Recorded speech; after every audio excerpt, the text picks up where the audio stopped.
still very much on the crease. Remember, he made that 93 in that first innings of that first Test match. So still lots to look forward to, and it'll be interesting to see which way this Test match heads towards the end of today's play. Now, I've got with me Waqar Younis and Sean Pollock. Waqar, just in terms of how Pakistan will be looking back at stumps yesterday, how do you think they would be evaluating how things went for them overall?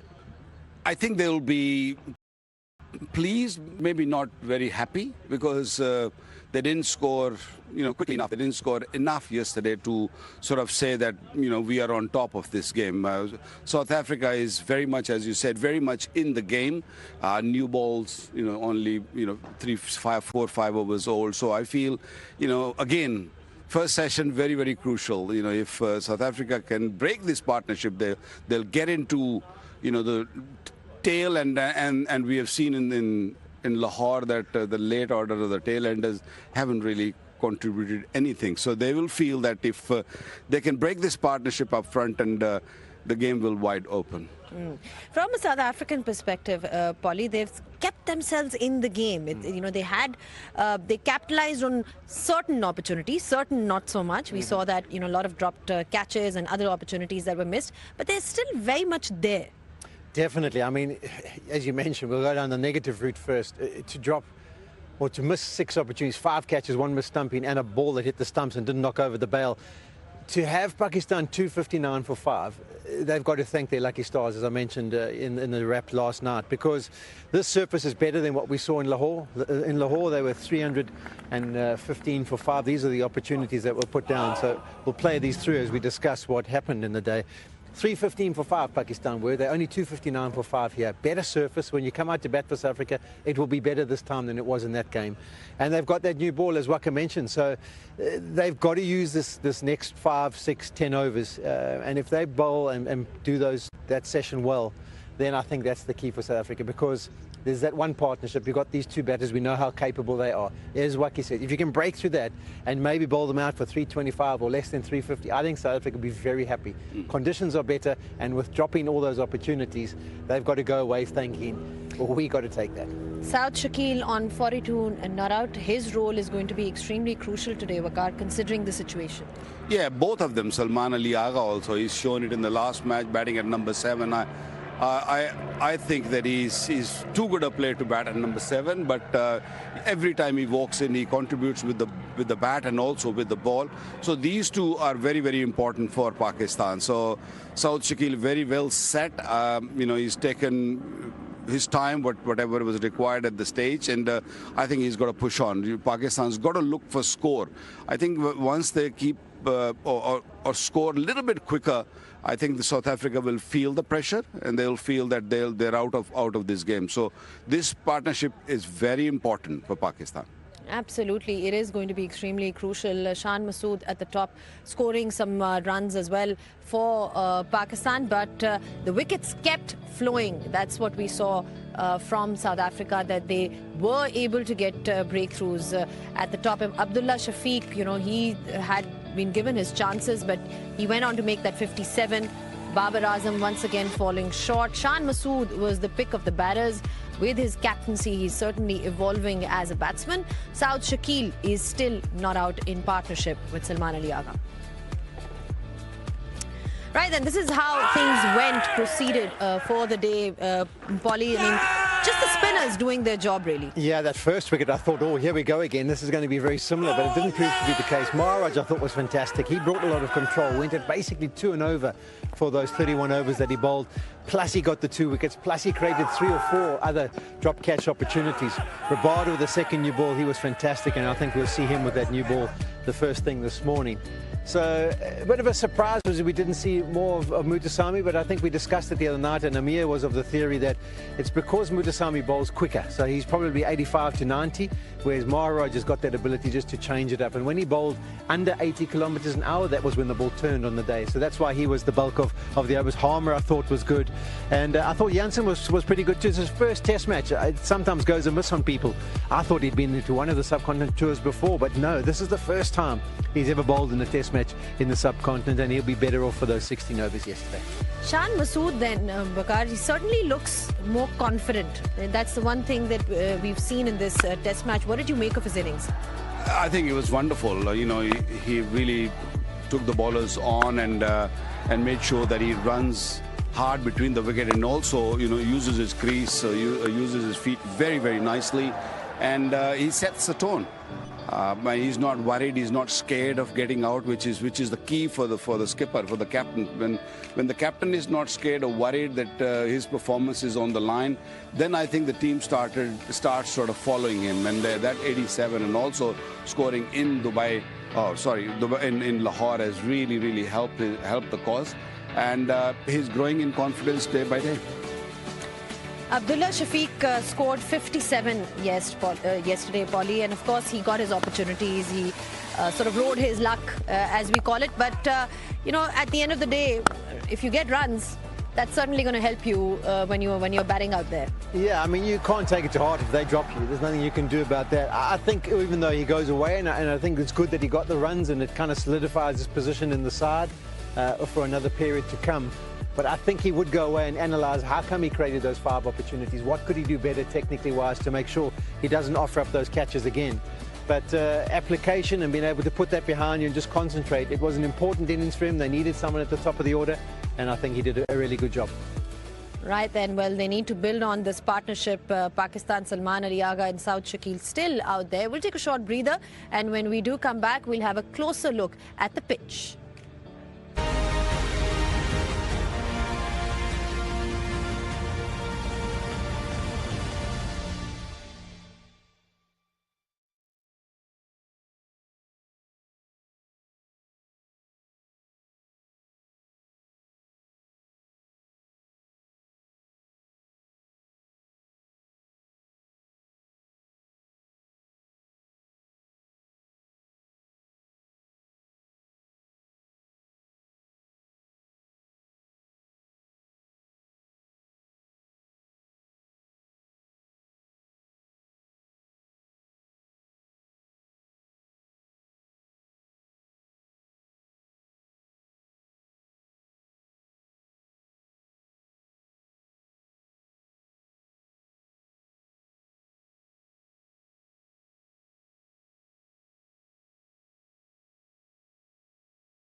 Back on pitch side, South Shakil and Salman Ali Agha still out there for Pakistan. Now, we saw yesterday the pitch played fairly well in terms of got to see the odd ball to spin here and there. But overall, it was a good day for batting. Let's see how it fares today. It's over to Amir Suhail.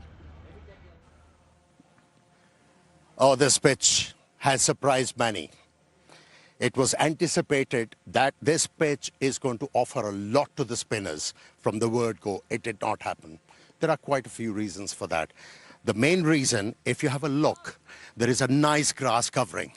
That helped the ball to slide onto the bat, to the delight of the batters. They could express themselves. And spinners, yes, they had odd ball turning, but not consistently.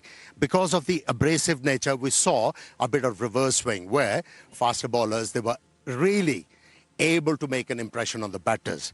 But I believe there is another reason why this pitch did not respond to the spinners. The clay content here is very less as compared to Lahore. Lahore has 64% of clay. Here, it's 30%. So that's why this pitch was much better.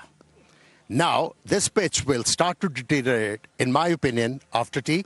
And on day 3, it will keep on responding to the spinners. It's definitely behaving differently to what we saw in Gaddafi Stadium, and Amir Suhail putting it down to the clay content, and also spoke about the grass, that it is behaving slightly different to what we saw in Gaddafi Stadium, Waqar.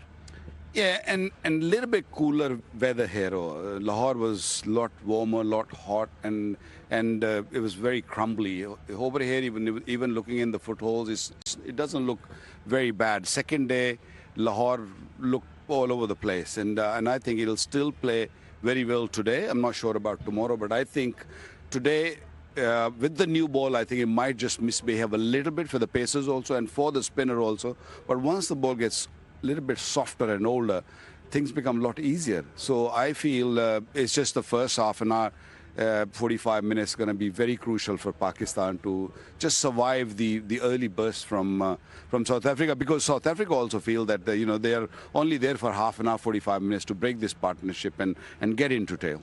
Two things I'll add. Firstly, I think when we did a pitch report in Lahore, someone, I don't know who did the pitch report on the day, that said this looks like a day 3 wicket at the start of the game. Yeah. It didn't look that way, but we did think it was going to turn. So that is maybe the challenge. The other thing, it's going to get worse, and it's going to be more to work with because more overs have been bowled by the faster bowlers. So those footholds are going to become more prominent as the game goes on. We saw in Lahore it wasn't the case. When we got into the second innings, I think the fast bowlers have bowled 10 overs between them. So we're going to see footholds playing a bigger part. I think it will start to misbehave as we get to day 3 and 4. Right, so this is basically a pitch that is taking longer to sort of break apart, because we saw in Gaddafi Stadium that it was very dry, and like he said, is that the difference? I guess it's the clay content what Amir was talking about, and it's still very hard. That is why I guess there was a little bit more carry also, yeah.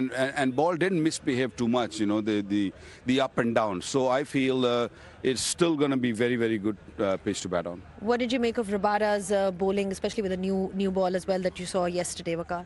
I thought he was wonderful. I wanted to see him with the older ball also when the ball was reversive when Jansen bowled, but he didn't bowl with the old ball, because if he's reversing he would have been handful. But new ball, he was wonderful. Even the second time around, he was excellent. All right. It's that time of the day when I asked you guys for predictions, because we missed it yesterday. The record has been wonderfully won by Waqar Yunus here. So far in the series, you got to admit that Waqar has been spot on with his predictions. I don't have to say We only much, have about 40 seconds now, so not a lot of time. I'll tell you what's going to happen. The new ball's going to have impact. South Africa are going to pick up 2 wickets, and they're going to bowl Pakistan out for just on 300. And that's enough. 300 is enough for me. 300 is enough. There you go. So we're all with you, Polly. But no, of course, anything can happen, and that's what we're looking forward to. All the action from day 2, lots to look forward to, like I said, because you've got a partnership that Pakistan requires between South Shakil and Salman Ali Agha, and South Africa, with a relatively newish ball, will be looking for wickets. So we'll take a short break, and when we do come back, we'll be with you once again in the commentary box.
second test, day one, and it once again promises to be an examination of skill, resilience, and how good you are on a spinning track.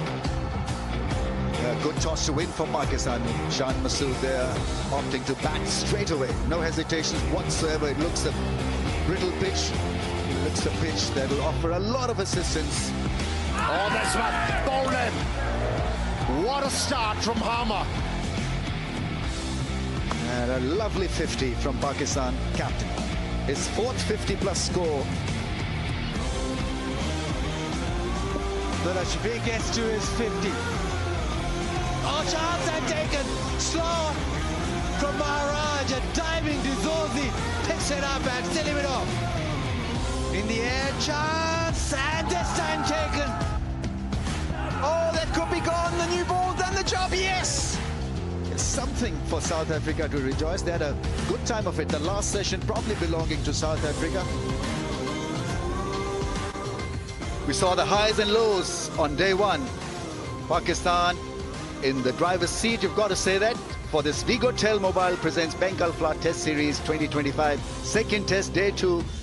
And we are here and we promise you a lot of action. Pakistan would be a satisfied team because they had runs on the board after winning the toss, and they still got Salman Ali Agha, who bats so well at that batting position. South Africa have got their work cut out. It's about bowling Pakistan out as early as possible. They look pretty focused and they need to feel well. They had a pretty ordinary day as a catching unit. An eye-catching moment for South African fans, right? There's a group photograph. The seniors usually sit, the juniors stand, and the coaching staff are at the far end. So that's the upshot. Pakistan, after winning the toss, have got runs on the board. 259 for the loss of 5. The day was beautifully set up by Shan Masood, got 87. And then Saud Shakil, who's batting on 42. Abdullah Shafiq had 4 lives, got to a 50. But he had a good partnership with Shan Masood. 259 for 5. South Africa bowled their heart out, but it was about their catching. Sean Pollock is here with me. What do you think? Yeah, I thought bowling-wise, I thought Rabada and Janssen were pretty impressive with the new ball in particular. I thought the control that Maharaj brought, just going at an economy rate of 2 to the over for his 31 overs, meant that there was the control. Harmer was good. Mutasami, for me, maybe underused. And obviously just a few overs from Markham to see if he could get anything to happen. But I think as you see the game situation, Rummies, 259 for 5. If you drop 5 catches, miss 1 stumping and have a ball that hits the stumps and it doesn't knock the batter over, normally that opposition run away from you. They haven't. Pakistan have not got away from South Africa, even with all those mishaps yesterday. And they've got to count their lucky stars that they're still in this contest after having a desperate day with the field. What about the pitch for day 2? Well, I'm sure that it'll have a lot more for the bowlers than batsmen. But it's about playing the ball and not playing the conditions. As simple as that.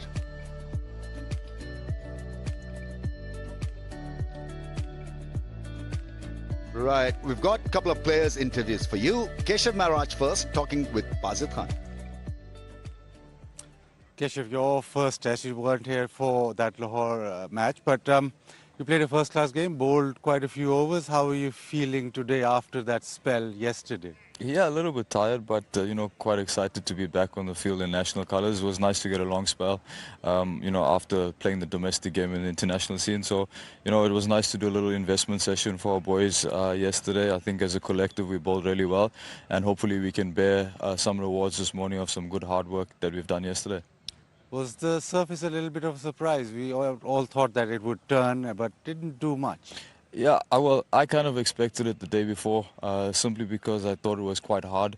It's sort of similar conditions to what we have in Durban, where I come from. Look, it will deteriorate as the day goes on, but I think a lot of people expected it to happen a lot quicker rather than later on in the game. But yeah, I think it was a wonderful opportunity for good old-fashioned Test cricket. So yeah, we had to play accordingly. Yeah, one thing nobody expected was the amount of missed chances at South Africa. First test, this test. What's going on? We've never seen a South African side do so badly in the field. Yeah, I think it was quite disappointing from ourselves. We know the standards we set as individuals. Look, it's not a case of not of purposely doing it. I think it's just a case of maybe just not being switched on at the time, or things like this do happen. It is cricket at the end of the day. It's something that we have addressed, and hopefully from today going forward we can get that right. Is there a fine for a drop catch? Just a little fine into the kitty or not?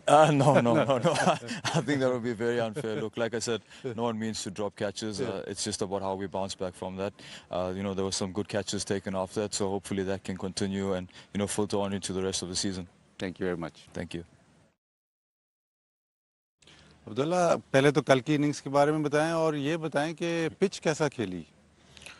जी पहले तो ये था कि toss बहुत crucial था, ये जो series हो रही है उसी में, तो लकीली हम वो जीते। और फिर ये था कि पहली इनिंग्स को कैपिटलाइज करें और कोशिश करें कि पार्टनरशिप्स अच्छी बनाएं, क्योंकि अगर आप फर्स्ट इनिंग में टोटल अच्छा करते हो तो वो थ्रू आउट द गेम आप अगली टीम को बैकफुट में रखते हैं। तो यही प्लान था कि जो सेट हो प्लेयर तो वो कोशिश करे उस पार्टनरशिप्स को प्रोलॉन्ग करें और एक अच्छा टोटल हम सेट करें। ओपनिंग बड़ा मुश्किल काम होता है, आपने बताया कि नेट्स में ज़ाहिर है काफ़ी प्रैक्टिस होती है। इसमें as an opener technical aspect पे कितना काम होता है और कितना ज़्यादा, मतलब अगर आपका नेट सेशन 1 घंटे का है तो उसमें टेक्निकल एस्पेक्ट पे कितना काम होगा? जी बिल्कुल, रेड बॉल एक चैलेंजिंग फॉर्मेट है और इसमें यही है कि टेक्निक काफ़ी काउंट करती है। और एज एन ओपनर बॉल भी नहीं होता है और बॉलर्स भी फ्रेश होते हैं, फ्रेश पिच होता है, तो काफ़ी चैलेंजेस फेस करना पड़ते हैं। लेकिन यह है कि उस चीज़ को हैबिट बनाना और रोज़ उसी चीज़ को फेस करना और उससे एक्सपीरियंसेस लेना, क्योंकि क्रिकेट है, आप मतलब हर दिन एक जैसा नहीं खेलते, लेकिन स्टिल आप जब नेट्स में जाते हैं, सेशंस में जाते हैं, आप कोशिश करते हैं कुछ ना कुछ सीखें और अपने जो आप हैं उससे आप अपने आप को कैसे इम्प्रूव करते हैं, ये बहुत काउंट करता है। एक थोड़ा सा हटके सवाल है, जब कल जैसे अब आउट हुए तो बाबर आ रहे थे तो क्राउड बाबर जैसे ही कोई आउट होता तो बाबर के लिए तालियां बजने लगती थी, तो जो प्लेयर वापस जा रहा होता है उसकी क्या फीलिंग होती? नहीं, ये तो एक मतलब जैसे वो वर्ल्ड क्लास प्लेयर है, उनकी एक फ़ैन बेस है पाकिस्तान में काफ़ी, लेकिन पर्सनली मुझे बहुत अजीब लगा है, क्योंकि आखिर में तो ये है पाकिस्तान की टीम, तो कोशिश करना चाहिए कि पाकिस्तान टीम को सपोर्ट करना चाहिए, लेकिन इनकी फ़ैन बेस है, उन्होंने ये चीज़ अर्न की है और ये रिस्पेक्ट है उनकी। आज कितना लगता है कि क्या चैलेंजिंग टोटल होगा? पाकिस्तान कहाँ तक पहुँचे तो फर्स्ट इनिंग मतलब आपकी कामयाब हो जाएगी? मेरे ख्याल से हमारा यही प्लान है कि 320 350 के अराउंड हम जाएं, जिससे हमारे बॉलर्स को भी इनफ कॉन्फिडेंस मिलेगा और जिससे हम अच्छी सिचुएशन में इंशाल्लाह आ सकेंगे। Thank you very much. Thank you so much. In a nutshell, talking about the challenges of being an opener and it's about improving yourself all the time. And also, I think Pakistan are looking for a score of over 300 at least to make South Africa sweat a bit. In a huddle, South Africa, and I'm sure they've got to make it count. The first session is going to be critical for both sides.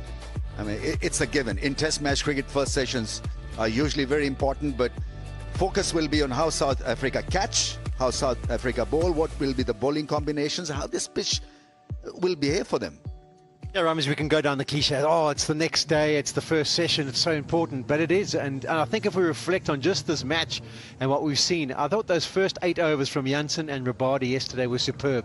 They asked a lot of questions, play and misses. We saw some edges, we saw opportunities created. So you would think day 2 it's going to be very similar. That ball's what, is it 6 overs old or 7 overs old that it's been used for? So I think they'll go down the option of probably going with a Maharaj and maybe a Rabada from the other end, or Maharaj and Jansen from the other end, and they'll try and create a bit of pressure, but it is key that they pick up 1 or 2 wickets. If they do so, Pakistan are under immense pressure because they've just got the bowlers to come. If this partnership lasts for a period of time, besides Shakil and Salman Ali Agiaga, if they manage to make a decent score, all of a sudden Pakistan feel better about the position they're in. So this next half an hour, 45 minutes, I think is going to be wonderful viewing. It's about temperament, it's about reading the situation, it's about weathering the storm. South Africa need to click on straight away. Maharaj bowled plenty of overs, 31 overs, 2 for 63. Muthuswamy just used for 4 overs. Any particular reason, Polly, that he was used so briefly? We discussed this yesterday evening, and I think it's got to do about the pace variation. Maharaj is one of those guys who can bowl with good control if he's hovering around 80 kilometers per hour. Muthuswamy kind of relies on a quicker trajectory and a quicker pace. He's more like a 85 to 90. So I think he'll be very effective as the wicket wears. But I think for now, as Maharaj said, in South Africa, that's the slower pace you've got to bowl to it, and that's what he does well.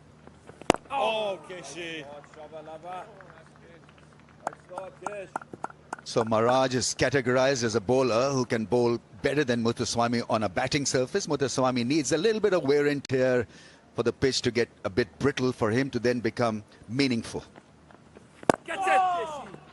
He's bowling to a guy who plays spin superbly.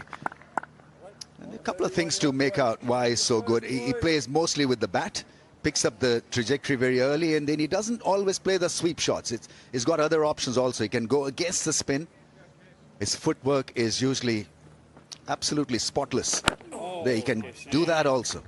He got out in the first innings, first delivery, so nothing you can do about that. Sometimes happens. There's the speed of Maharaj, 76 kilometers per hour.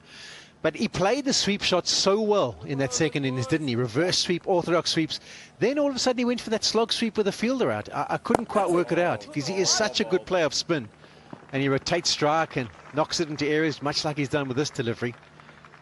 So I think he would be very disappointed with the way he got out in the second innings at Lahore. And I very much doubt he'll do something in that similar fashion.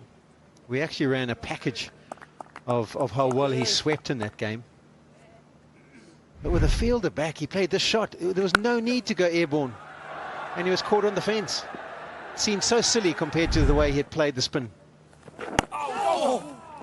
Now that you've shown him the replay on the big screen, he's not going to play that shot now. If he does, obviously, then he's missing the plot. I'm sure there would have been a few comments out there from the South Africans like, come on, boys, let's see him throw it away again. Let him try and hit the ball over the top. Give him a wicket.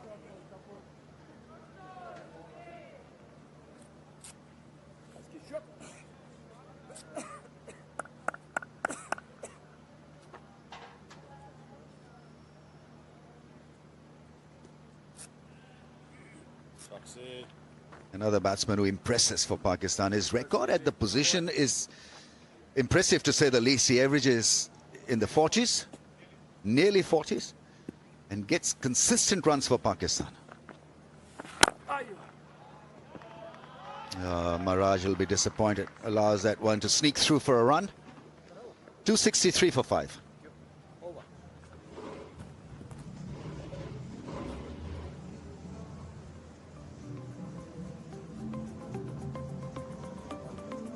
Oscar, day one. He always wears something smart. Oh, a fashionable change-up for day two. It looks like a Croatia soccer jersey. It's a colourful chessboard.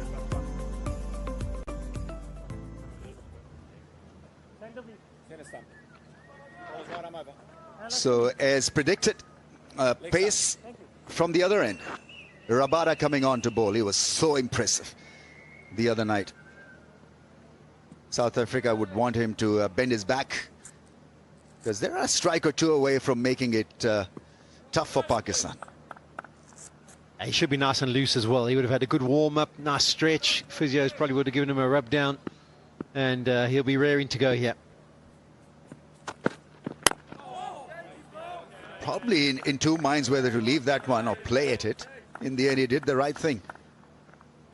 The Courtney got two in a gully. That was the wicket that he picked up. Took him a while just to get going, maybe 5 or so deliveries. But then eventually has the impact, like he has so many times over the years for South Africa. No doubt about that one. Maybe staying down a touch. We'll maybe see more of that as the test match goes on. But new ball made it happen.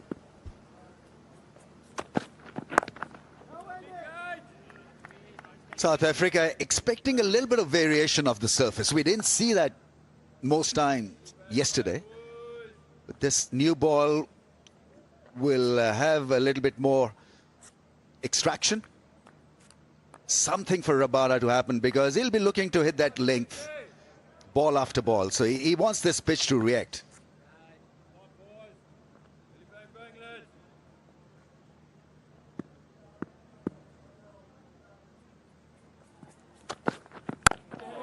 He started off extremely well.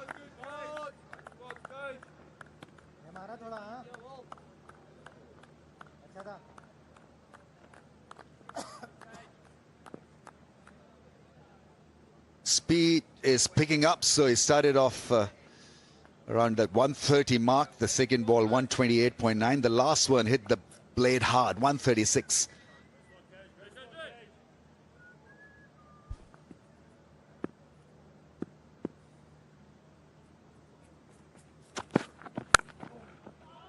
Edges it past the slip cordon for 4.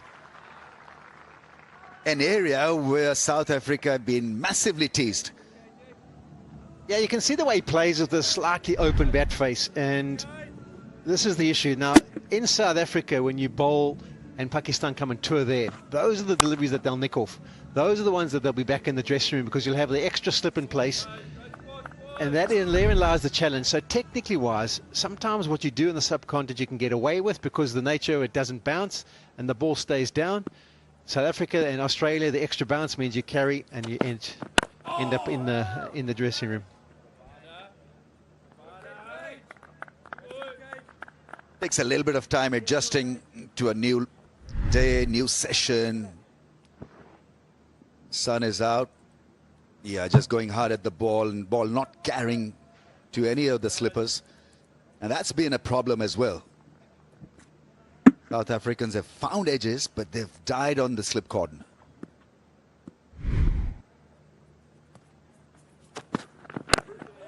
Nicely bowled. Wanted a run, not to be.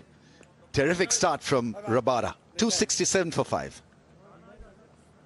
Ramis, at the World Test Championship, we saw that South Africa got so frustrated and Australia got so frustrated with the ball falling short when the people edged it that one of the slip members put a helmet on and came about 5 meters closer just to try and get everything to carry. And I think they'll be feeling something similar about that today. So frustrating as a bowler. You try and create an opportunity. You feel like you found an edge, but nothing carries.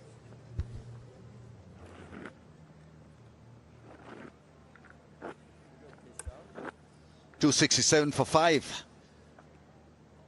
Actually, before the game, you know, you see a lot of teams practicing the edges. But I think you've got to mirror the conditions. Maybe look for these catches that are around your boot laces. Because the ball is not going to carry at a certain height to you, it slips.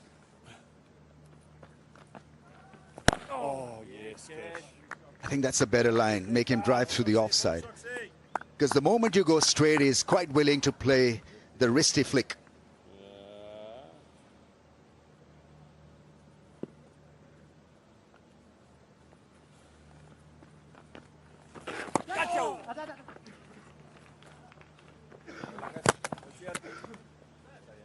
You've got to be hesitant when you see Zorzi there fielding at short leg. I mean, all kinds of thoughts go through your mind because you've got to avoid him. Even half a chance is accepted by him because he moves so well with the shot, with the blade. Preempts a shot. Tony Zorzi at short leg.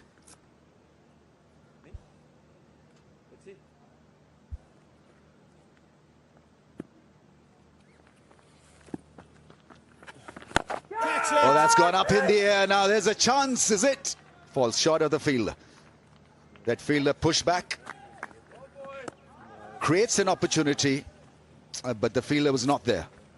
If you're a mind reader and you go into Kesha Maharaj's mind, you'll go, at the moment, you'll go, can you believe it?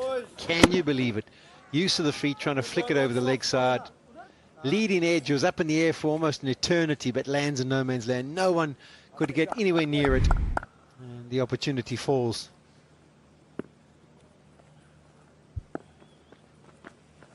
Sweep shot, a strong appeal, but the ball probably not hitting the stumps. Where was the impact? I mean, that's the read that the South Africans need to know and deliver.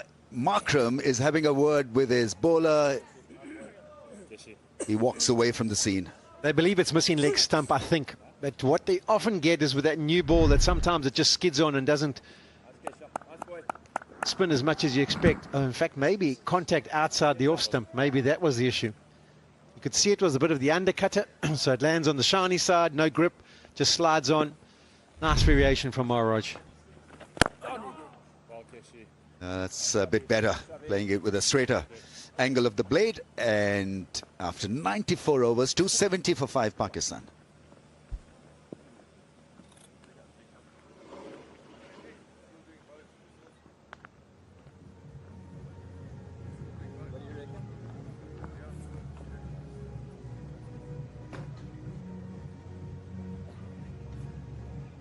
Almost waiting for like a hole.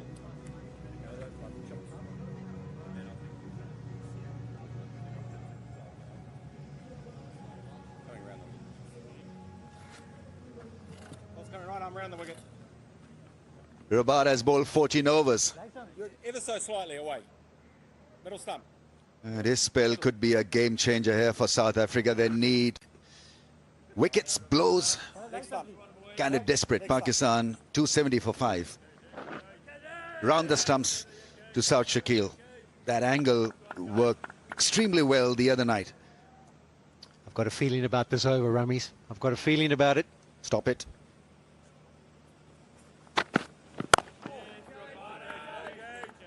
He's got to be more precise with his foot movement. So I'm going to back South Shakil here to weather the storm. Yeah, the second last delivery of the last over. Did it hit him in line? No, I think that's why South Africa decided not to send it up, and a good call in the end. Markham not wasting one of his reviews.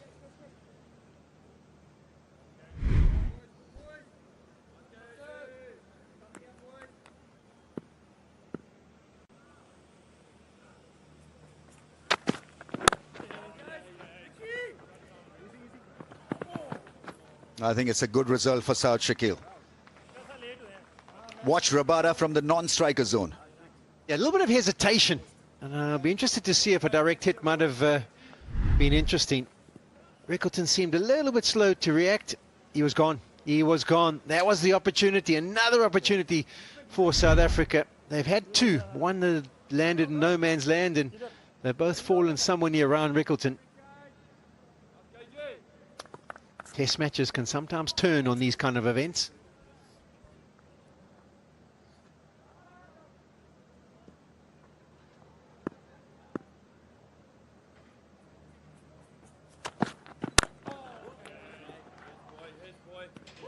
How dare you straight drive me? I can tell you a little bit about the insight of what just happened there. Is that on these tours, when the wickets aren't conducive to helping you as a fast bowler, you get a little bit frustrated and a little bit hotter under the collar than you may be in South Africa. And when that ball gets knocked back to you, out of frustration and out of your competitive nature and wanting to have enough impact, you actually feel like throwing it at the batter. But you know you can't, so you try and throw it as close to him as you can. And there's a response for you.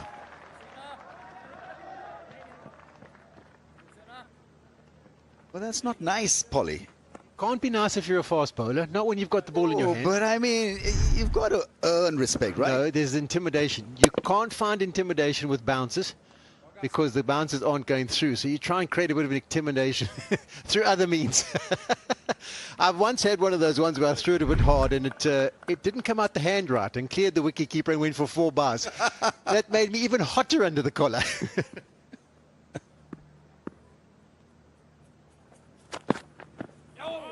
That's a good bumper. Really good delivery. You've got to test them with the new ball. That length can work in favor of South Africa. Not a bad response from Salman Ali Agha also. You've got to mark the area when you're playing Rabada. So, you know, if the ball is on the hard length, you've got to have the proper technique. If it's going to be short, I'm going to duck underneath it. So be firm what you want to do. Good thing in this game is you can duck underneath it. You couldn't in Lahore. He'll continue to do that. Create the angles, run well. And in a blink of an eye, you'll find Salman Ali Agha into the 20s. 275 for 5.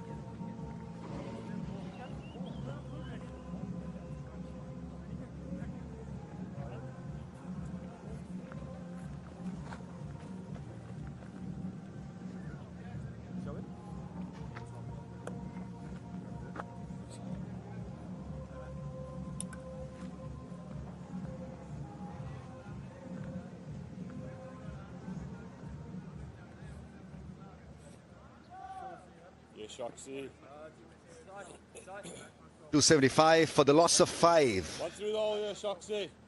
It was a fascinating battle because South Africa didn't have a couple of good sessions, and then they bounced back in the last one.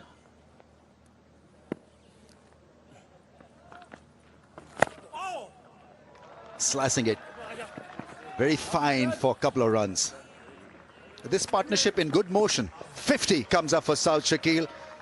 He should be very, very pleased with the effort because he gets runs when Pakistan need them. Excellent innings, his 10th 50. Have a look at that average. It's the best in the Pakistan team, and there's no surprise. He deals with these middle over periods and the spinners so well. Played really well in that second innings at Lahore. And just the 3-4s, but he's gone around his business beautifully. Just compiling the innings with singles and nudging into the right area. Good sweep shots.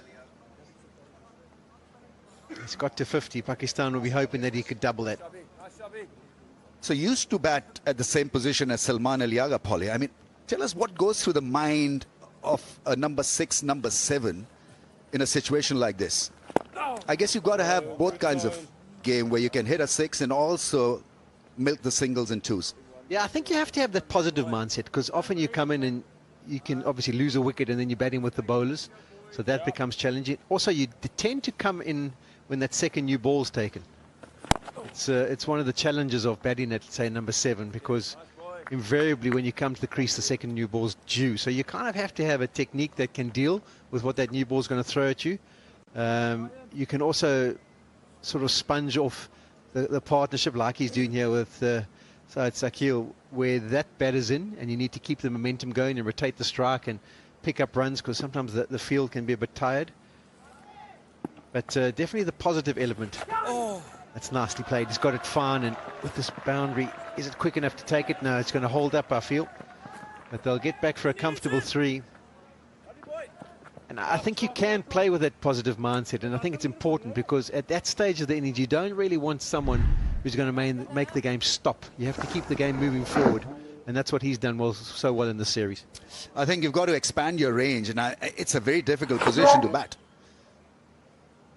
because you've got to play with the tail at times. You've got to read the situation properly. You've got to be attacking. You've got to be good enough to slog. He's holding his shoulder. I hope he's okay.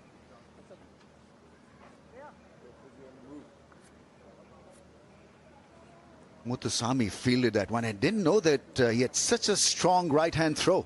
Bowls left hand.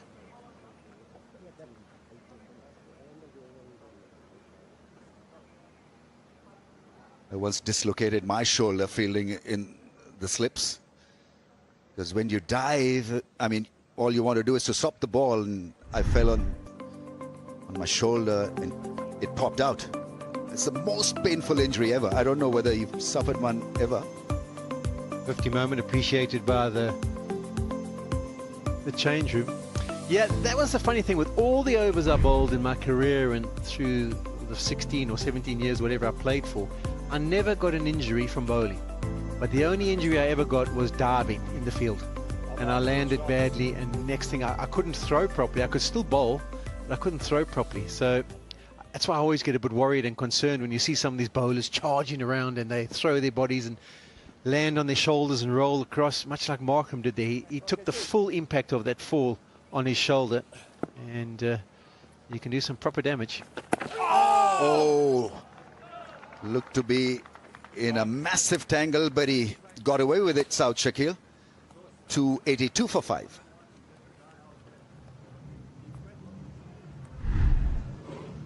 Now you can see the plan there. What he's doing is he's trying to get outside the off stump. And Keshav Maharaj is thinking, okay, at some stage I'm going to back myself and try and go straight. What he did there. Highest averages against spin, South Shakil. Have a look at the numbers. 70.31 since he made his debut. 35 innings. Unconquerable. Mendes, Jaswal, Mendes, Usman Khaja, all very good players of spin.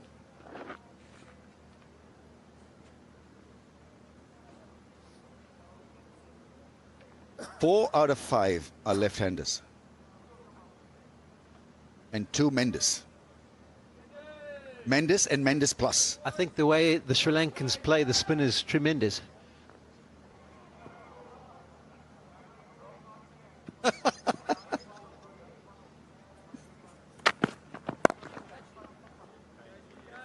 I was looking for another DOS, but I couldn't find one. So, well, that's well done, Polly. To be a Mendes in Sri Lanka is absolutely tremendous.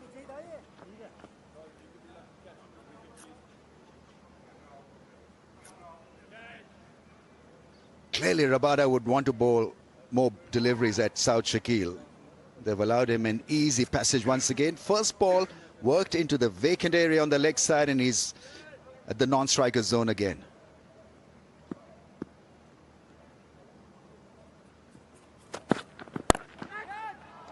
Catch it as the call is close. Once it missed that fielder, it's hit the fence. There's been a slight change of field, so they've taken the second slip out, Kakisa Rabad. He's put him in that short mid-wicket. And that might suggest he's going to be a little bit straighter with his approach, but he just tried to drag this one down. And when Ayaga gets on strike, he thinks, okay, can I push you back? Can I trouble you with a short pitch delivery? He plays it well, but once again, it wasn't far off. Ryan Rickleton, he's been in the action today. He's been tempted with possible catches and run-out opportunities. But as for now, Pakistan still standing strong. Nothing to fall for South Africa as yet.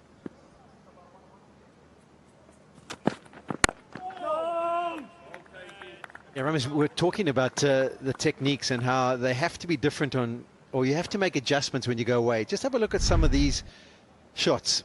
You see that edge that got carried and was put down. That inside edge playing away from his bat. There's another open bat face. Cutting across at the line of it.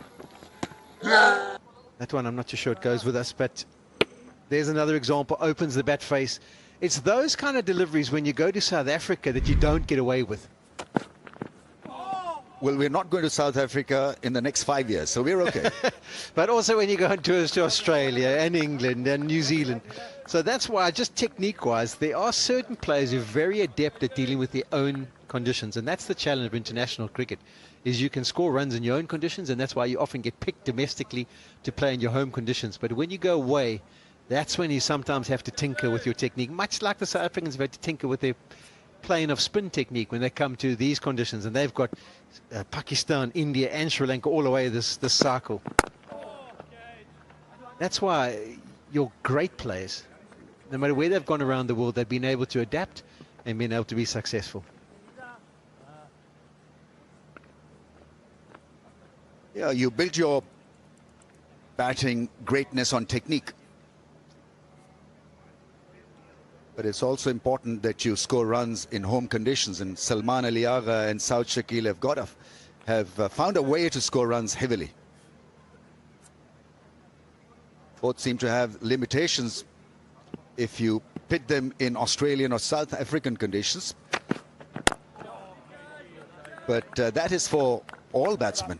It's the adjustment factor that works for the better ones. 288 for 5. Same for the bowlers, Rummies. You know, in South Africa, I just rock up and I hit perfect length, go through to the keeper, and I'm effective. Here, I come and now I've got to come think out of the box with field settings, with lines I approach, how to get reverse swing operating, how to bowl reverse swing. And that's why we love the game, don't we? I mean, it's a little bit like tennis. You go play grass court, then you play clay court, you play fast court indoors in Australia, and then maybe not as fast in the US. And all tests your technique in different fashions. That's why I feel that if you go and win a test match away from home conditions, you should get more points. But it's a more difficult gig. We've discussed that. We're working on it in the committee. All right, fantastic. That's tremendous from Mendes. Oh, Keshi. Good Keshi. Technique-wise, he's looking to use his feet, isn't he? Side Shakil, he's got a different technique when he faces Keshav Maharaj. He looks to get outside the line of the off stump. Oh, Kesh. You can feel he's itching to hit a six, Salman Aliaga. He's itching to hit the ball in the air. Now, what are his chances? There's a long off fielder. I think hitting the ball over the cover area is more... Oh, straighter ball, almost got him. Such a good variation from Maharaj. There's that round armour one again. And the benefit of it is if there's a round armour, sometimes what we've seen in this game is it's actually purchased. This one hits on the shiny side. Doesn't really purchase. Skids on. And boy, oh boy, that was close. That bat came down with just a millisecond to go. That can still be given out, but umpire feels otherwise. South Africans are not interested, I think.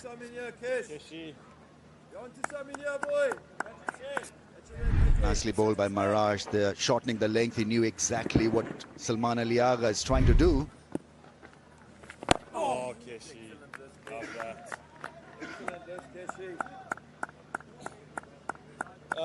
Yeah.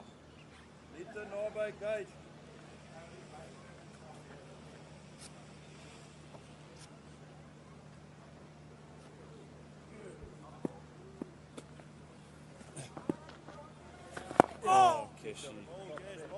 It's a maiden. It's 5 down for 288.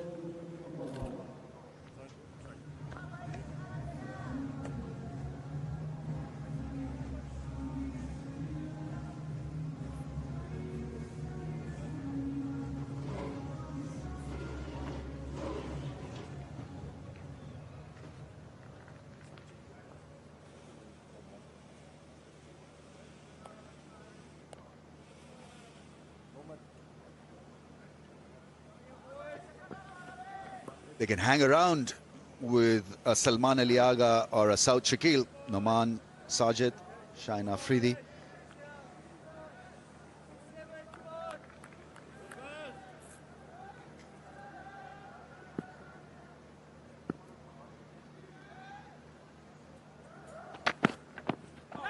Oh, that is such a good angle. He went away from the stumps, created a different angle for Saud Shakil, and that's not the first time he's poked his bat at that line. Now plants that front foot and doesn't really move from there. Look how far away the bat is from where the front pad is. He was maybe expecting Rabada to try and target the stumps, but that's a bit wishy-washy at this stage. He needs to be a bit more secure than that. They've done so well for the first 26 minutes of the innings here today. They don't want to throw it away with something half-hearted. Oh, that one reared from that length. No one close to the bat. It really was a nasty one. Well played in the end. It's a proper delivery. Just having a look at technique-wise. Saud Shakil, when he faces Maharaj, he tries to get outside off stump, right? And he's well outside when that LBW shot was lodged. Then Maharaj decides to change the line on the right-hand side of the screen. And he had to move. He had to move. So that's the way he's looking to get outside the off stump, so that anything in ties to sweep or plays makes contact outside, and though South Africa wanted to send it up, they couldn't. So what Keshav Maharaj decided, he said, okay, hold on. This is the sweep shot. Let me be aware that he's moving across, and let me change and try and go, oops, let me try and hit the stumps. But look how well Saud Shakil adjusted. He quickly got his foot out the way again and allowed the bat to come down straight. But wily bowling from the old customer, Keshav Maharaj, and nicely played by Saud Shakil. Got down on his back lift as well. Kept the ball very close to the pads.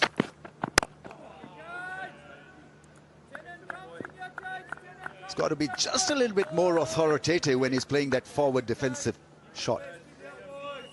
What happens is that A, he gets all squared up, so it doesn't remain side on, and B, there's static feet movement. And because he's static, he's just looking for the extension of arms to meet the ball.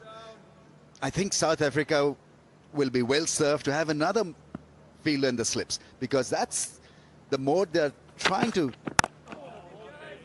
or the mode of dismissal they're playing for here.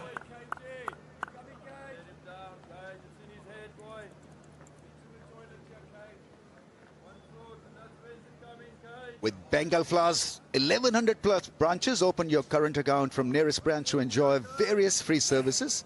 and earn orbit rewards by maintaining or growing your balance. A cricket-friendly bank Alfla. I can vouch for that personally. They look after the sponsorships and after cricket. Oh, that's a beauty, and he's living dangerously. Another one misses the edge. 288 for 5.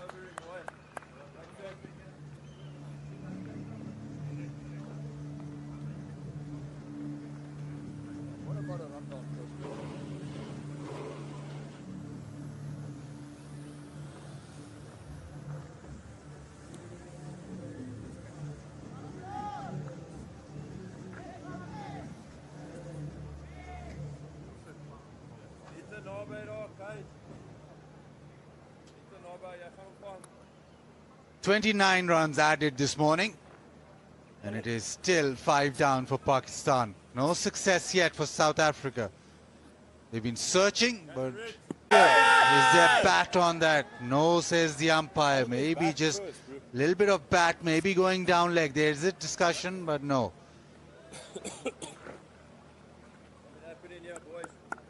Maharaj, as usual, very accurate.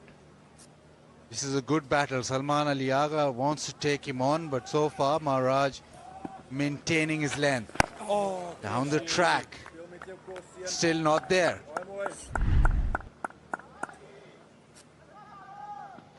Lunging forward. Just went back in the previous over, and the ball almost sneaked through. He doesn't want to go back now. Just want to stick to the front foot and look to play from there, or uses his feet. But it's been a wonderful spell by both Rabada and Maharaj. A clear inside edge.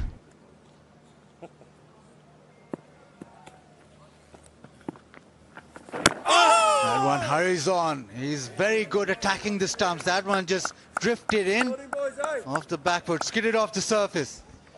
That's what Salman Ali Agha trying to avoid. Such a smart bowler, varies his pace beautifully.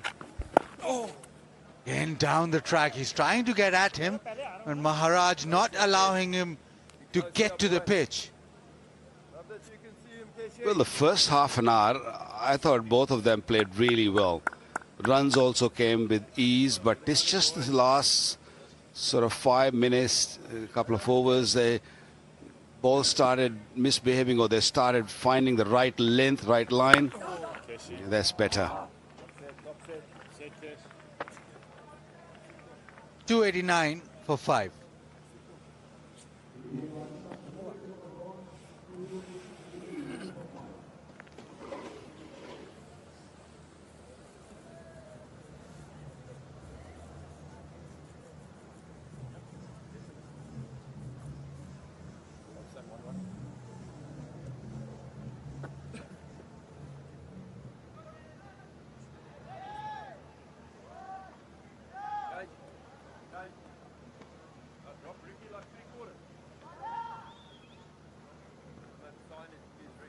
Bowled really well, Rabada, this morning. It's going to be his 5th over, and he's on the money most of the time. Luck is with Pakistan. Both bowlers are really pushing them on the back foot. They need breakthrough before it gets too late for South Africa. A sharp swing back in off the surface, a little nip back. It is heading down leg, but Rabada, the pace is up. He's getting a little bit of movement. Yeah, he's generating a good pace now. Ball nipping back quickly. DRS not taken. I have a feeling that ball might have just gone over the top, hit him in line, but was just climbing up. That's the delivery he wants to bowl to the right-hander. Maharaj feels that he nicked it. Another one almost through. He's searching. He's getting the ball to nip. Salman Ali Agha surviving with the inside edge. It's a tough period for Pakistan right now. That 2 balls ago, ball was just nip back and going over the top, and this is the last delivery, just pushing it up further, and Salman Aliaga a little reluctant and coming forward, got the inside edge. That's good bowling, really good bowling. I'm just on the off stump, so I'll be able to just maneuver it. And for Salman, he'll be happy to be off strike because KG is really testing him with the one that nips back in. And the speeds are up. He's another spell where he's really been impressive.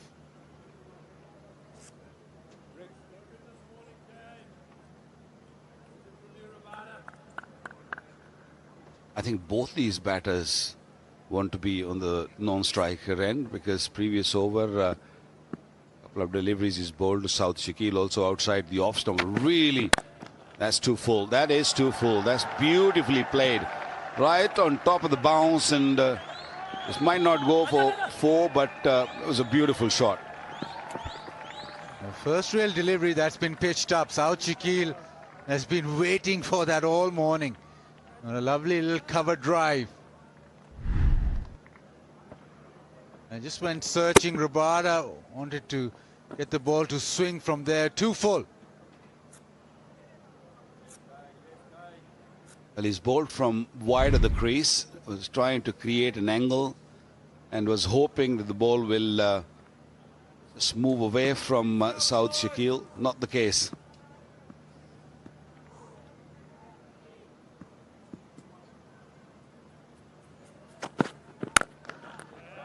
Down the ground now. Salman Aliaga will be thinking, yes, 5th over from Rabada in this spell. One more delivery. If I can get through this, maybe that'll be it for Rabada. For a little while, he's been excellent. Just that length.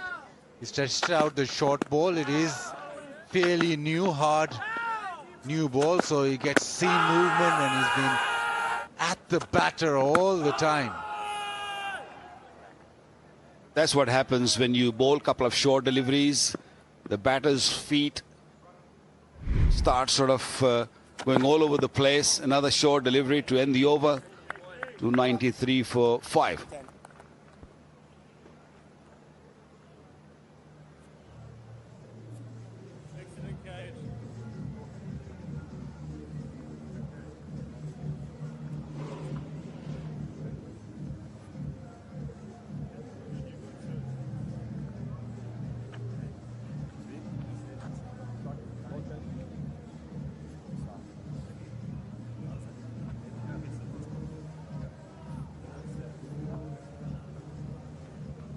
The partnership. Salman Aliaga down the order has been brilliant for Pakistan in Test match cricket. Him and Rizwan the past 2 years. Number 6 and number 7. He had crucial runs. Maharaj, now he's in a battle with South Shakil. South Shakil is an excellent player of spin. Averages more than 70 against spin. He has different ways of playing. He'll go forward, almost lie on the pitch. He goes, stretches so far forward, then he'll go back. And even when he goes back, he's able to turn the ball leg side and offside. Quicker one, goes back that time.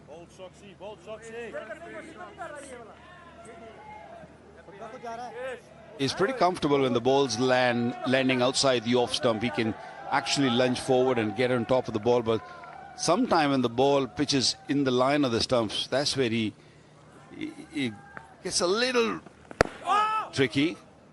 Another fantastic delivery, nice and full, looking for a little bit of spin so he can bring that short leg fielder into play. He's got 2 men on the onside, catching really close.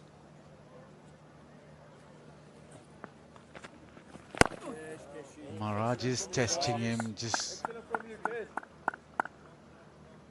real battle of wits. Maharaj knows what South Shakil is trying to do. South Shakil, on the other hand, he trusts his defense big time. So whatever Maharaj has produced so far, South Shakil has been able to defend.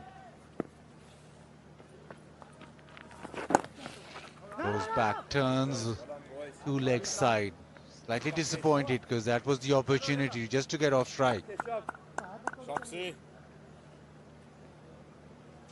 Looks very elegant when he's playing the spinners. It's the pacers. Sometimes he struggles outside the off stump.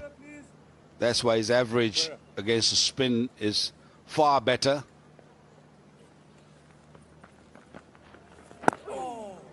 Beautifully bowled. A maiden from Maharaj. It is 293 for 5.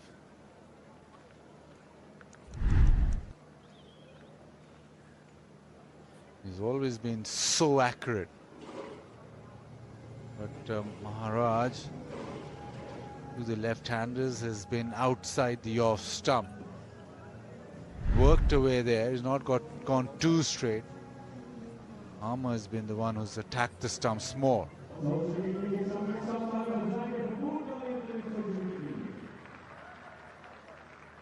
Sometimes on day 1, day 2, on these sort of surfaces, you just need to be closer to the stumps. You're not getting a lot of purchase. Maybe bring that LBW into play or attack the stumps more. So Rabada bowled 5 overs, testing overs. Now it is up to Jansen to try and replicate that. Start off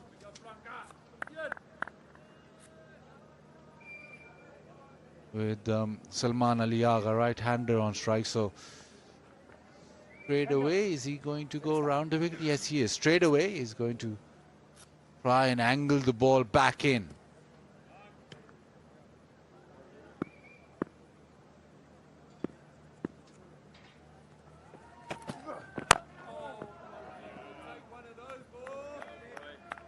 Jansen was a little wavered last evening. He didn't bowl that well with the old ball. This ball is relatively new, hard, and he should learn from Rabada. You know, the lengths, what you need to bowl is just back of the length and keep it simple. When you try too many things, test match cricket, you can keep it simple, you'll have more success.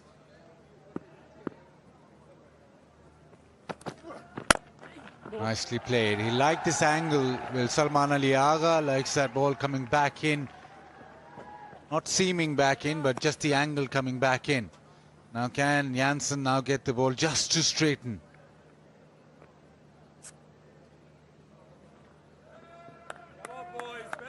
The difference between Jansen and Rabada is the pace.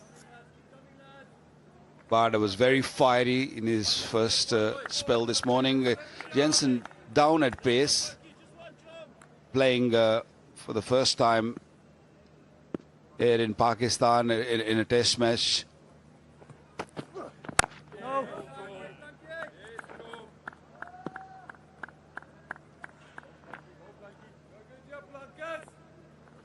Super Asia, Pakistan's leading home appliances brand. Magic of one touch.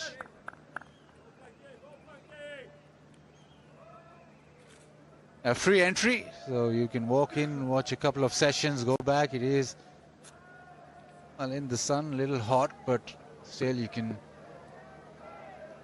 make your way here. Bring your umbrella, maybe. Sunblock, water. Edge doesn't carry yet again. There's been a lot of discussions about slip fielding. The 50 partnership brought up with those couple of runs. Well, we've talked about at length. We have another fielder in the slip, but doesn't matter if it ball doesn't carry. Yeah, that's true. That's the length, perfect length. Little reluctant Salman Ali Agha on coming on the front foot. That's good partnership. Pakistan needed this partnership badly. The score didn't come fluently. Oh, that's a good delivery. Surprised him. Surprised Salman Agha. Extra bounce from a tall man. Salman Ali Agha, as he played it, he got into a tangle and just said, oh no, because that got big on him. Now the discussion with South Shakil is that, was it short enough? Was there extra bounce?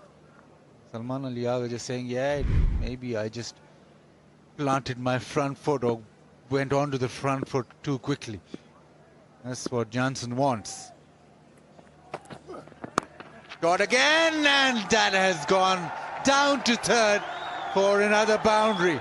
It was in the air, but the 300 brought up, it's 301 for 5.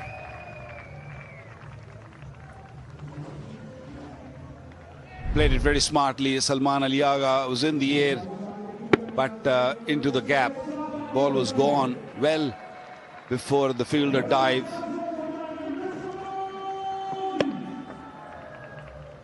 Right on top of the delivery. He was in control of the shot. More runs for Pakistan.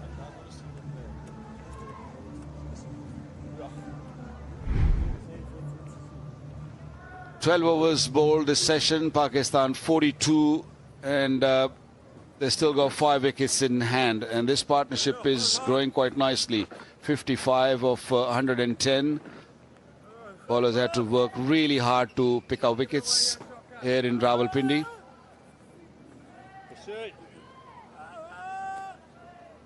Maharaj to continue to South Shakil. Sweep shot, and he gets the gap. It is in front of square. That's why he gets the boundary. Yeah, he fetched it early. He made sure that he hits it in front of the square fielder. Softy. Boundary in the previous over, boundary in the start of this over. Pakistan have just started finding their feet. More runs. Runs coming quickly now. And more worry for this man. Yeah, the first inning is so important. First inning runs. That has meant that Pakistan are just now on the front foot. Now South Shakil defends. Now South Shakil, we've talked about how good he is against the spinners. He is extremely efficient at batting first. First innings he averages over 63. Second innings it drops to 36, but there's another cover drive, too full. South Shakil will get back for 3.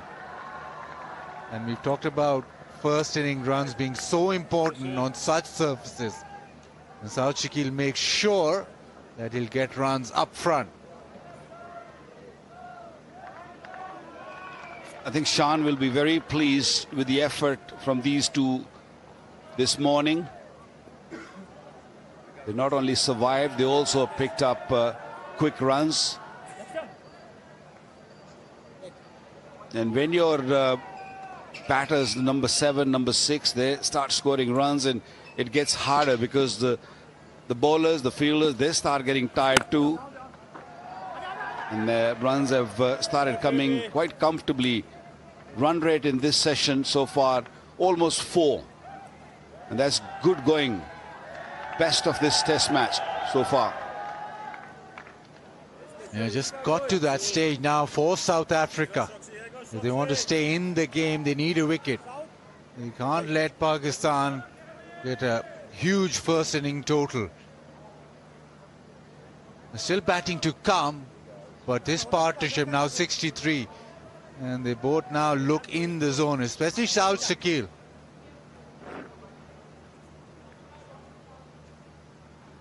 Around the wicket, Maharaj.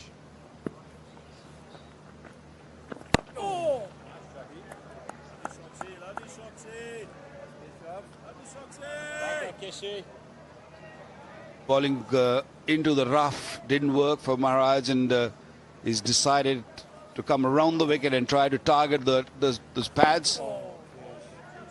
South Shakil equally good. 309 for 5.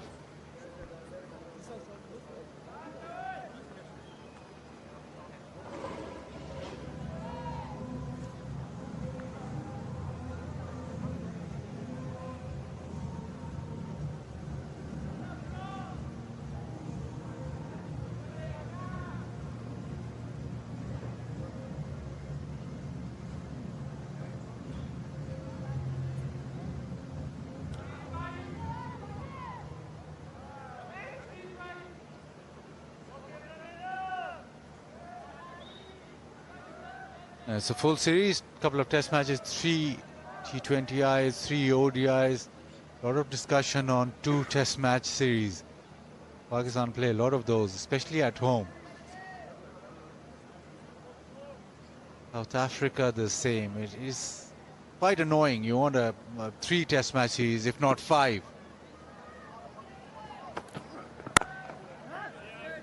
Yeah, the problem is that as a touring side, we've talked about this before as well. You touring side, you need games just to get used to the conditions, used to the surrounding, used to how the pitches play, and just acclimatize well. Obviously, nowadays you don't have any sort of warm-up games at all. This is South Africa's championship fixtures, just a couple of series where they have 3 test matches, but all those series 2 test matches, which is a shame.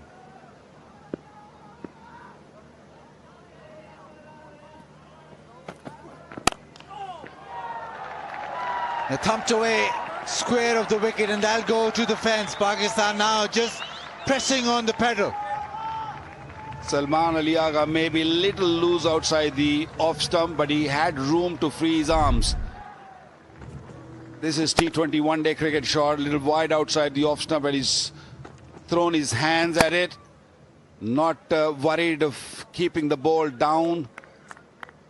And that really shows that these two are so confident at the moment. They feel that they're home. They just put up the partnership which was required by Pakistan.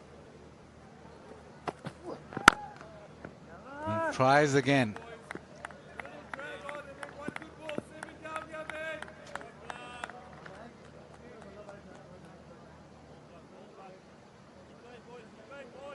Yeah, we talk a lot about Pakistan and how they don't get a lot of test matches. Well, the World Test Championship winners, the defending champions, they don't have a home series this year at all. No Boxing Day test match, no New Year test match. So it's not just about Pakistan not getting tests, it's also about South Africa, and they've won the championship. They're the defending champions, and it is a surprise. Those 2 tests we go on about, test series just consisting of 2 tests, but imagine this, not having a test match all summer. I think this was all decided before they became champions, test champions, which is sad. I agree with you, and I feel, you know, all these test teams, they should be playing more, at minimum of 3 test matches. You know, some of the other teams, they play 5 test matches, Ashes, and India touring South Australia, or England touring India, always 5 test matches. It's just Pakistan, South Africa, Sri Lanka, all the other teams, they just play 2 test matches. That's not fair, I feel. And turns it away down to third. He'll get back for the second. Is 315 for 5.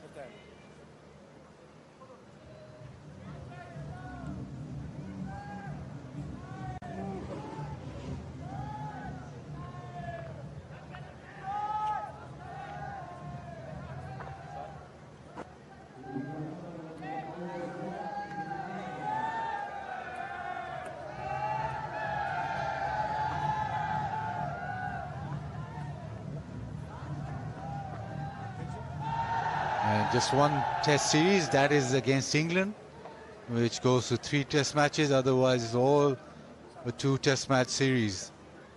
A couple of series with Sri Lanka and New Zealand at home.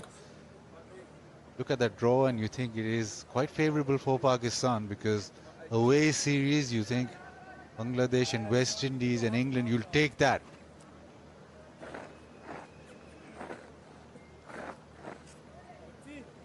We're just talking about 5 test match series and 3 test match series. Last time Pakistan played a 5 test match series was back in 1992. So there you go. And you played in that series. against England in England, but after that there has been no 5 test match series at all. So how many years? I forget. Yeah, a long time ago. All these test matches start decreasing after that. We played a series in England, a 4 test match series, but not 5 after that. That's I don't know why this happened, but this needs to be revised, because if you want to keep test match cricket alive, you have to give other teams opportunity to play more test cricket. And 2 test matches, even the crowd or people come to watch, they don't actually enjoy it. You ask anyone, 2 test match series, they get really surprised. Got to be minimum of 3 test matches, if not more. Absolutely, you got to give the sides a chance to come back in the series. There's many competitions in that series. They develop batters versus bowlers. Batters get better of bowlers, and then the bowlers, if you're getting somebody out, then you can consistently get him out through the series. But yeah, it is a shame. You want a minimum of a 3 test match series wherever you go. Oh, that should be very close and given. Maharaj gets one to straighten and wraps Salman Ali Agha in front. Maharaja was trying to do that for a long time. He wanted Salman Ali Agha to come forward so he can target that front pad. Agha has gone upstairs to... Director, we have a player review for LBW. Original decision is out. I've checked the feet. It's a fair delivery. We go to front on, please.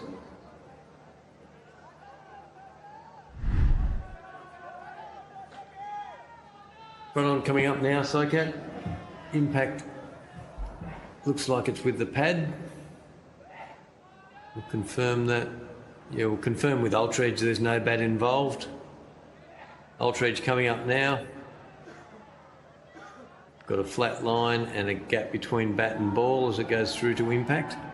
Just rewind that for me. I was looking at the wrong screen. Just go back a bit. Yep, okay, thank you. Flat line as it goes past the bat and a clear gap between bat and ball. We've got a ball tracking when it's ready.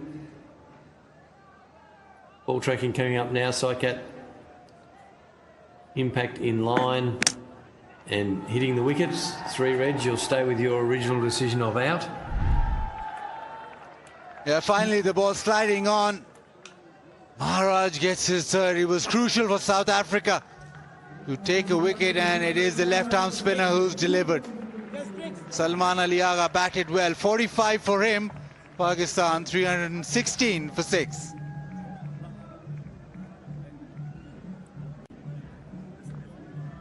And with the wicket falling, the players will take a drink.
There's a long wait for South Africa before they struck gold, removing Salman Aliaga, and we know that Salman Aliaga at that number can be deadly dangerous. He's just opening his shoulders when he was removed from the scene by Maharaj, who bowled a lovely delivery.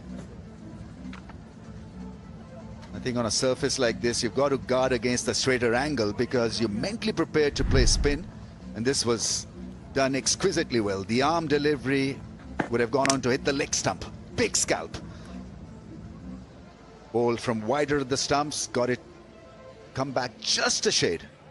Yeah, this is the peril when you're facing a left-arm spinner. You got to stay inside the line of the delivery. The mistake committed by Salman Aliaga, he moved outside the line of that delivery, and hence he couldn't play the ball with the bat and dismissed. But he featured in a very important partnership for Pakistan. Because of this partnership, this game has started to move forward for Pakistan. It's Noman Ali, the new man in.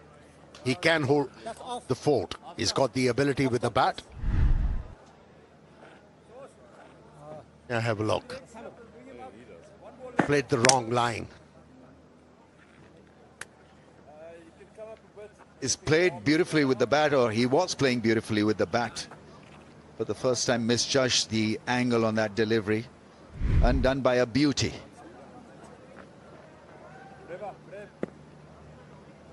Newman Ali is out there.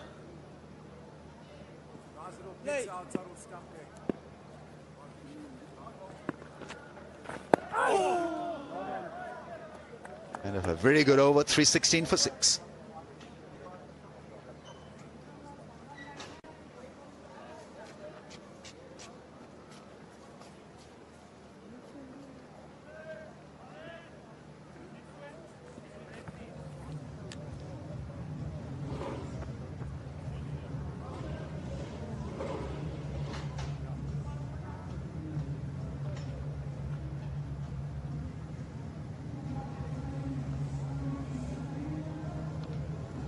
Pakistan will be looking to lengthen their stay with the bat in the first innings, get maximum number of runs. Jury is still out how much the pitch will, or how the pitch will behave once Pakistan bowl on the surface. Different spin bowlers. Shah Afridi would look to reverse it. Rabada and Marco Jansen both very keen to hit the hard length. Whereas Pakistani fast bowler would be looking to just up the ante by pitching the ball more up to the batsman. Yeah, it's highly imperative for the Pakistani batters to bat for the longest. And that'll mean the pitch will start to deteriorate and their spinners will have the chance to get the stranglehold of this game. But if they get out quickly, that will encourage South African batters to come out and express themselves. So it's important. These two feature in a partnership.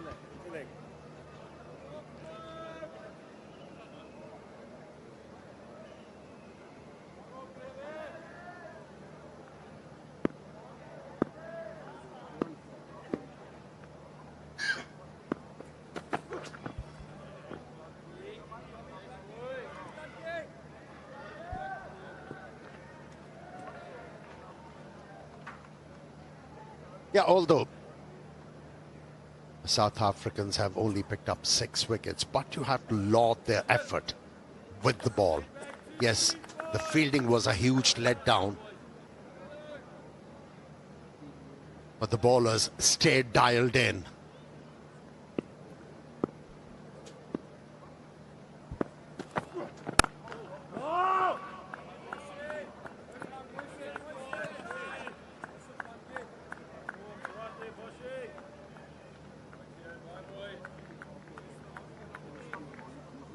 There is a bit about his batting, Noman Ali.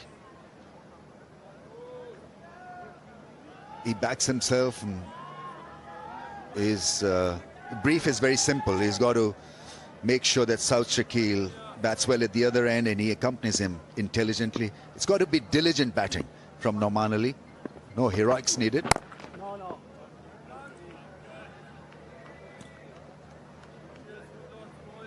Yeah, he's concentrating hard, isn't he? He goes low in his stance, looking to access the ball early. He knows his responsibility. Like you suggested, the brief has been given to hold the fort.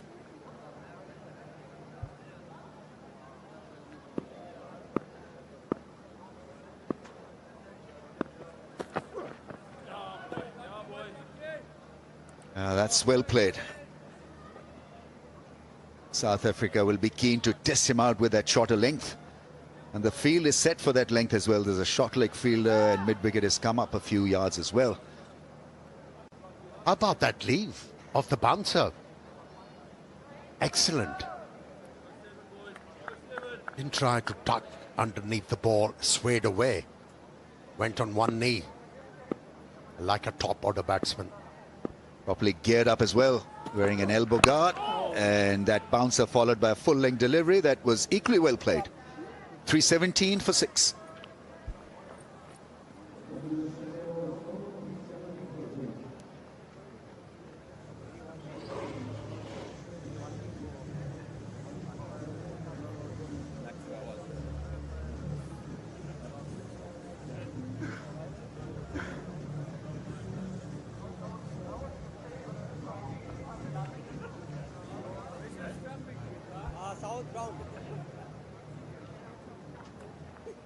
Right, Rabada bowled his heart out, but he was wicketless. Jansen has been wicketless as well. Maharaj has been the showstopper for South Africa. 3 for 87, 2 for Hama Muthusamy. It's still been neglected.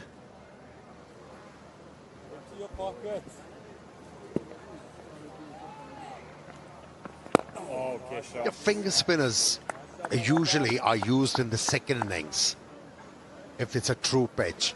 And South African captain realized that Muthusamy is kind of a bowler who darts it in and needs a bit of help from the pitch. Since he was not getting anything, he didn't bowl him that much. I think he'll be bowling a lot in the second innings, that's for sure. 4 overs doesn't do justice to a guy who's been your best bowler in the last test match. You've got to feed off his feeling good. The feel-good factor can work wonders. That's nicely played. Weighted on the ball. The ball didn't really spin back that much, so an easy angle for the left-hander to create through the offside. And he's off the mark. Nauman Ali. Yep. Delayed the stroke. He was looking if the ball was turning back to the stumps or not. Stay loose there, box. When he saw it wasn't turning, then he employed that stroke.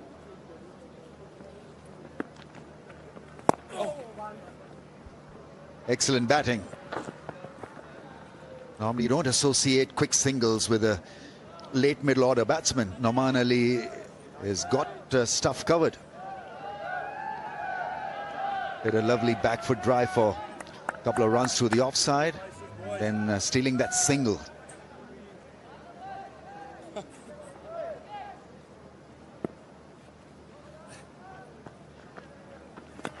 Edge and taken. It's actually worked for South Africa. After a very, very long pause, we see a catch being taken. It's captain with soft hands, and South Shakil has been dismissed. Well, it was dinned into the ears quite a few times that as a left-arm spinner, if you bowl round the stumps to a left-handed batsman, if the ball straightens to have a chance to pick up a wicket. And this morning, Maharaj decided to bowl round the stumps, and he's been rewarded. And for a change, a catch has been taken in that region. Well, that's the breaking news. See the glee on the faces of the South Africans. Not short of a miracle, a catch by a fielder in the slip. 66 he got, played well.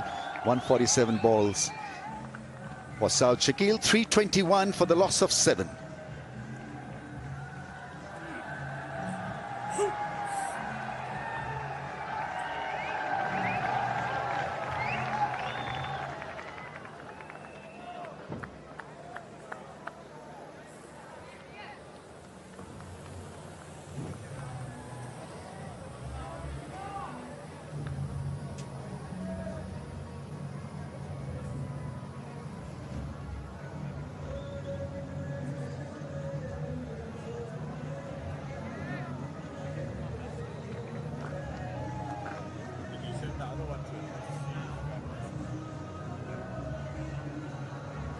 Shine Shah Afridi walks in, newly named ODI captain. Best of 29. But he's at his best when he's hitting the ball. Let's see whether he's got his game plan worked out on a surface like this. Pakistan still need to bat properly here. It's not a venomous pitch. Shine has got to show a little bit of confidence in Noman Ali. Well, he dismisses South Shakil bowling round the stumps. To a new left-hander, he decides to bowl over the stumps. That's mind-boggling. It is. Catch it! And a successive over. First time he's picked up 4-4 against Pakistan. Beautifully bowled. Didn't play the angle and nicely held by Aiden Markram, making sure that he looked hard at the ball, and thank God for that. 321 for 7.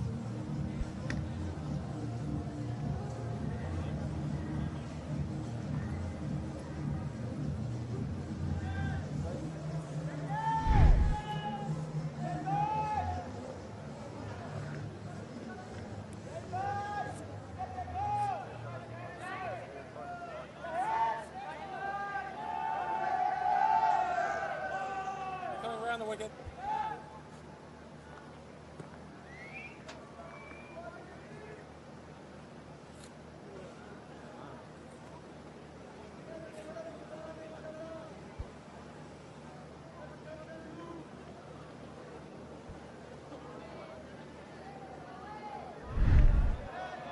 Yeah, in my opinion, he was the victim of looking to score a single here. That's why he angled the bat. But nicely held in the slips. That ball was travelling off the face of the bat, not off the edge. Also, I think he was, for a second or two, wrong-footed. Aiden Markram. Any grab for South Africa is welcome news. Field is set for a short pitcher. How did you know? How did you know? Well, there's a short leg armour and a leg slip. So, I mean, I was looking at what is happening out there, but I think that's the way to go against Noman Ali. He plays spin well. Let him feel the pressure of a couple of short pitch deliveries. Experience of playing against West Indies? Yes, man.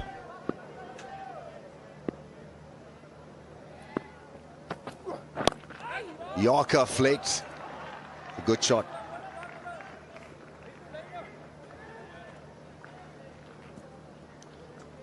When he's not rushed, Noman Ali, he plays well within himself. He reads the situation, and he's a stickler when it comes to really battling it out. He's got this tenacity, this mentality as a cricketer. You see him bowl with discipline and bowl long hours, long overs. Doesn't get frustrated. He's a stickler with everything.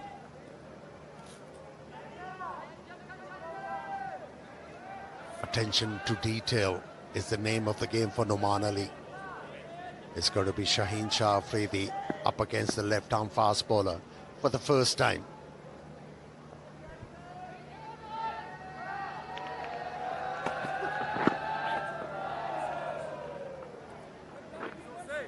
It's a bit of a rib roaster.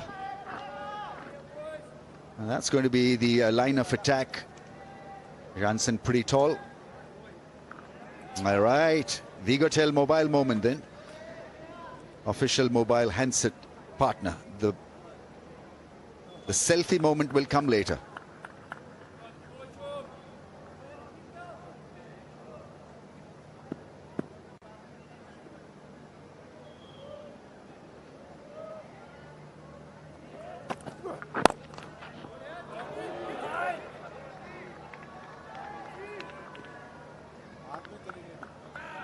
That's been the pattern so far from Jansen.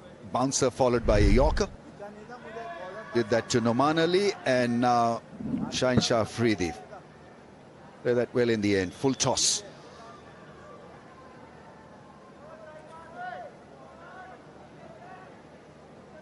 South Africa will be very pleased with their effort with the ball.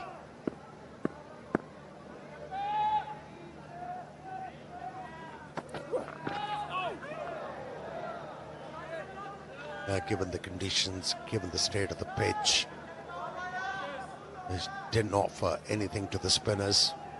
To be able to pick up 7 wickets in a span of 109 overs has to be a good effort.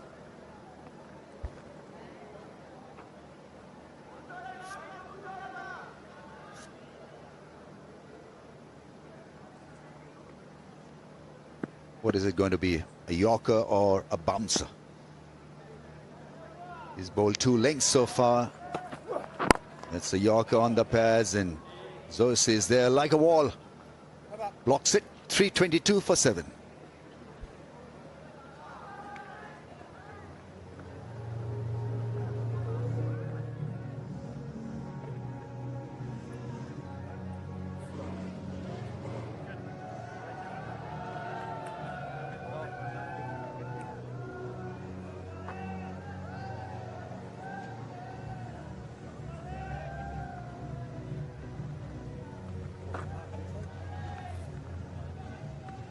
Another consistent scoreboard for Pakistan, as was the case in Lahore.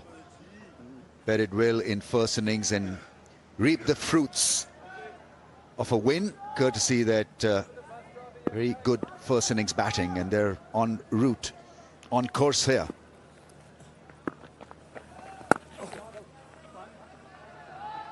A little bit of hesitation, but they make it for that single. That's good cricket once again from Noman Ali, encouraging Shine Shah Afridi to be on the striker zone.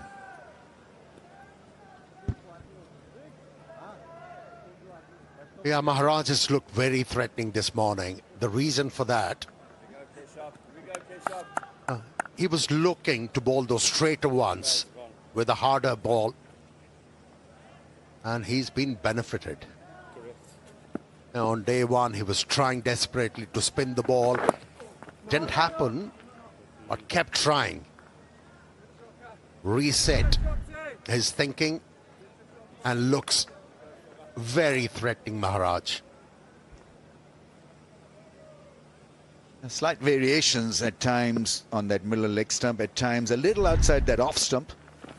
Oh, bowled him. Well, this was on the cards from Shine Shah Afridi, and it's a 5-4 for Maharaj. Focus on the left arm spinner. Didn't play the first test match, he's come back and straight away he's made an impression. That's his go-to stroke, and he cannot resist that stroke. Shaheen Shah Afridi. He played quite a few defensive strokes, and you had the feeling it's coming. Missed it completely, and have a look at the reaction in South African dressing room. Aren't they jubilant? They got plenty to cheer this morning. It's Shaheen Shah Afridi who's been dismissed without scoring. South Africa back in this test match. 323 for 8.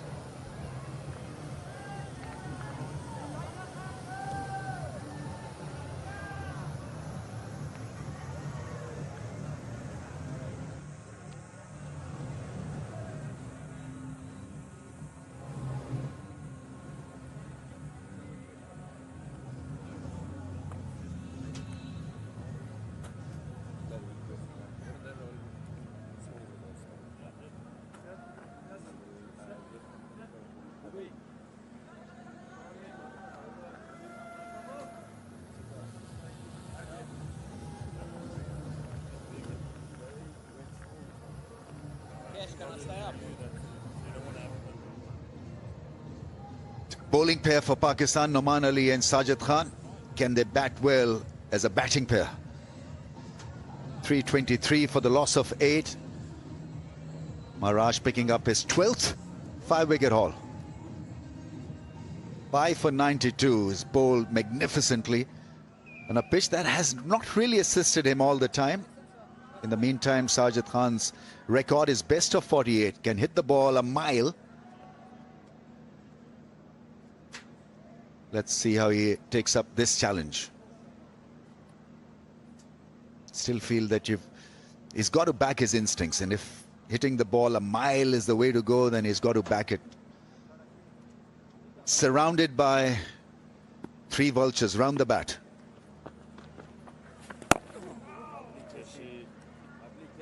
Yeah, the guile and perseverance of Maharaj earned him a 5-wicket haul. Really had to work hard. Bowled intelligently.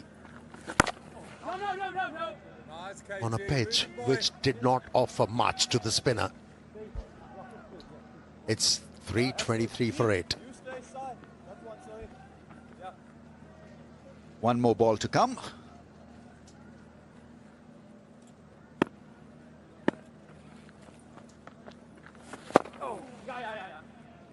Gets off the mark. Pakistan 3-4 for 8. Maharaj has a fifer.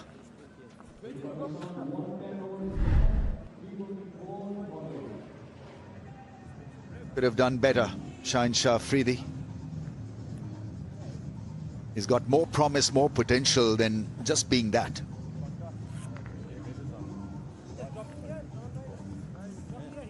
Congratulations all around. It's about delivering and making sure that you guard your reputation. You're supposed to be the wrecker-in-chief, supposed to be the guy who'll make it work for South Africa.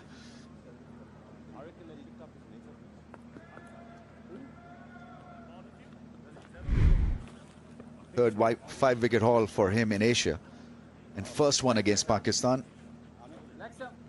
That's your leg stump, yes, leg.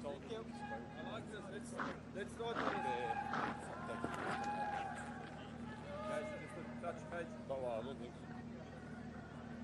It's Harmer time.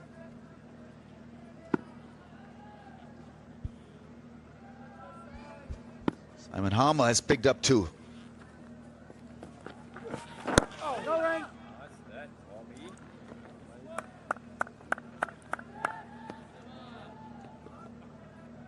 Staggered field. The South African captain knows Pakistani lower order batsman, especially Sajid Khan, is going to chance his arms. Deep mid-wicket is in place.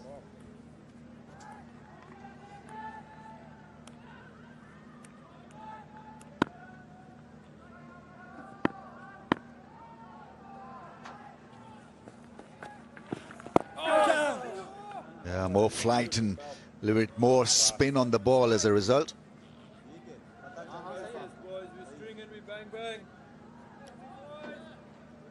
I don't know whether that last shot will prompt him now to hit that big long shot. Didn't look too comfortable defending that line. That's quicker this time from Harmer.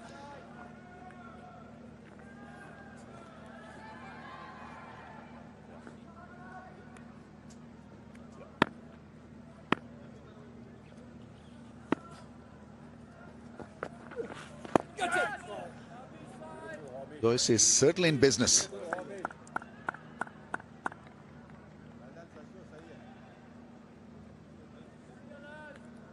Not only that he anticipates the block so well, but it's the distance from the striker, which is just about right for him to move both ways, sideways and leap forward as well. 3-4 for 8.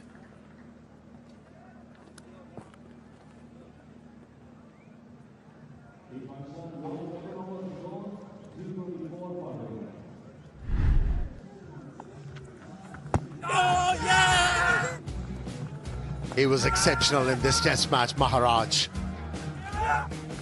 playing after a long layout. It was on the money most of the times. He was not shy to experiment, and in the end, he was rewarded with a 5-wicket haul, thanking heavens for this achievement.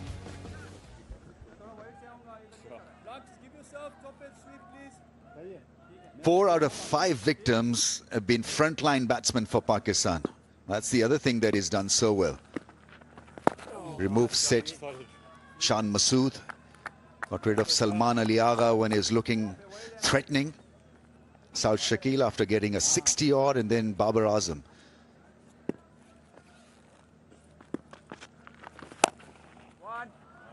Sweep shot. Good angle to go for.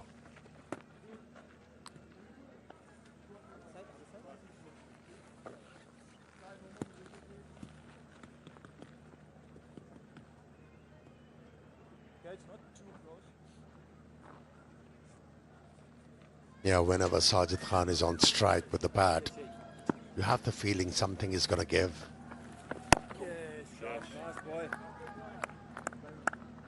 He's resisting his temptation at the moment to hit the ball long.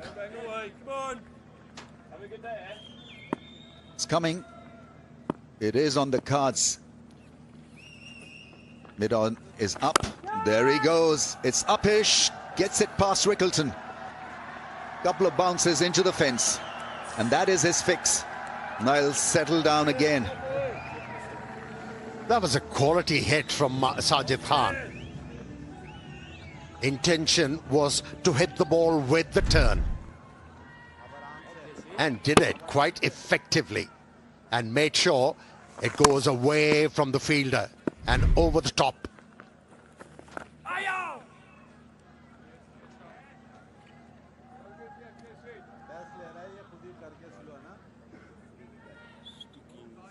Like the way he gestures after playing a ball as if he's got discovered. Nicely played. 3-9 for 8.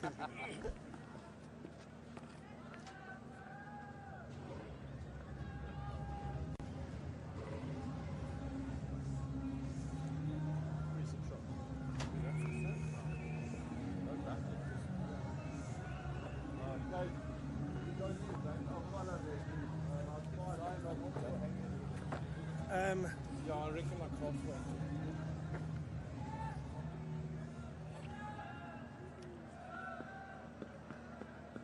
Yeah, I'm back, aren't I? Coming around the wicket. Yeah. 2 there, 2 legs. Thank you.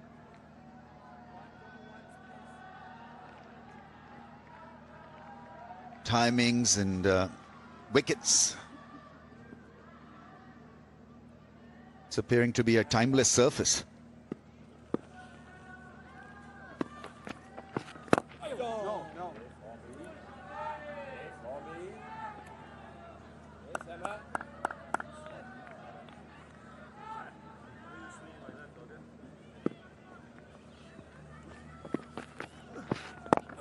Yeah, flight from Harmer.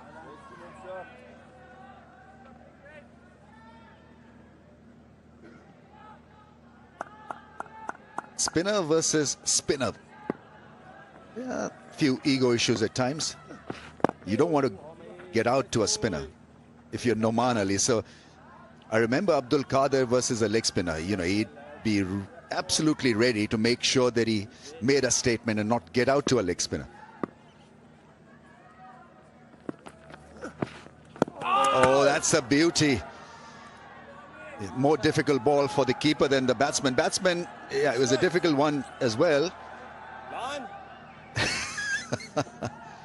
It's fine. I think that this probably hit him on the guard.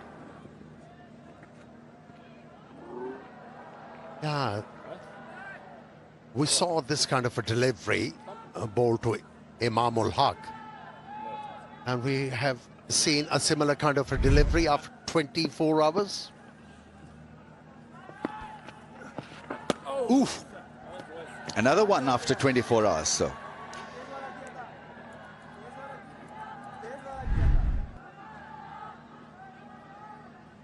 Wow, Turned like a spin, it bounced as well.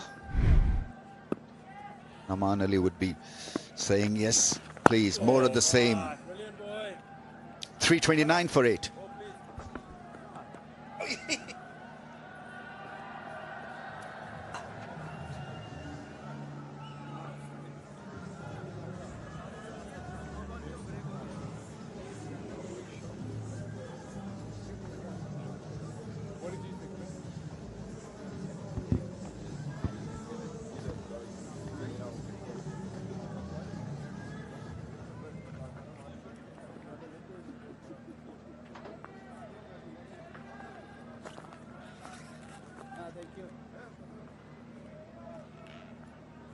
Start of the day's play, 2:59 Pakistan were. I think they'd be pretty happy with where they managed to get to. Another one down, 6 for Maharaj, right in that right area, almost like an outswinger to a right-handed batsman. Lands in the perfect area, bit of purchase, outside edge, and you get the feeling that the confidence of Markham at first slip is starting to grow. Oli, catching's been good this morning. A little bit more flight outside the off stump, making Sajid drive and a comfortable catch. Second one of the morning. Maharaj's been outstanding. Came late and appearing it beautifully. Sajid Khan gone for 5, 329 for 9.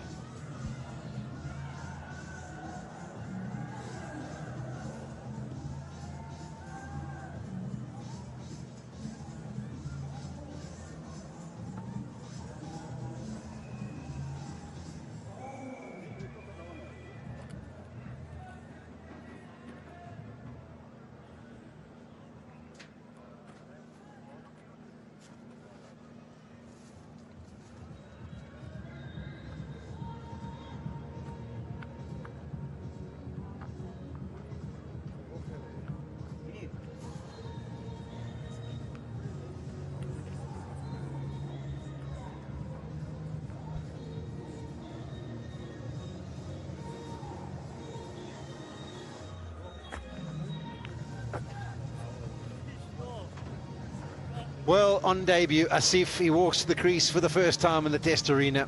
He hasn't got to bowl as yet. 58 matches at 38 years age. That's not that many first-class matches. But a best of 112, average of just under 20. So there's enough experience there to suggest that he can stick around. 850s to go with it.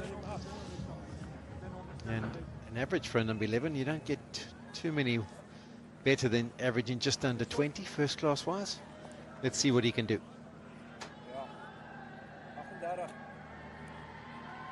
This is a different ball game. Test match cricket, different pressures. How was that? How was that? Won't be hitting the stumps. Hey, that's fun, bro. Shoulders arms. I suppose South Africa, how many reviews have they got left? They've got 2 up their sleeve, so they could decide to use it. There's the wicket. Those are nice ones to get at first slip, and when you're in there for a spin bowler, you can watch it all the way. Healthy edge. 6 for Maharaj.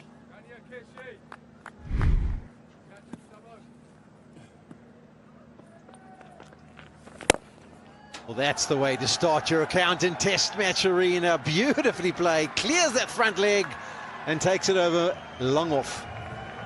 That was controlled. He can hit long balls. He's got 100 at first class level, clearing his front leg and making sure that he hits it straight over the bowler's head. Handy boundary. Every run's going to matter now for Pakistan if they can just stretch this to 350. Here again, but this time deceived by the flight. It was a short stay, plenty of aggression, and what a wonderful performance from Keshav Maharaj. 7 wickets for him. Second South African bowler to get 7 wickets in an innings against Pakistan, and he's done brilliantly. 5 wickets, 74 runs added this morning. South Africa, I think they'll be happy with 333. Stuck to the task. South Africa's faster bowlers put pressure, and smart bowling by this man, Maharaj. It's just bowled quickly. The previous delivery went for 4. Slowed it down, ball keeping a little low, but Asif had no clue. It's a bit like Shine Shah Afridi, just swinging the bat and no idea where the ball was. And he's gone for fourth, 3-3-3, all out Pakistan. It's been a good session for the South Africans. They were hoping they can get Pakistan out early, and they did it. And they did it extremely well. Pitch is really good. I think they'll feel that they've done the job. And now it's the batter's job to just challenge this total. Not going to be that easy, but this man can raise the ball, raise his arms, thanks to the crowd. What a fantastic cricketer. Yeah, 42 overs for Keshav Maharaj, 7 for 102. Best figures by South African against Pakistan in Pakistan. And there we can see his name scattered down the right-hand side of the column. But some good contributions. Abdullah Shafiq, 57. Shan Masood, 87. Saad Shakil, 66. And Salman Ali Agha, 45. Still no one getting 100 in the series for Pakistan, but that contribution means that the score ends up on 333. And I suppose that's pretty good in the context of the surface. We'll have to wait and see what South Africa can do. But they won't be upset, particularly with that partnership that they had initially this morning. That late order batters not really helping the cause. We saw it in Lahore also. No real partnership down the order, but a fantastic, good partnership up front with Abdullah Shafiq and Shan over 100 runs, 45 runs between Saud Shakil and Shan Masood. Rizwan also chipped in with Saud for 34. And Saud and Salman this morning, they started off really well, but after they were gone, things were just downhill. Yeah, the partnership of 70, I think, was key. Helped them post over 300. Bowling-wise, well, we know that Keshav Maharaj was the key. 7 for 102. Brilliant performance, 42 overs. Ravada was good with the new ball. In particular, Janssen had his moments. Simon Harmer, 2 for 75. I suppose the only question is Mutasamy. If one guy bowls 42 overs and picks up 7 wickets, why does Mutasamy only bowl 4 overs? We'll have to wait and see if that changes in the second innings. But good performance by Maharaj. 333 is what Pakistan posed. We'll take a short break and be back to see how South Africa get on.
Well, day two, session one here in Islamabad, and the game has moved forward. 5 wickets falling down in the day's play so far. Triple Nelson is what's been posted by Pakistan. A brilliant performance by Keshav Maharaj.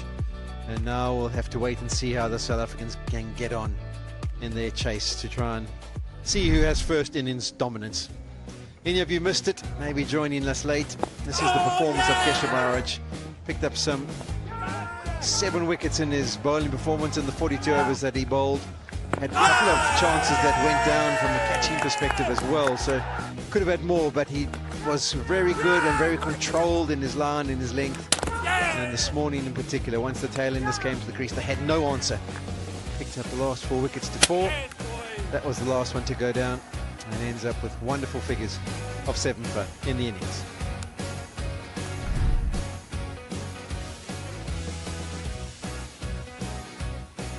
Picked up 9 for against Sri Lanka in Colombo, 7 for against Bangladesh. He likes this region. He comes to subcontinent and he produces goods.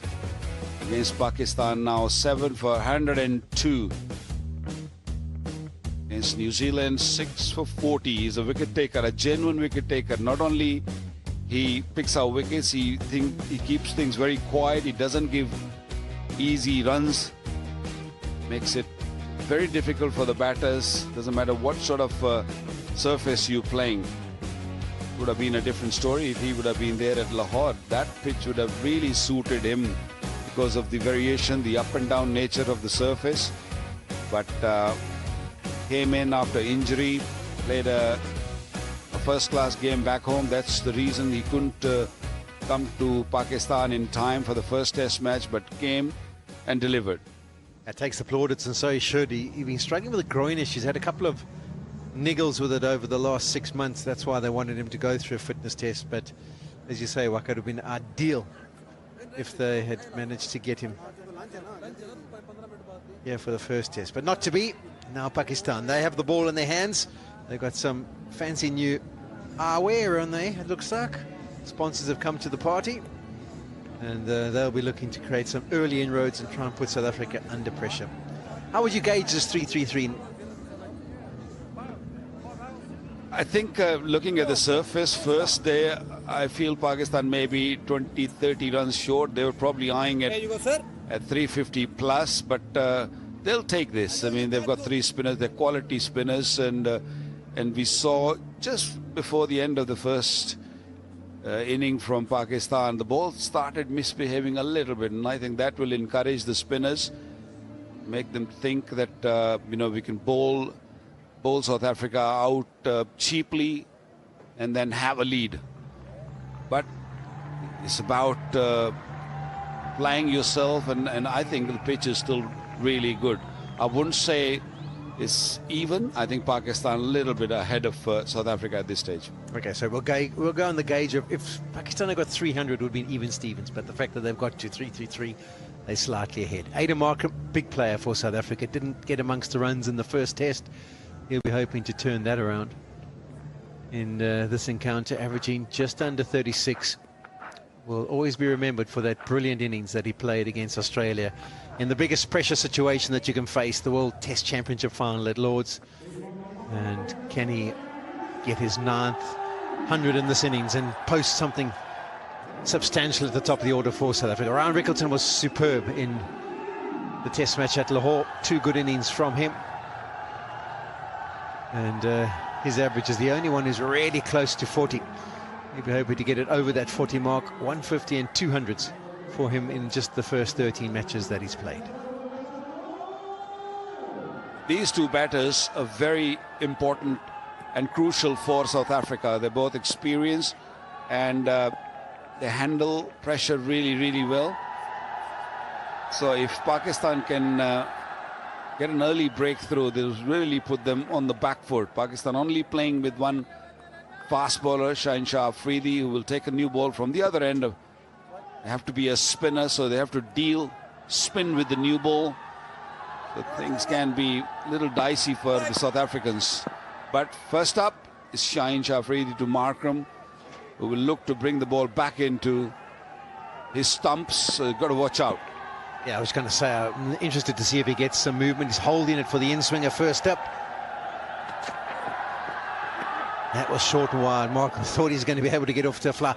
Markham got 100 on this ground last time South Africa toured, so as players you always enjoy coming back to a venue where you've performed well. Yeah, he did get 100 on a losing cause. Played really, really well. It was Hassan Ali who picked up 10 wickets in a test match. Pitch was a little different to what we're playing on. This is more conducive to the spinners, but pitch we played last time around was a bit more for the pacers, a bit more bounce in it. That's a good area. That one, a little bit of movement.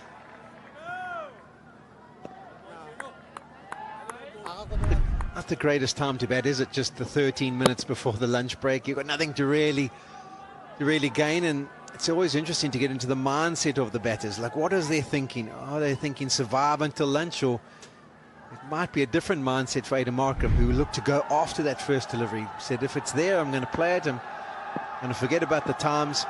Just look to play my natural game.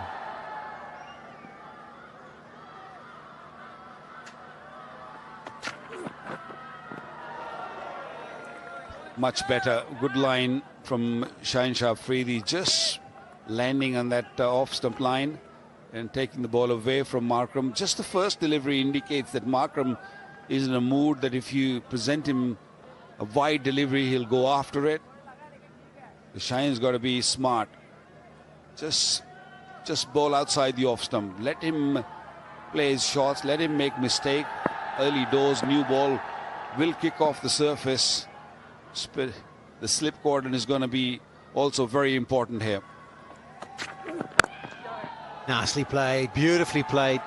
Searching for a bit of shape is Shaheen. Trying to get it full enough to give it a chance to swing, and Markham says thank you very much. Shine Shah Afridi can't help himself. He's had so much success bowling that in-swinger to the right-hander. He does try early in the game, and Markham didn't have to do much. All I had to do is just time it. New ball, middle of the bat, travel very quickly. And that will make him feel really good.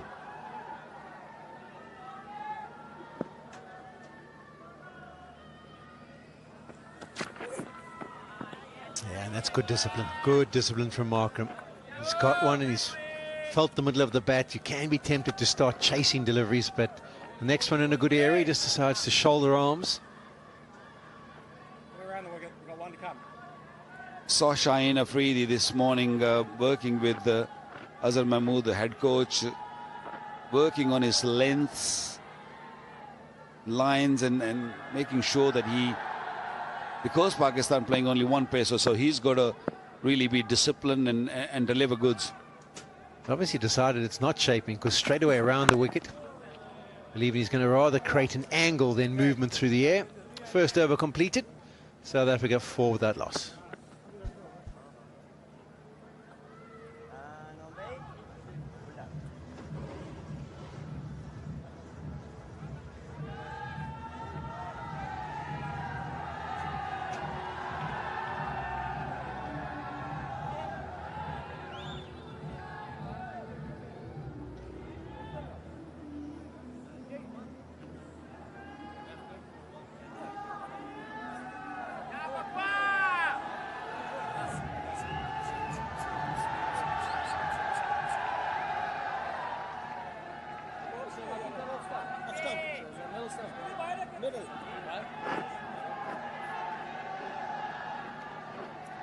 Nominally, he's going to be the other opening bowler for Pakistan. Like, I think it's a better surface, isn't it, this one? I think this is conducive to helping the seamers a little bit. It hasn't turned prodigiously from day one, but I have no doubt that day 3, 4, and 5, it'll be plenty of assistance. See how Nominali gets on. Can he get some purchase and turn? No, that one skids on straight, and that's going to be the adjustment. If you think of Rickleton, who was at the crease for a long period in the first test, he was always dealing with a spinning ball. The variation this time around is that the odd one is actually not going to turn, and it's going to go on straight, particularly with the new ball. A lot of footholds in that region, so be aware of that. The odd ball will spin from that region. Still happy to rock back and manage from the back foot. Typical field, nothing has changed. I mean, we saw Maharaj with the similar field, one slip, short leg and a short mid-wicket. And they have got a fielder right on the boundary on the offside. Yeah, that doesn't make sense. Now, that single should be restricted. I mean, if he wants to play a reverse sweep in the first 6 deliveries that he's at the crease, be my guest. There's good chance you can make a mistake. The ball's skidding on, I can trap you in front. So sometimes it's just the default setting of the captains, but doesn't make sense to me up here. Times have changed. Gone those days when the captains were more attacking, you know, only what, 7-8 minutes left to lunch. Just bring all the fielders in, put them under pressure, put the batters under pressure, try to fetch a wicket here. Get a wicket. It was interesting to see that communication as well between Rickleton and Markham. They rely on each other to be able to work things out, give them a heads up just to say, listen, it's actually not turning as much as the last game, it's skidding on a little bit, so just be aware. Just a little bit of a comfort that you can trust your partner at the other end. Here's Naman Ali's career. Boy, oh boy, what a good start it's been. Almost 5 wickets in a test match on average.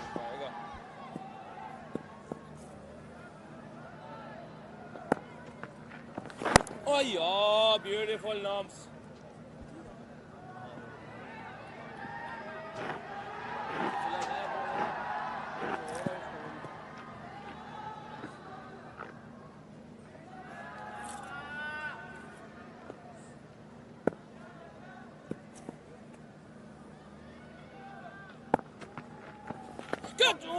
That's nicely worked to beat that man. The outfield seems to have got a little bit quicker than it was on day one, but still won't get all the way to the fence. So that's now 2 overs completed. South Africa 8 without loss.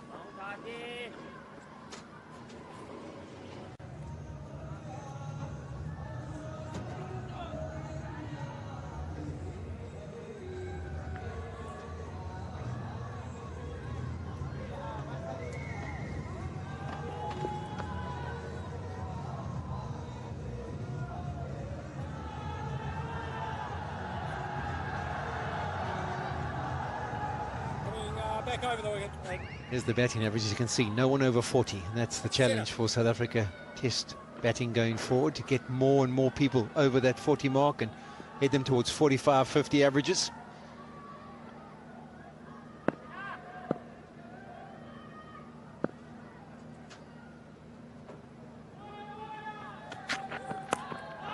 Oh, that's a good delivery. Big appeal. I'm not too sure what they're appealing for, whether it's inside edge or LBW.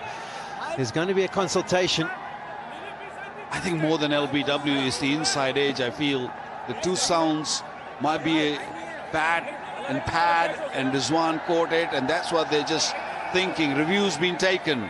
Dicey here for South Africa.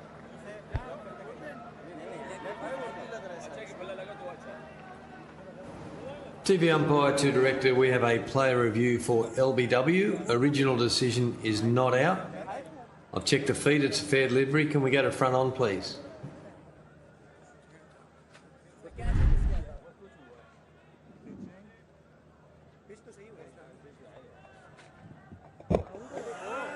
Thank you. It's gone close to the bat there, so we'll confirm that there's no bat involved. With ultra edge, please.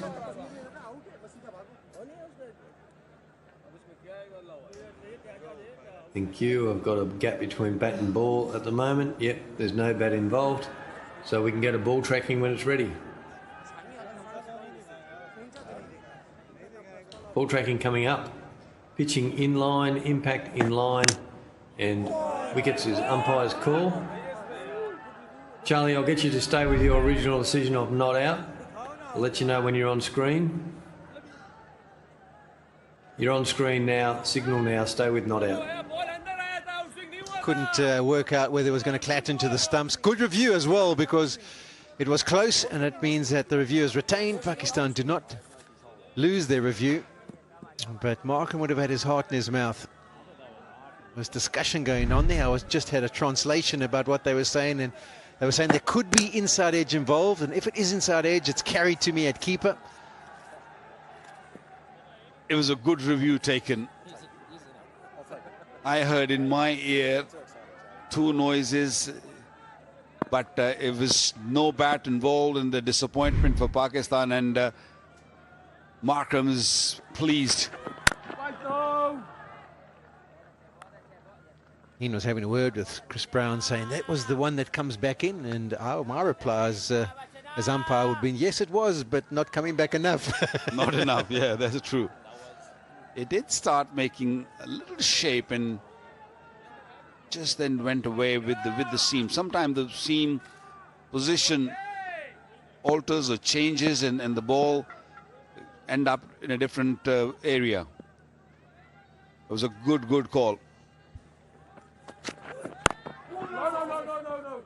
That should have been a single. Markham's going to maybe regret that. That was an easy single in the end. I think initially he thought he was going to get to it quickly, but there he goes. He says sorry to Ryan Record, and I thought it was.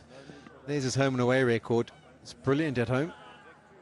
Averages of over 43. He's had his challenges away from home, but that one Test 100 in the World Test Championship final is the one that counts.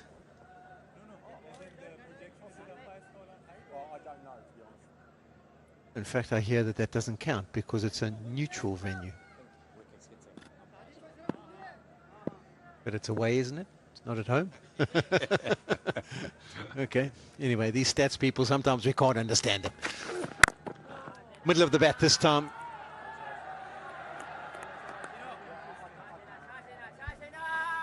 The umpire, he couldn't give out that LBW with 100% confidence.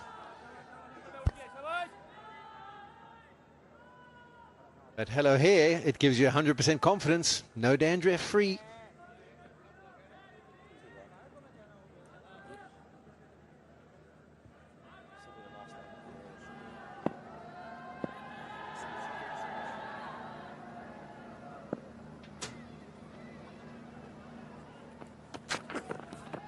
Oh, there's a good another delivery. This is why I can't work out why he went around the wicket, because there's enough happening for him over the wicket. He's trying to get it to shape back. It brings in the LBW, and we'll see more and more of this as the game goes on. The ball just staying down. I think the only thing he's thinking going around the wicket is that he brings more LBWs into play, because the ball is not coming back. If it's coming back, that's the best angle. But if it is going away, the angle from over the wicket is perfect. Land at middle stump line and then take the ball away. Last delivery before lunch. And dealt with beautifully by Markram. Good bit of fielding by Babar Azam there in the covers, because that was hit with good power. So that brings a close to session 1 here on day 2. South Africa answering 333 with 9 without loss. There's been some tentative and iffy moments for South Africa in those first 3 overs, but no breakthrough for Pakistan. And I think we've set ourselves up for a wonderful session here on day 2 after lunch. Tough period has been handled quite nicely by the South African 2 openers. Amazing session by the South African. They picked up 5 wickets and all done by Maharaj. It was wonderful, but this was crucial. These 15 minutes were very important, and they batted superbly. Can't read too much into the 5 wickets at 4, because that's 4 tail-enders that have been knocked over as well. So yes, it has happened, but not necessarily going to be the trend as the day goes on. There's the batting lineup for South Africa. No damage done, and they've got a big job to do after the lunch break.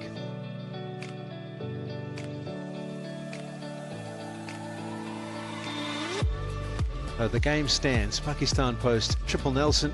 Keshav Maharaj was brilliant with 7 for 102. A real standout for South Africa. Some good contributions, 4 good innings for Pakistan in that relation of 333.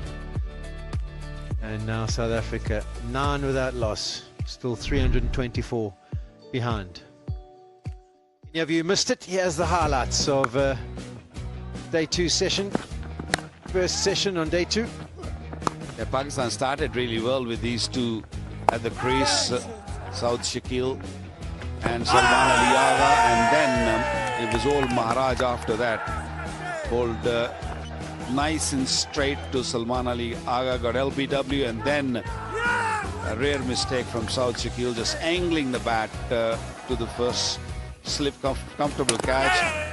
And that's the way Shine plays. He looks for a big shots that Maharaj was too smart for him. This was a slower, very slow delivery to Asif to get all out. Maharaj was wonderful this morning, and then they had to deal with 15 minutes. That was a real convincing shot, that one from Markham. This one, questions are shape backed in, just didn't do enough. Chris Brown wasn't convinced that it had done enough to clatter into the stumps, shown to be an umpire's call, just clipping the outside of the off stump, much to the dismay of Pakistan. And as we mentioned, no damage done. South Africa 9 without loss. So we've enjoyed the viewing on day 2 in the first session. There's a nice session set up after lunch. We'll take a break and be back with the live action in a short while.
once again promises to be an examination of skill, resilience, and how good you are on a spinning track.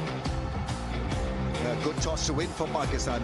Shan Masood there opting to bat straight away. No hesitations whatsoever. It looks a brittle pitch. It looks a pitch that will offer a lot of assistance. Oh, that's right. Bowled in. What a start from Harmer. And a lovely 50 from Pakistan captain. His fourth 50-plus score. Shafiq gets to his 50. Oh, chance and taken. Slow from Maharaj. A diving to Zorzi. Picks it up and still him it off. In the air, chance. And this time taken. Oh, that could be gone. The new ball done the job. Yes. It's something for South Africa to rejoice. They had a good time of it. The last session probably belonging to South Africa. Well, we're back on pitch side, and at lunch, South Africa are 9 for 0. Pakistan were bowled out for 333 with Shan Masood as the top scorer of this innings. Contributions from Salman Ali Agha and Saud Shakil, but South Africa managing to bowl this team out before lunch.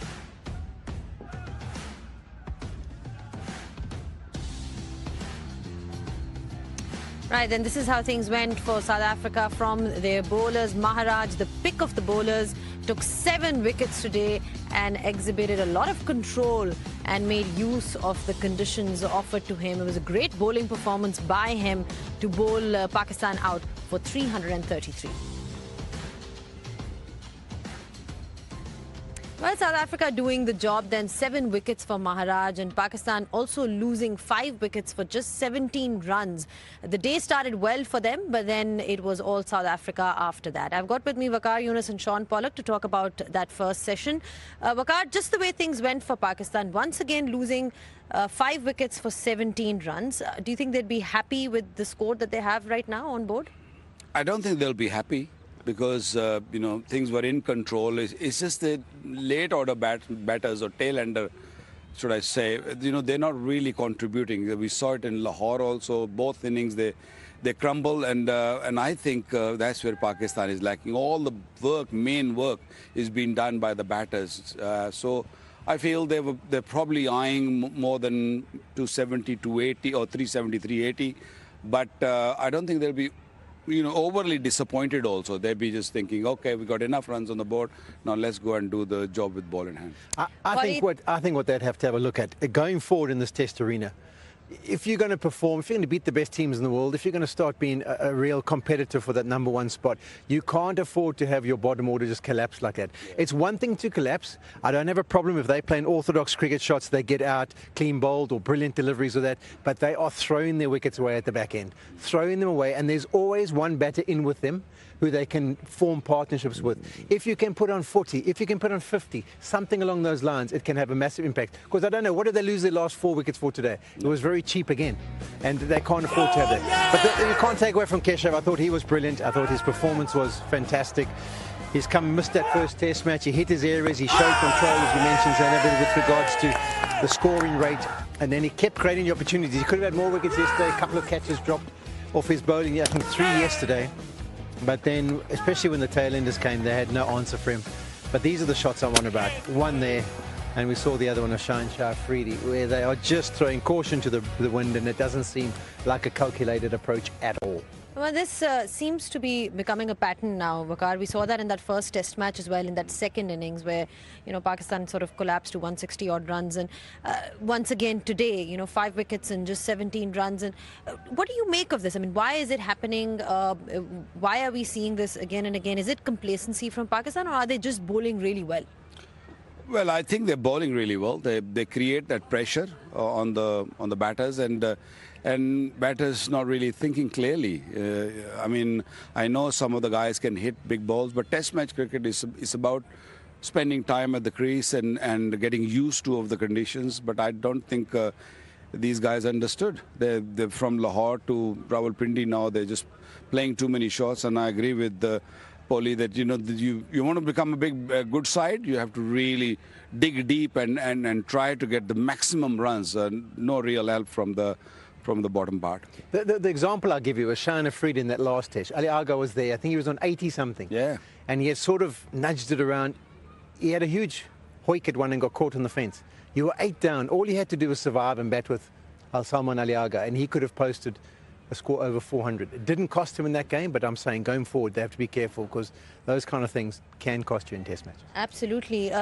Polly, just in terms of what you made of the conditions, no real demons in the pitch, or what did you think of it? I would actually be interested to see the analysis of the amount of turn. I think the degree of turn was more today. I thought more examples, Harmer, Kesha, Maharaj, they all got the ball to purchase more. So I think that surface is already wearing. Obviously the footholds are starting to develop as well.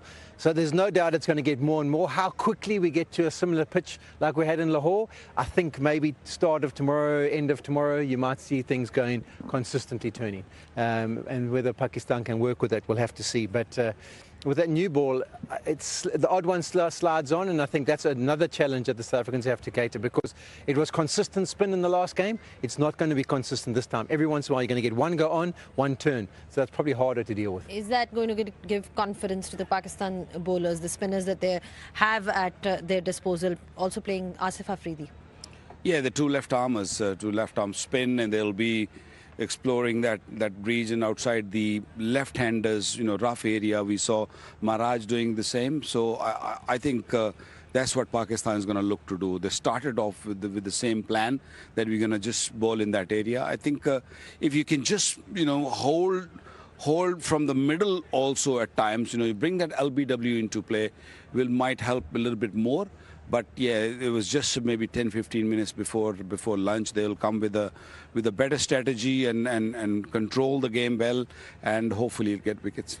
Aiden Markram, looking confident out there from whatever we've seen, only faced 13 balls, but we know what he's capable of. He's a brilliant test player. What can we expect from these openers then from South Africa? Yeah, particularly from him. I mean, he's got good memories. He played well. He got 100 on this ground last time they toured here. So you'll be hoping that he can deliver, because he's such a big player at the top of the order. And also the thing about him is when he gets going, his scoring rate is so impressive. He's one of those guys who puts bowling attacks under immense pressure, because the scoring rate can go through the roof and he can hit boundaries at will.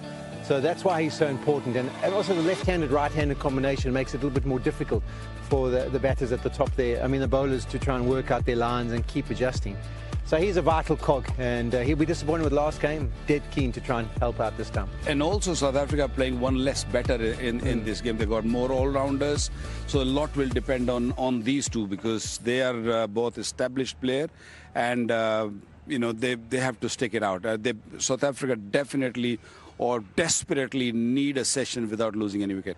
Shaheen Shah Afridi, where do you think, how do you think he should be bowling? Because we saw Rabada, he bowled really well with the new ball. What do you think his bowling plan should be in these conditions? He's the only fast bowler that Pakistan is playing.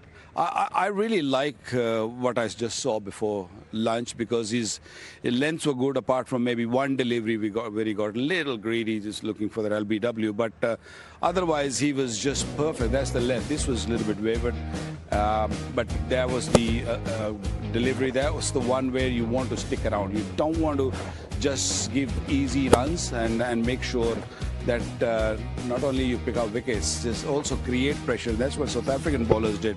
South African spacer didn't pick up wickets, but what they did for Maharaj is they kept that pressure, ball those bounces, and keep things really, really tight. Even if the wickets are not coming for you, from the other end, there might be a spinner who will be just reaping. And what do you think from a South African batter's perspective, Polly, when you talk about that spin challenge? What should be the approach? Is it a case of, sometimes you see often that batters can go into their shell when the pitch is doing a bit? They can, but I don't think they can afford to. I think the surface is better, and they've got to mentally be in that mindset like, hey, this is a better surface to work on. We can make an impact. Also, if you look at the bowling performance, Shaheen did well with the reverse swing ball. You have to worry about him. He was brilliant with his left arm spin, but you've got a debutant. So when he comes on, we can put him under pressure. He doesn't know. He's going to be feeling a little bit uneasy. The off spin, I don't think went all that well in Lahore. You can maybe put him under pressure. So I think they need to pick their battles. And if they can pick their battles at the right time, they can be aggressive and can put a bit of positivity onto the innings. The role of Noman Ali, he has a bit of support now from the other end. He's got, Sajid Khan. Now he also has an option of Asif Afridi, but you can't ignore the kind of, what he brings to the table, because he's just such a consistent performer. Yeah, I was just reading his numbers, ridiculous numbers. Only played 21 games and picked up 9 5-wicket all.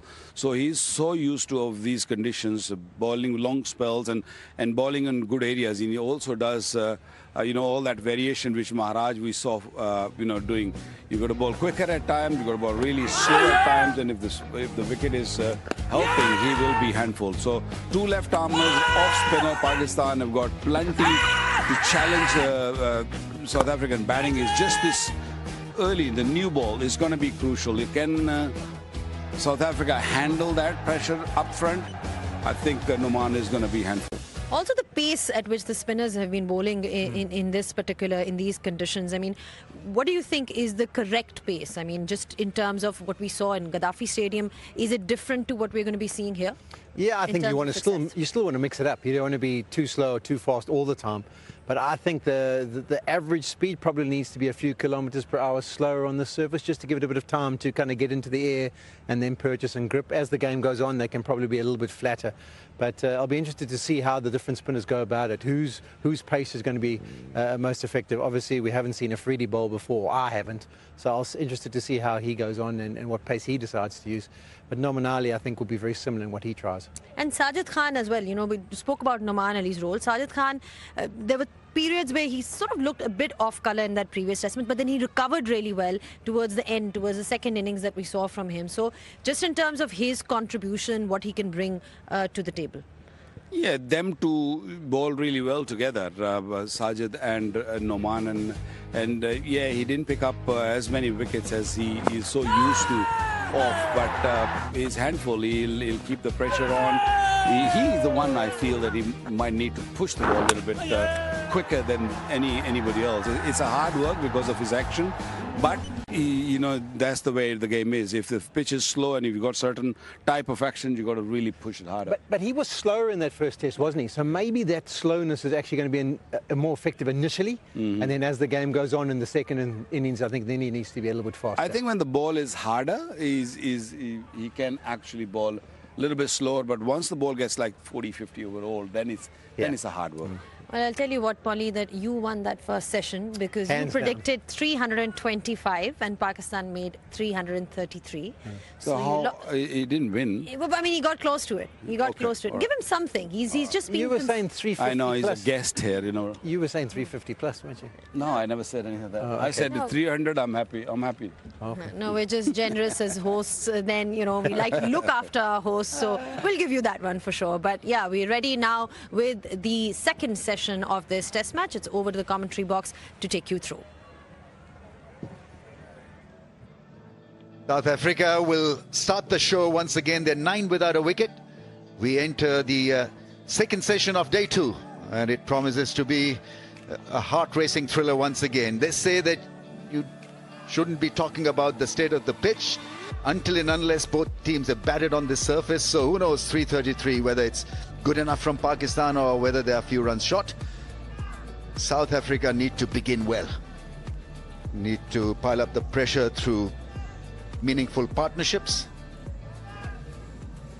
Khan Masood has got luxury of plenty of spin options. So from Asif Afridi, who's making his test match debut at 39, to the trusted duo of Noman Ali and Sajid Khan.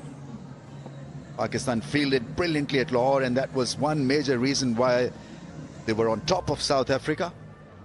More of the same. I think that huddle will be about maintaining focus, not getting frustrated and not worry about a partnership or two. It's about striking early. Brand new session, got to make it count. Amir Sohail is here. Yeah, I think the advice from the captain should be patient. Do not expect the pitch to react for you all the times. You have to use your guile. You need to be patient. You got to be consistent with your lines and lengths. Wait for the batter to make a mistake. And when you talk about South Africa, I think they need to be positive.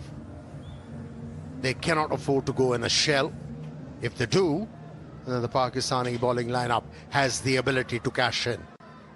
They have to look for runs.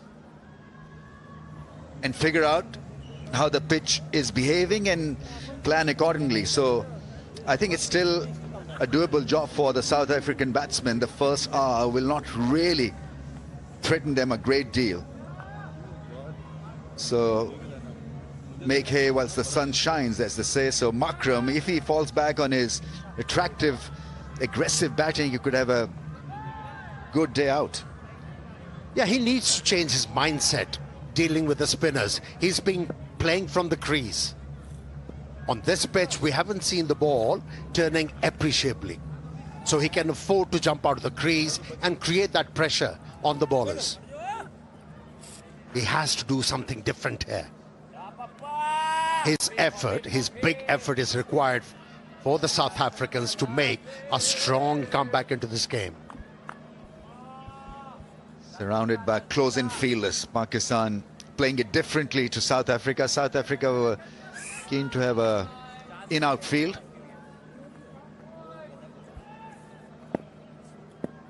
A leg slip to go with short leg and a slip. Rahman Ali drops it on that area of the surface which matters. Yeah, the reason why he's got a leg slip in place is going to rely on arm deliveries. With a new ball,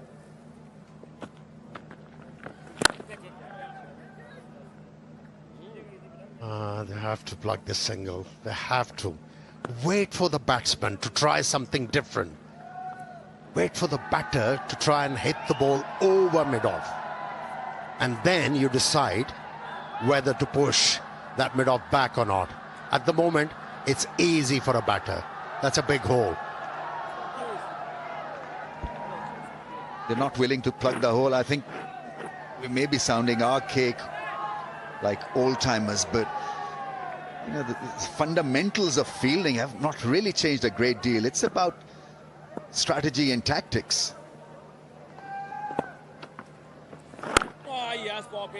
Maybe sounding like a broken record, but what is the need of having a long on now, right now? And the innings is what? Young, 11 without a wicket? That was I was about to say. They're starting up fresh after lunch. And if, as a batsman, you know you have a chance to score a single, it takes the pressure off. This is good from Rickleton. That's what he has done so well during the first test match. He was not reluctant to use his feet.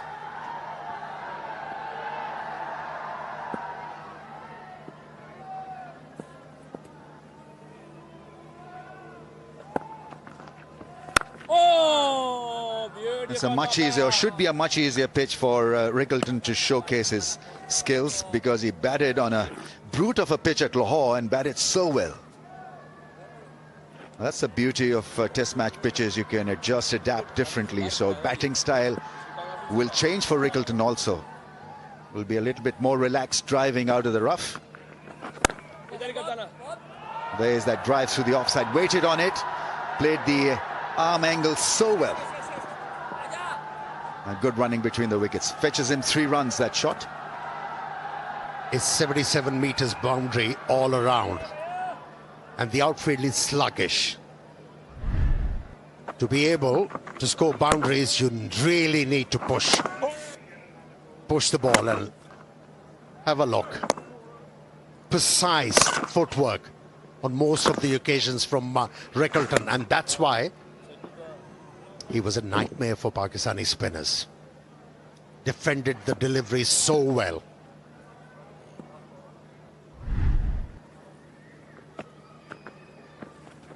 Nicely bowled, beautifully bowled. Less space, more spin. 14 without a wicket.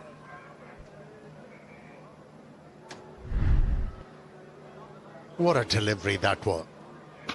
He kept on bowling with the arm, Nouman Ali. Had the batsman staying inside the line of that those deliveries, and this time around, got the ball to shape away.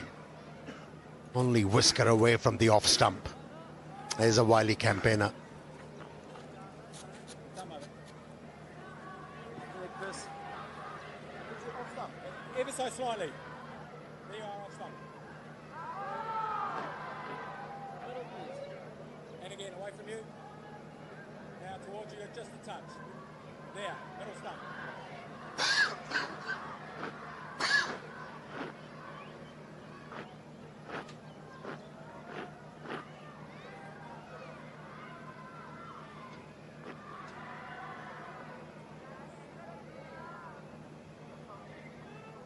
Two slips in a gully. There's a good chance that they'll attack Shines Afridi. Oh, that's a good delivery, keeping it away from his reach. Fell for it, Rickleton.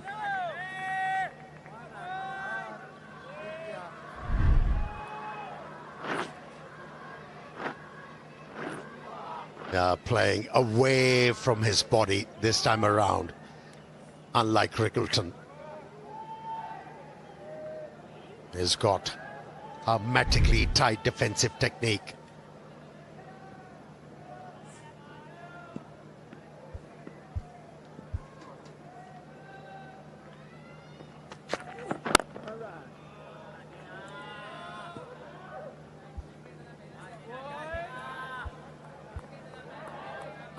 KFC is our official food partner.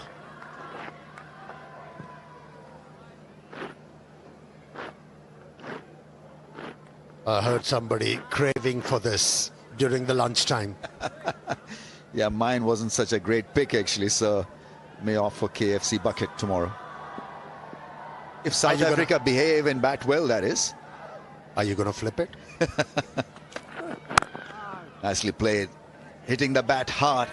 The pitch still has a bit of bounce for Shines Afridi. Let's see whether he can get some reverse. I think that'll be the idea, to get this ball as old as possible, as quickly as possible, and to make use of the abrasiveness of the surface. Yeah, I think this is firming up, and the sound of the bat has changed, is more taut.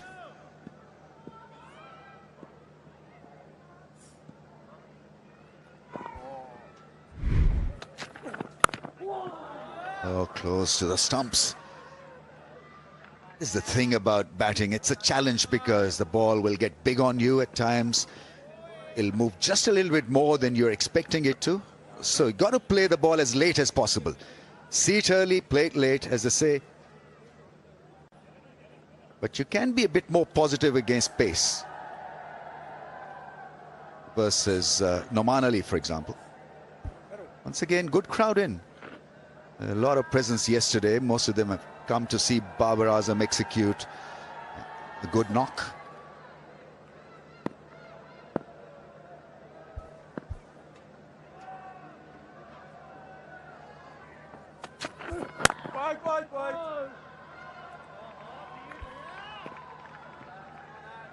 Here's a century here in Rawalpindi, Adam Markram.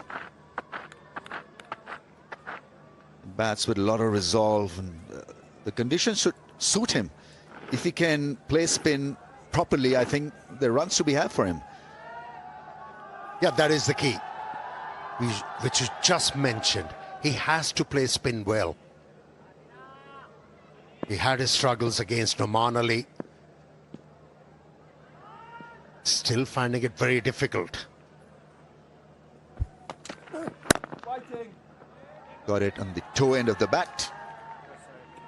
And end of the fifth is 15 without a wicket down.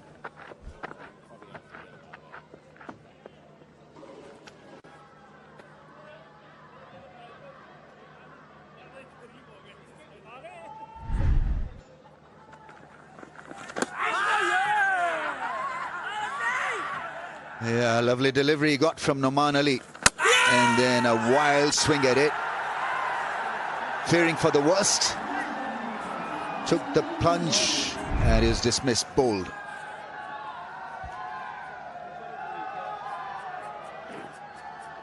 The reason why Markram has really struggled against Noman Ali is not looking to get to the pitch of the ball. He's just playing with a shorter stride, allowing the ball to turn away from the bat. And that's why he's been struggling. Oh, falling short of the first lip.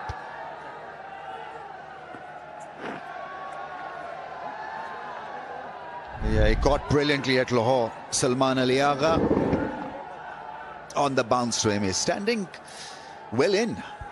5 catches for Salman Ali Agha in the series.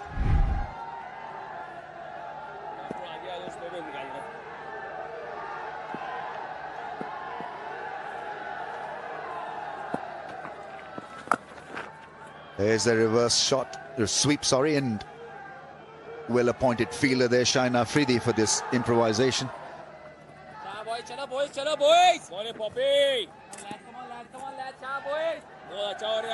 Oh, this is intelligent from Rickleton. That is a dangerous line for a left-handed batsman. He just wants the bowler to move away from that. Took a risk.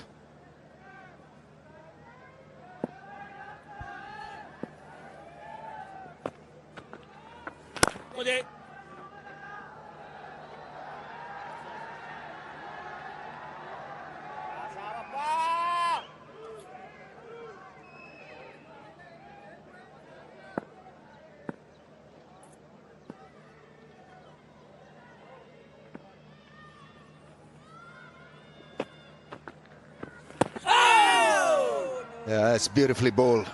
Natural variation with the new ball, and so he's got to be careful here, Makram.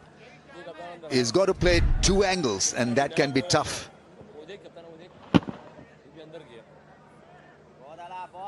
Yeah, leg spinner is coming. Now Makram has to be ready for it.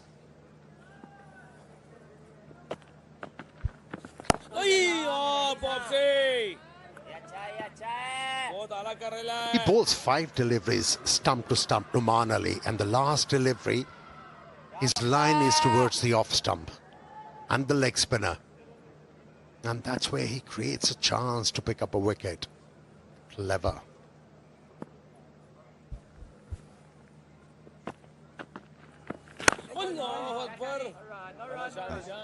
Beautifully bowled by Noman Ali. There's a lot of fun watching him from up here.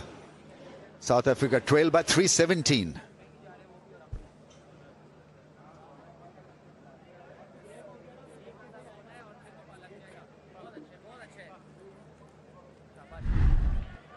Yeah, it's been brilliant spinning the ball and maintaining discipline and attacking. Options to go with the discipline. Twice he's got the better of South African captain. Got a vicious delivery when he was caught behind, and the other was a slog.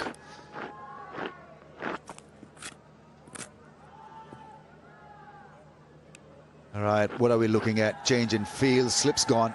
Put at short cover. Maybe a few cutters, slow deliveries, who knows? Change of tactics from Shine Afridi. Oh, that's beautifully played away from that point fielder into the fence. That bat made a great sound. I'll be hoping that Shaheen Shah Afridi keeps him bowling him there. The bounce was true on that occasion. A bit of pace behind that delivery. All he needed was to direct the ball in that direction. Use the pace quite nicely. Yeah, the balance was great as well, playing that shot of the front foot, just slicing it past the man at point.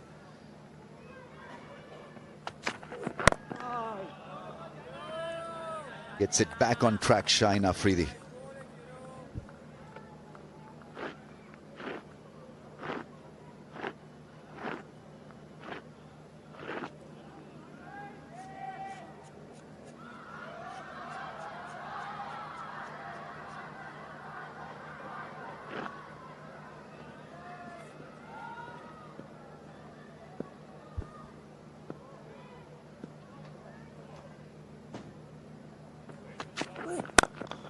Nice one, and well blocked by Shan Masood. He really had to work hard to stop this from hitting the fence.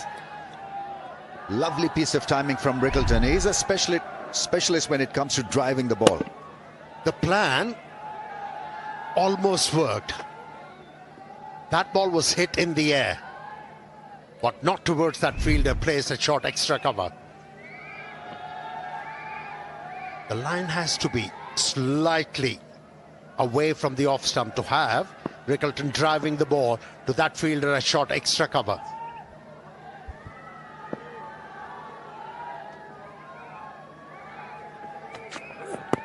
Oh, close enough for the umpire to call, probably pitching outside the leg stump.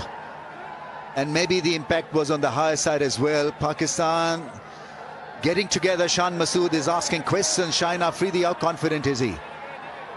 Is the keeper getting engaged in the talks? They've gone for it. You called it, Ramiz bhai. You called it. Pitched outside. TV umpire to director, we have a player review for LBW. Original decision is not out.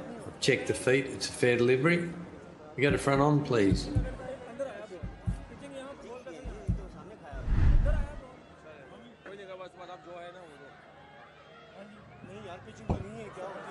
Thank you. It appears there's no bat there.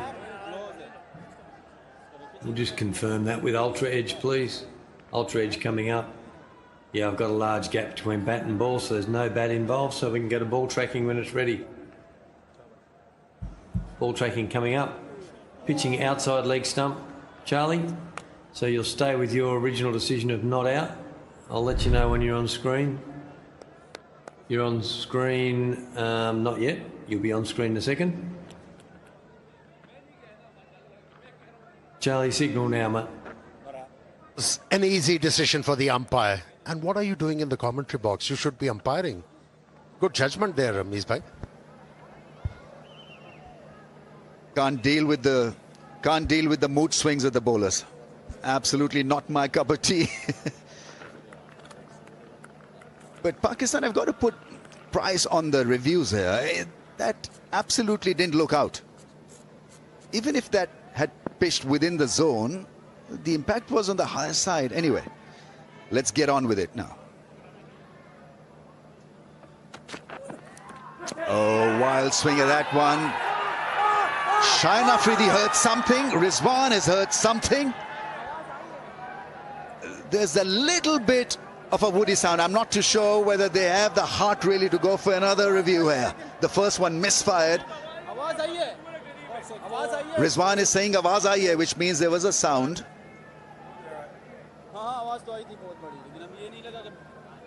Shan Masood, the pressure is on the skipper. Yeah, you're right. There was definitely a sound there. Yeah. Was it the crackling of the handle? Or there was a scratch on the bat?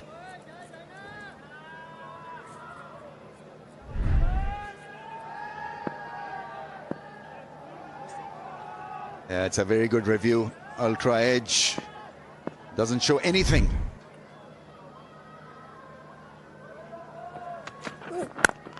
Nicely ball. Attacking the stumps. Makram a little uneasy at the crease. 21 without a wicket.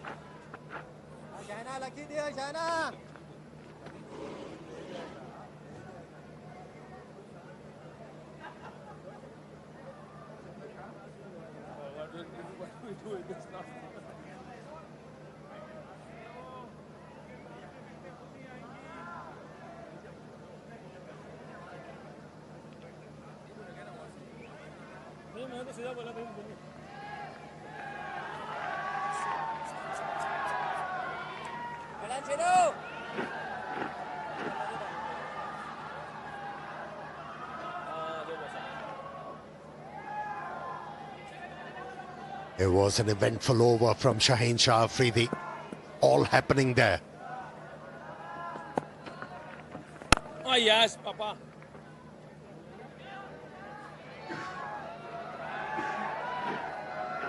Maharaj and Noman Ali seems to be very similar in style and execution, both your originals.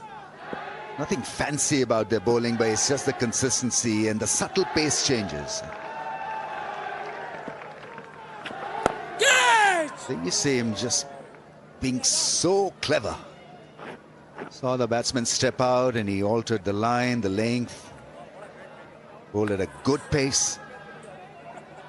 I think that's imperative for any spinner. Find the right medium, the right pace medium. At what pace the ball will work for him.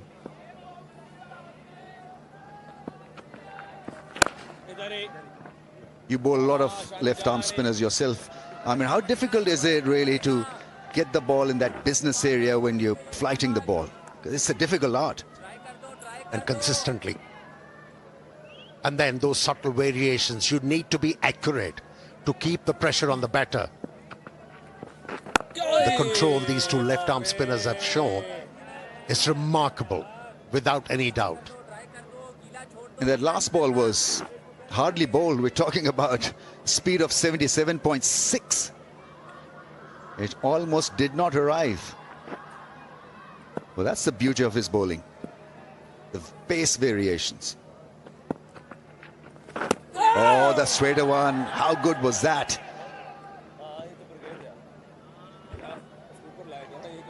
Played the ball close to his body. That saved him.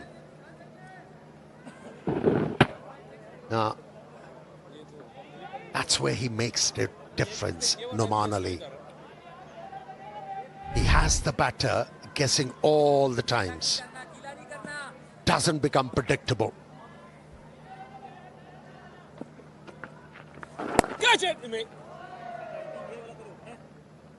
Gets it past the on-field or onside field. And after 8:22 without a wicket.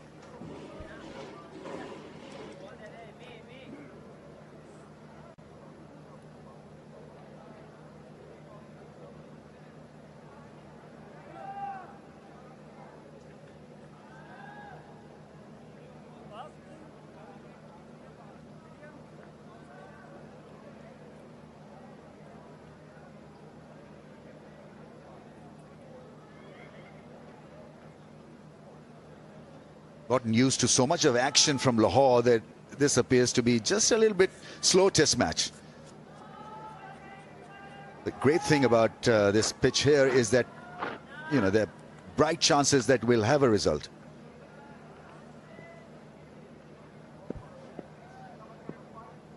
And Afridi in his 5th over.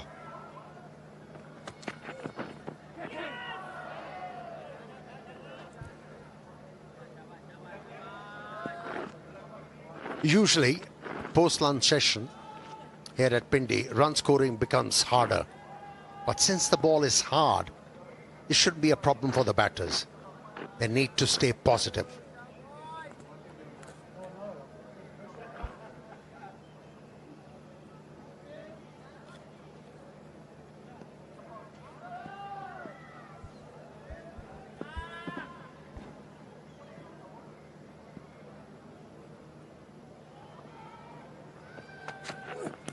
Oh, that's a beauty. That really is a beauty, and yes, given out. Richly deserved it. Shine Afridi's ball, a great delivery, shaping it away from Rickelson's off stump. A poke at that line, and he's done. Yeah, as a spinner and a fast bowler, you don't have to move the ball a mile. Enough deviation of the surface can earn you a wicket. What a delivery from Shaheen Shah Afridi. And this is a big wicket for the Pakistani team. And to have batsmen playing such a delivery has to be a very good length. 22 for 1.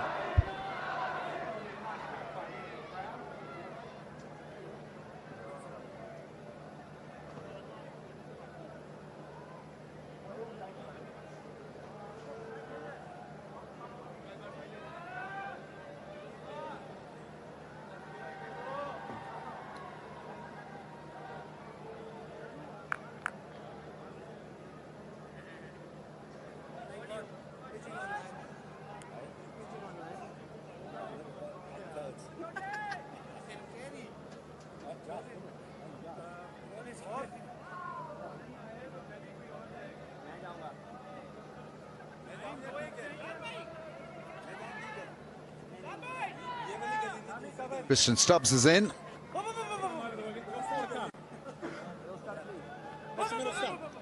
"25 years old, 12 matches and 520 runs. It's a fledgling career, average of 27.37.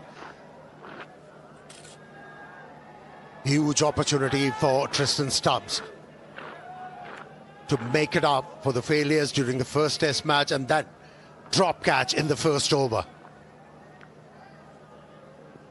Yeah, he's got to shrug it off, get it out of his system, out of his mind. His job right now is to get a partnership rolling for South Africa.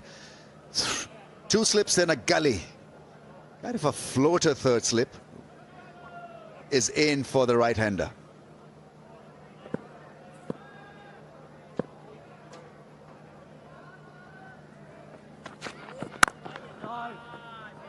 Bowler link delivery, played well.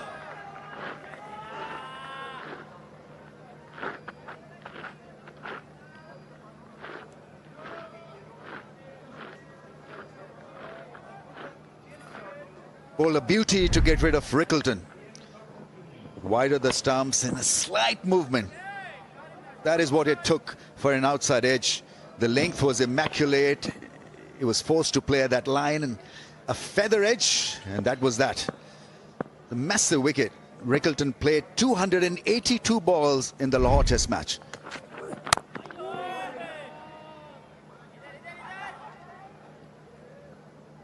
So an opener has been removed who can bat time, can bat well against spin. And the form player he has been for South Africa, Rickleton. Now the focus is on the newcomer at number 3. Normally your number 3 are your best batting option.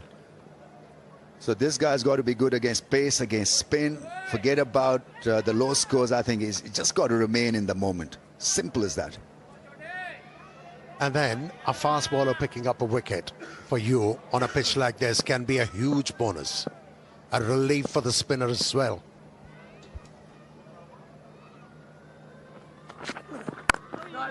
His form has not been bad in white ball cricket. In the meantime, it's tea time for the fans at the Tapal Tea Lounge, Pakistan's own brand. Around the wicket, under comes.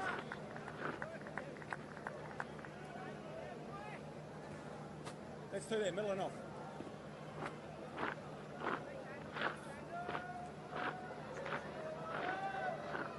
Afternoons become nice here in Pindi and Islamabad, so Test cricket can be for the fans.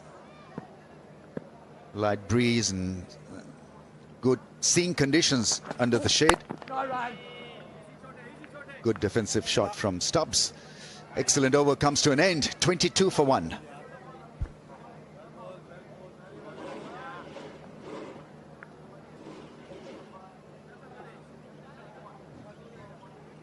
Trying to compare Noman Ali's excellence with Maharaj. Both very similar in style, you know, the original bowling actions. Maharaj maybe a couple of inches taller. Maharaj possibly uses more crease than Noman Ali, but when it comes to consistency and variation and discipline and the pace of the ball and how to bowl on a surface like this, both are very, very similar. And both release the ball very early, and that's why the fingers are involved. Both of them give a real tweak to the ball and have the ball to drop on a batter. Finger licking good.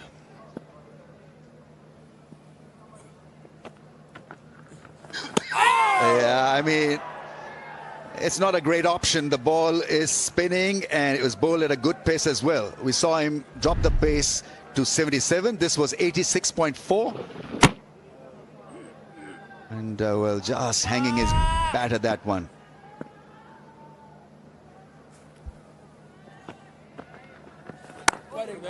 That's where he makes the difference. He changed the trajectory, but the length remained the same. Had the batsman inveigled. Similar averages, 83.3 versus 85.6. A lot of subtleties. More flight this time. So the last ball before this was at 92.5. Let's see, it's 84.0 kmph.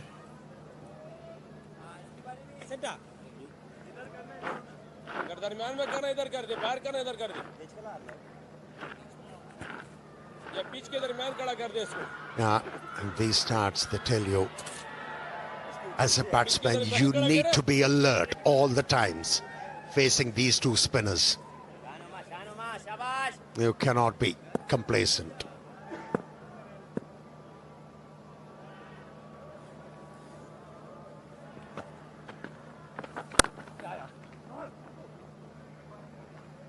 Picks up a single, read the lack of spin on that one quite nicely.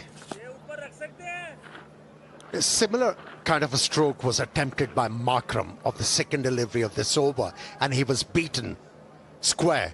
But Stubbs was very efficient because he moved his back leg towards the off stump.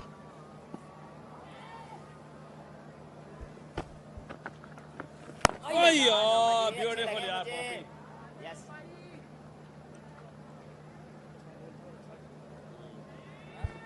There's certain bowlers that you enjoy watching. Noman Ali is certainly one of them. Lower in pace, quicker in pace, different angles, round and over the stump angle.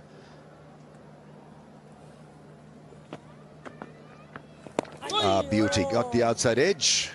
The last ball of his over, 24 for the loss of 1, South Africa.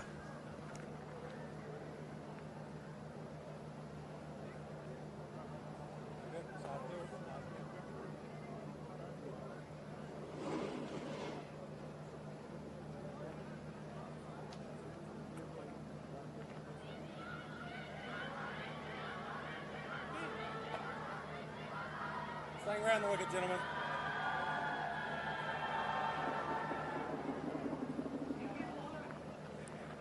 A wicket for Shine Afridi. And a big wicket. Trickleton was batting nicely, nicked off. South Africa know the importance of the first innings.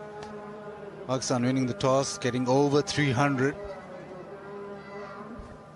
He has to bat long, somebody has to bat big. Make sure that they're in the game come the second innings. Stubbs faces up.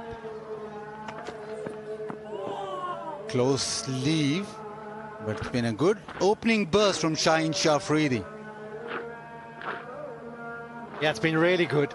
I think Tristan Stubbs needs to understand that it's not that kind of pitch where you can leave like he did in that fashion. He needs to be a bit more wary than that, maybe get across the stumps a bit more. Because it is, unfortunately, in the subcontinent, you do get the delivery that stays down.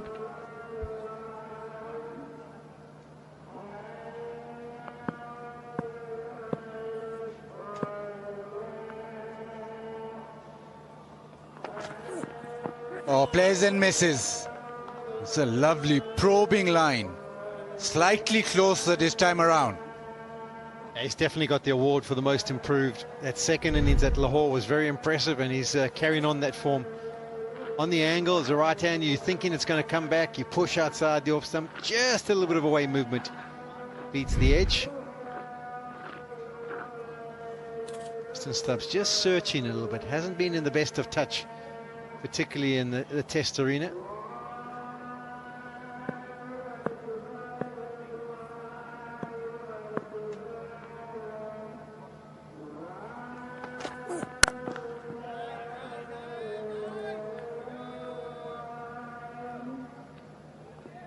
There is his performance. In the last 9 test innings, just 81 runs, average of 9, best of 47. He's much better than that. I think he's also had 8 scores of less than 10 besides that 47.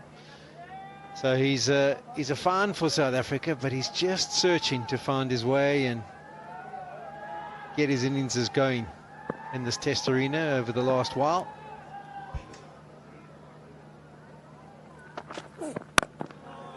Interesting that he's been pushed up the order, maybe just because of the conditions.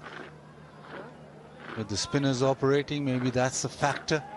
Yeah, it's a strange one because he did bat down the order. Then when he got back to South Africa, they said, okay, we're backing him at number 3. And then he batted at number 3 for a while. And then all of a sudden, Vian Mulder went well. There's the different batting positions. And hasn't dealt with things well in the middle order, actually. You can see there when he's batting at 4 and 5. That's maybe why, because he averages 45 at number 3, they've decided to go back to that route. Slightly fuller. I actually had a chat with him a while back, and I said to him, so tell me a little bit about your technique and the way you played. And he said, you know, Polly, when I was at school, I was just a nudger. So I said, what do you mean? He said, no, I just used to block and nudge and nerdle it around, pick up singles, didn't play any big shots. I said, well, that comes as a surprise, because you kind of burst onto the scene as a T20 cricketer. And that's where he kind of made his initial name. But he says, no, he loves the longer format, and he loves to spend time at the crease.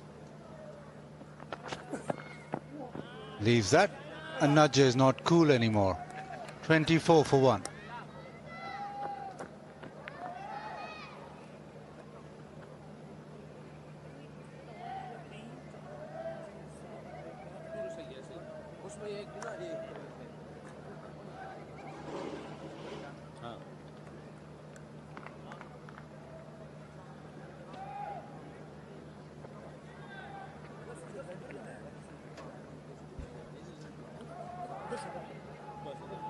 Yeah, batting to come. We talked about this in the first test. Not a lot of batters were average over 40. I think their average age might be over 40 as well. Yeah, but no compromise on fashion. Matter of opinion.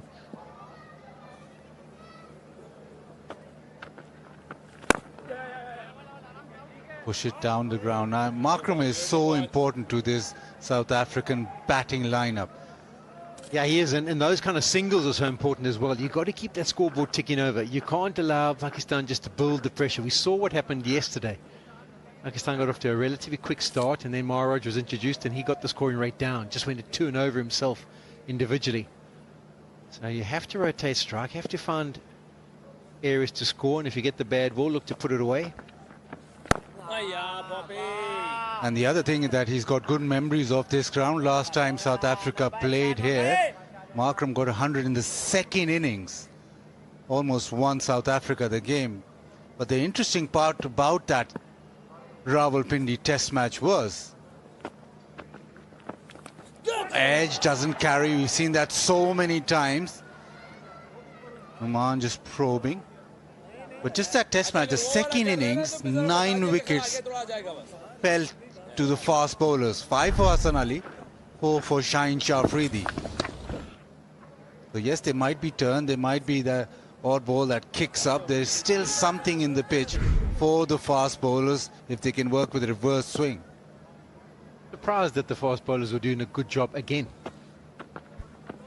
Yeah, because I was focusing on the previous test match that South Africa and Pakistan played, and the fast bowlers didn't have an impact. We talked about this yesterday. Hundreds. This was like the main highway outside the ground. It's flat and lifeless.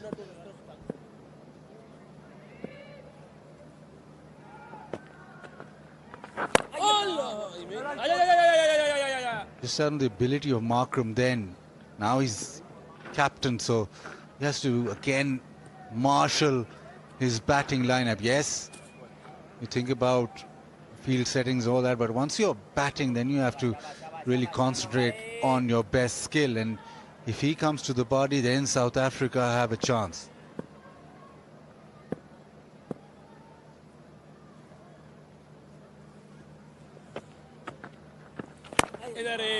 Beautiful, beautiful. 25 for 1.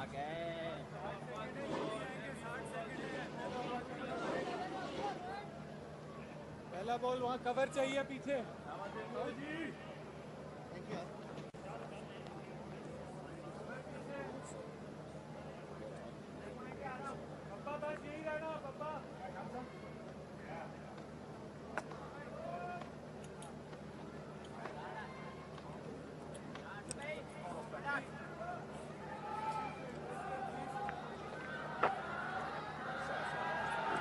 Yeah, that's in a stop. Right. There is a change in bowling, and the debutant will get a first taste of Test match cricket. Asif Afridi, 38 years young. He is quite accurate. He does bowl the arm ball, but it's been nervy times for him. 38 years and 300 days. So basically, closer, a lot closer to 39. The big surprise for me, and you need to explain to me, how do you only play 58 first-class games in 38 years? Yeah, started off late. I think he got banned for a year or so in between as well. So that's why you look at those numbers and you think he's not played enough. He is widely recognized as a white ball bowler, a very good white ball bowler, but last couple of seasons he's really come on in first class cricket. Got 80 wickets in the last 2 seasons, so he's made his way into the side.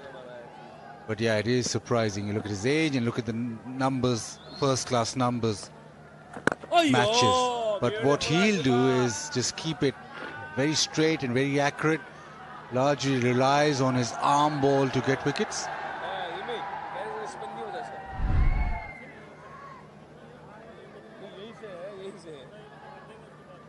Wide angle. Just wants to straighten one. That's the delivery that he's working at. And just on that, made his first class debut 2009. So late entrant.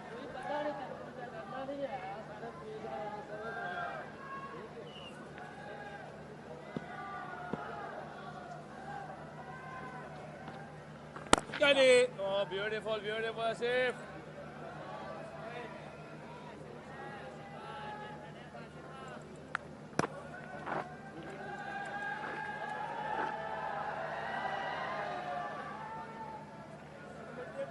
तेरे पे 100% होना चाहिए.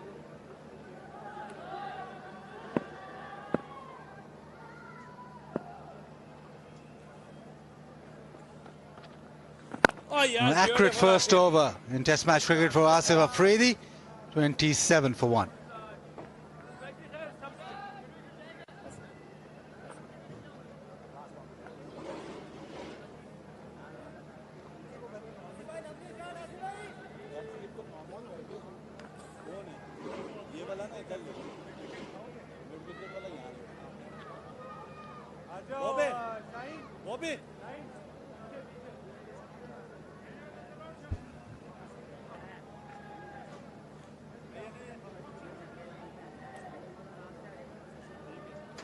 Partnership 5 of 28. Beautiful, good check, good check. Attention to detail with the field. Pakistan can sense that Stubbs is slightly nervy against left arm spin of Noman. Played 6 deliveries, scored a run, but Noman thinks that he has a good chance here. Got up playing the reverse sweep in Lahore, didn't he? Trying to pick up the scoring rate. You just think the orthodox paddle might be an option as well. No one at short 45 on the leg side, no one square. You can just get down. It's a pretty riskless shot compared to reverse sweep. If you just get down low and just help it on its way to that leg side, just throw a tight strike.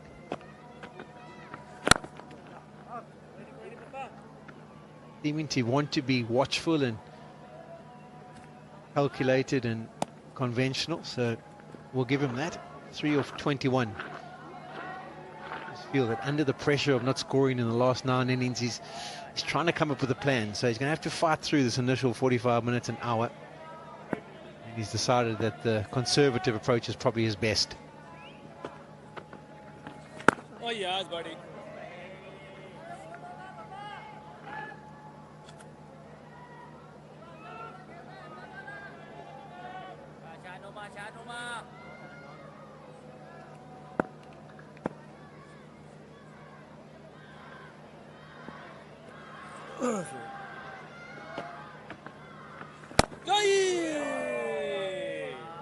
From initial observations, it looked like Asif bowls a lot wider than what Noman Ali bowls with regards to release points. He tries to obviously get the ball to slide in, and that's the angle, as I think Amnali seems to be a lot closer. Trying to be more wicket to wicket. Straightens that one, maybe going down leg. Rizwan has a little double shout and then laughs. Certainly not going to die wondering, old Rizwan. We've noticed even in these first 13 and a bit overs, there's been proper appeals that have gone up when he thinks they've got a chance. I think this one comfortably going down.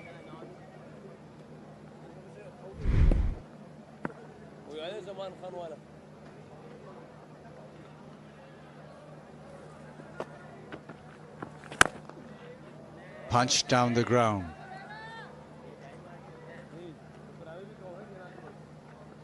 $29 for 1.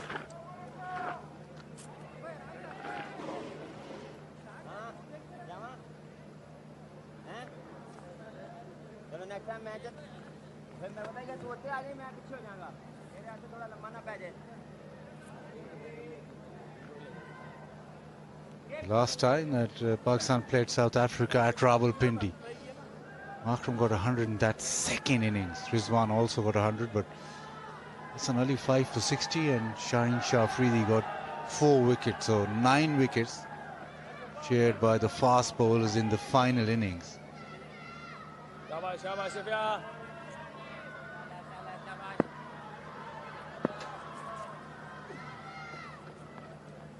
Oh yes, beautiful, Asif.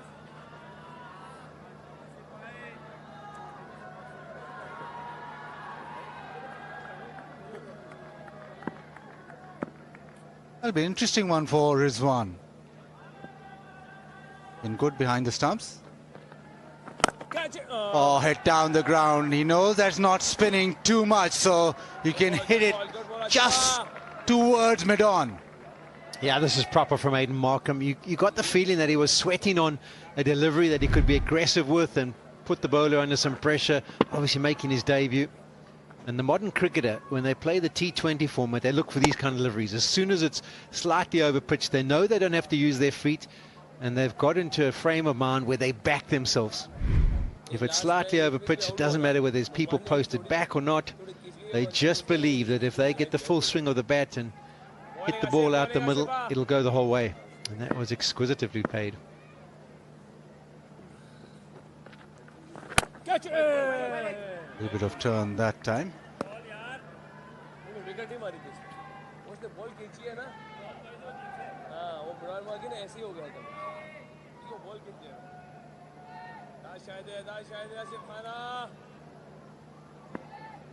Still mid-on, hovering, sort of midway.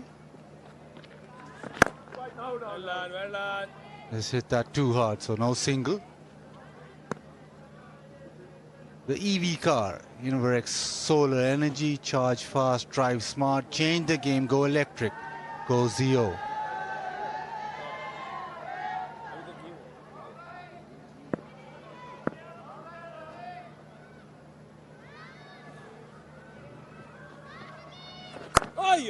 And just be careful with that sort of shot, because that's what Asif Afridi will bowl at.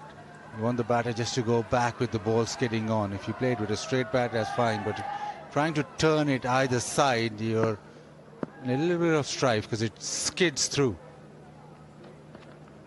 Oh, shot spin. 35 for 1.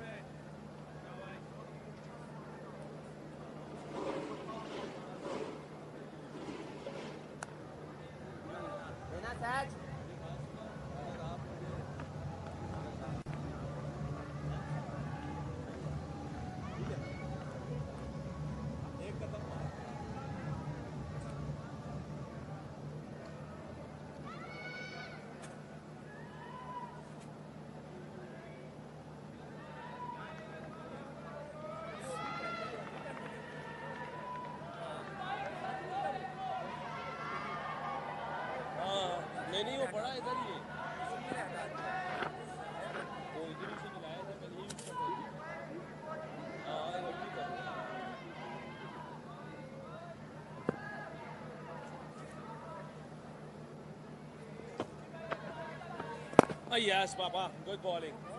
Yeah, interesting overnight for Rizwan, the announcement of him being removed as the ODI captain. How difficult will it be during a test match you receive that news? Obviously, they'll play on his mind. Not showing it at all. Yeah, life's all about timing, I think.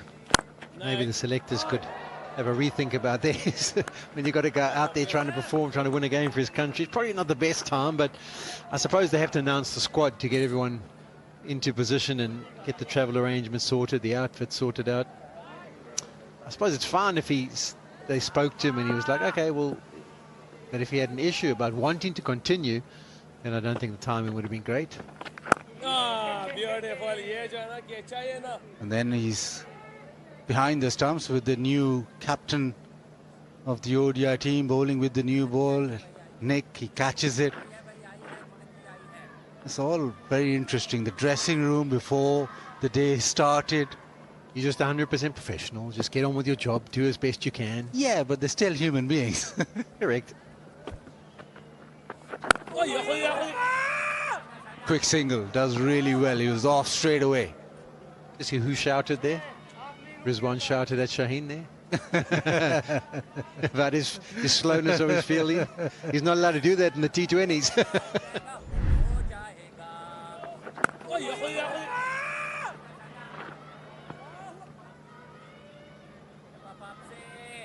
The Pakistan cricket's very exciting all the time, but I'd love to be a fly on the wall today in that dressing room.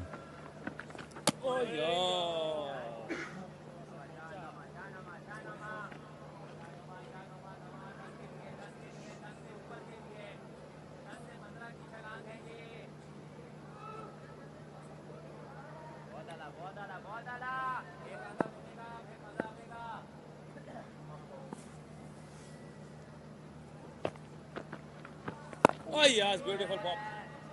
36 for 1.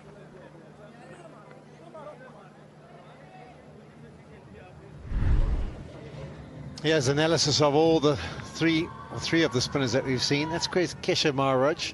Basically comes straight on the perpendicular.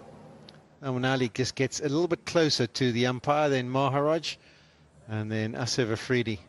Although he goes and starts wide, ends up getting a little bit closer than you initially think. But no doubt that Namanali is the one who gets the closest and creates that straightish angle.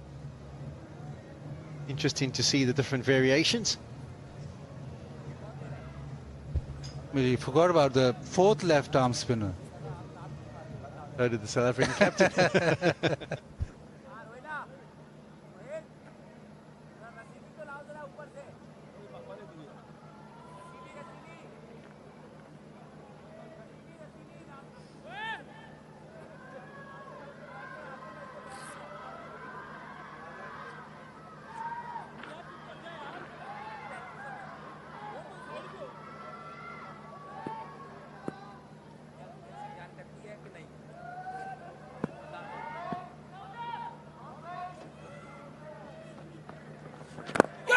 No turn. Has turned. Markham's just played it from the crease, but it just sort of jumped at him.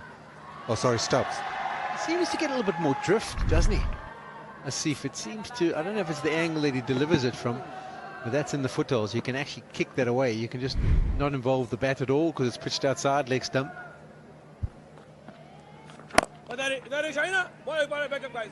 Big single again. Oh. You have to wear one.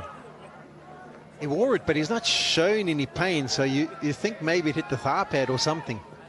Maybe hit some of the protective equipment, but it was a good single.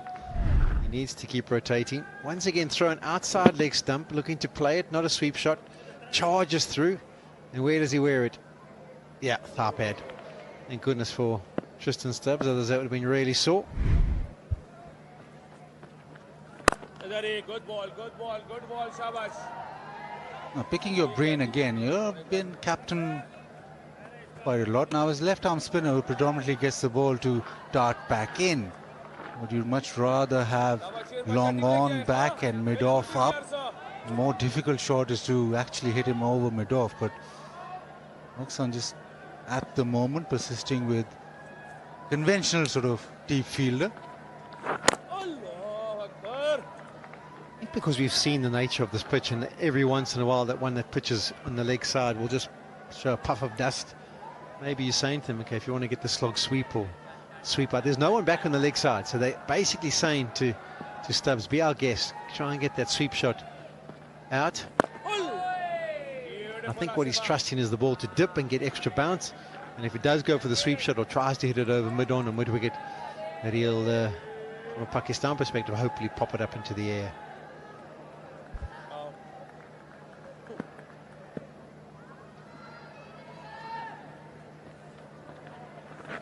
Oh, slower and turns it. 85.9 that one, and it did go off the surface. 38 for 1.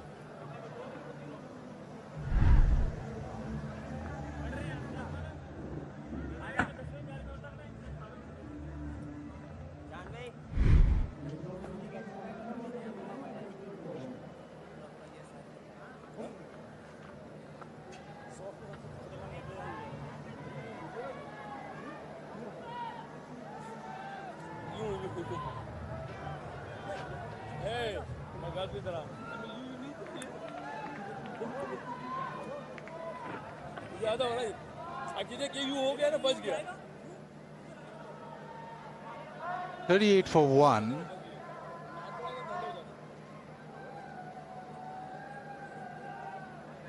The one thing that Pakistan have done is made sure that they don't leak runs. They've been very miserly. The sweep shot brought out. Huge appeal. Just didn't look right. Maybe just pitched outside leg. There'll be a discussion.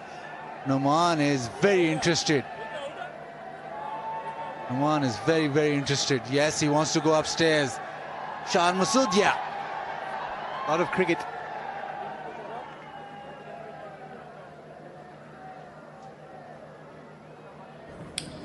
TV umpire to director, we have a player review for LBW. Original decision is not out. I've checked the feet, it's fair delivery. We go to front on, please.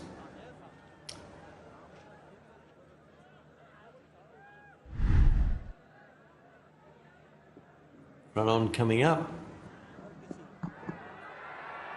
It appears to have missed the bat, but we'll confirm that with ultra edge, please.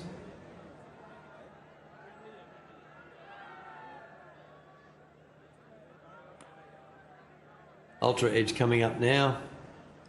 Yep, the ball's gone, the bat's gone past the ball there.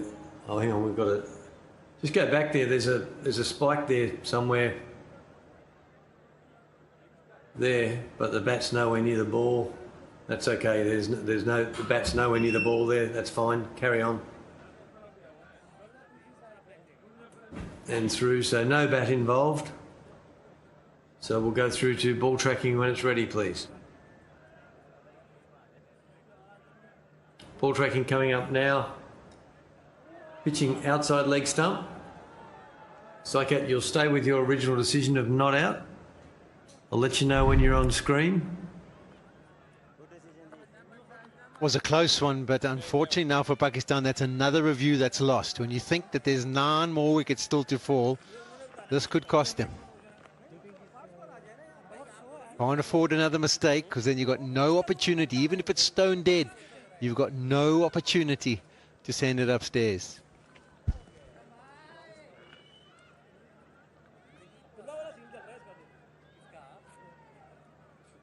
I just felt when it struck him first that something wasn't quite right, wasn't quite in front. But you can also see the pressures building. They want to find options here, South Africa. They're not happy just patting it back and just picking up the odd single. They're looking to be a bit more assertive. That's why the sweeps... Well, Markham tried to get that sweep out, but now he doesn't execute it. Now he's nearly dismissed. He says to himself, oh, should I venture and try that again? It's only just pitched outside the line. It might have also been close on where it made contact with the stumps, because the extra bounce might have been a close one, but we don't go past. Once it's pitched outside, we stop the tracking. You also look at the scoring rate. It is 2.17. Yes, there's just 1 wicket down, but there's no way there is fluency or rhythm to the batting. It's been much more about defense and keeping the ball out rather than being able to score runs. Oh yes, Bobby. Scoring rate just over 2, isn't it?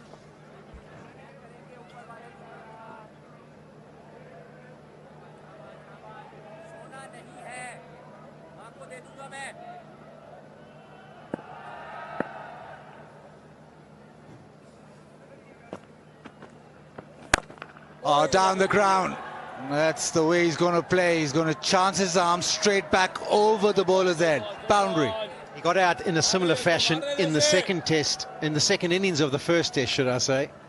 But this one, it was a little bit fuller. It was in the hitting area. I don't think it came out the middle. It sounded like it was the bottom of the bat, almost at the Q end. That's why the contact wasn't as good as the other 6 we saw.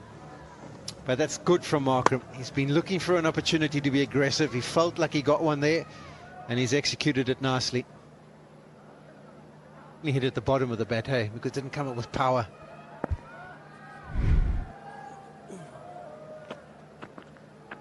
Blocks that one, so Markram, he's on 22. South Africa moved to 42 for 1, and it is time for drinks.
Partnership of 20 of 58 balls. South Africa have lost Rickleton for 14.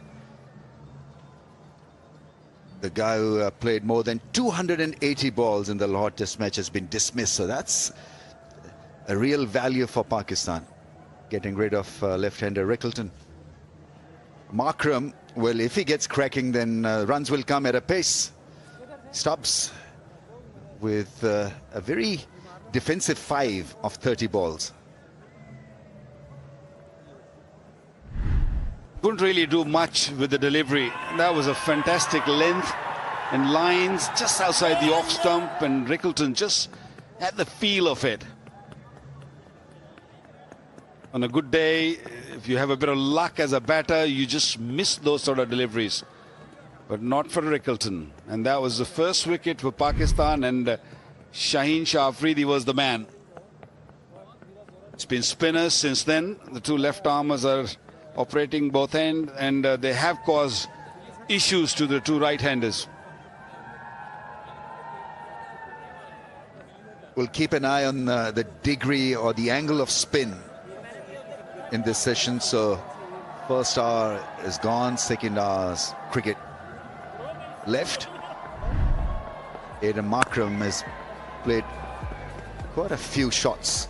And when he hits the ball, it is such a delight. Firm footwork. And once you get to the pitch of the ball, you can play a shot like that against the spin. Played the field. Shan Masood encouraging the bowler. Maybe he wants Makram to go once again over long on against the spin. Middle towards you. I don't know how easy or difficult it is for Makram to have a partner in Stubbs who is absolutely blocking everything. You want a little bit of rhythm in the partnership. 5 of 30 balls, it's about existence. It's about staying at the crease as far as Stubbs is concerned. Will it get easier or more difficult for him? Oh, yes, I say back.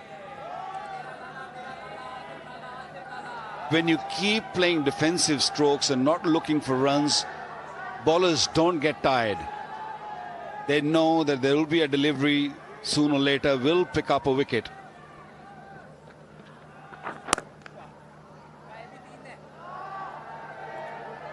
With Asif, he bowls at a good fast pace, so if he gets the ball to tweak, I think it'll be difficult for the batsman to be ready for the second line of defense. Once you're committed at that pace, then there is no hope if you edge the ball. There's no coming back from that position. So all Asif needs right now is one ball to spin. Oh, yes.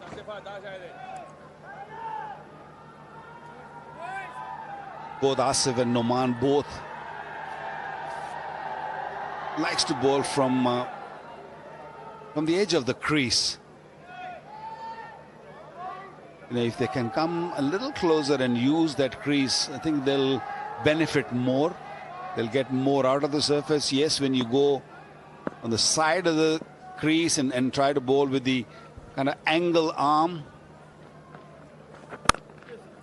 you do get more drift, but to get more purchase, to get more spin out of the surface, it's better to just come a little bit closer to the stumps when you're delivering the ball.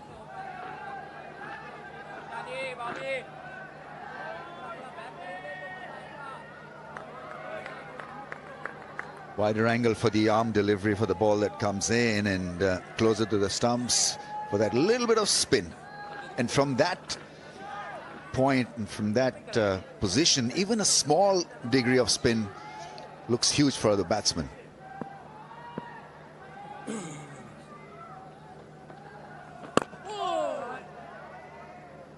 It's like fast bowlers, when they bowl close to the stumps, they're bowling wicket to wicket. Even if it is swinging, they just keep going from there. And if it's swinging too much, what the fast bowlers do, they just go wide of the crease and try to kill that swing or a seam movement and try to seam less. It's good bowling. 44 for 1.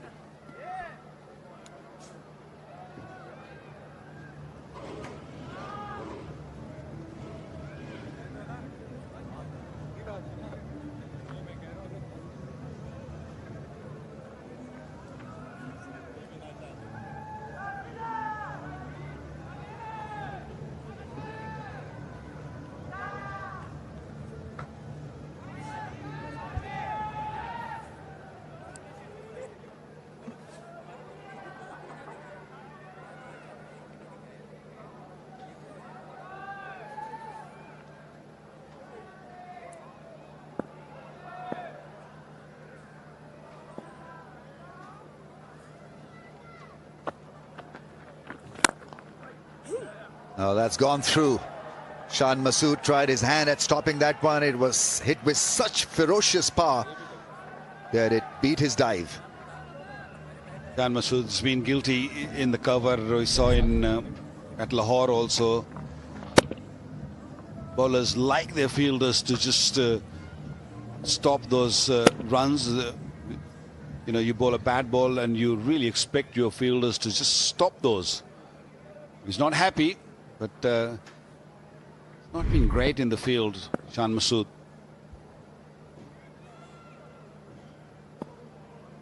There's a no ball as well. Yeah, I mean, that is such a good connection. Once again, firm footwork, hitting against the line, against the spin. Markram now finding it a lot easier to tackle Noman. There's definite risk involved in that sort of shot because you're playing across the line against the spin. But Markram, because he's been there for a long period, understands the spin and the pace of the surface and can afford to play that shot. Plight and guile, because I think Markram was looking for a bit of spin. It wasn't there. Remember the episode against Brevis, he was talking him for big shots, and then there's a great comeback from Noman, dismissed him. But he's full of promise, Brevis. And Test cricket needs a young kid like that. Take the opposition on and play with carefree abandon. In Test match cricket, you do need players like him. 100% agree with you. And with the time, he'll mature and he'll understand that how you need to play on these sort of pitches. And I think he'll be more dangerous. On flat pitches, he is dangerous, definitely. But he's shown in the previous match that if you are ready to take a bit of risk, it will pay off. And you have to really use your feet if you want to take a bit of risk.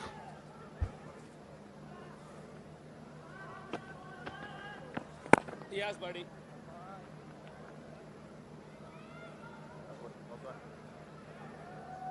Must feel great at 22. Who's living life of a princely cricketer. You know, he's rated as a brilliant talent. Plays white ball cricket like nobody's business. He's so good at that format. And this is a lot better from South Africa after the break. 54 for 1.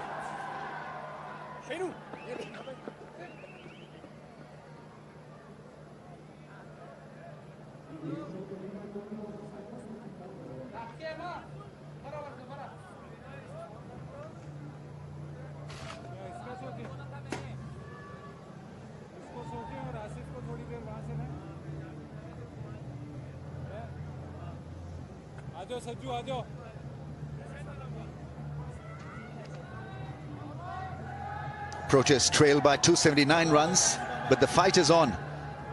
We're looking at a good, decent partnership, and one can always argue about the pace of Stubbs' innings, but he's putting in a big effort here, playing against his grain. Not easy to block on a surface like this, especially to Noman Ali, who's been in red-hot form. He's 6 of 38 balls, but his partner is going at a good pace. 32 of 58 for Markram. Sajid Khan coming on to bowl for the first time in this innings. And he's a bit of a character. The way he enjoys a wicket is really pleasing. And on target straight away. Another spinner with a flashy pair of glasses. I was going to say that. And straight away, right on the length he's looking for. Must have been hard to wear glasses while you bowling. You got to get used to it. Part of fashion, part of the deal.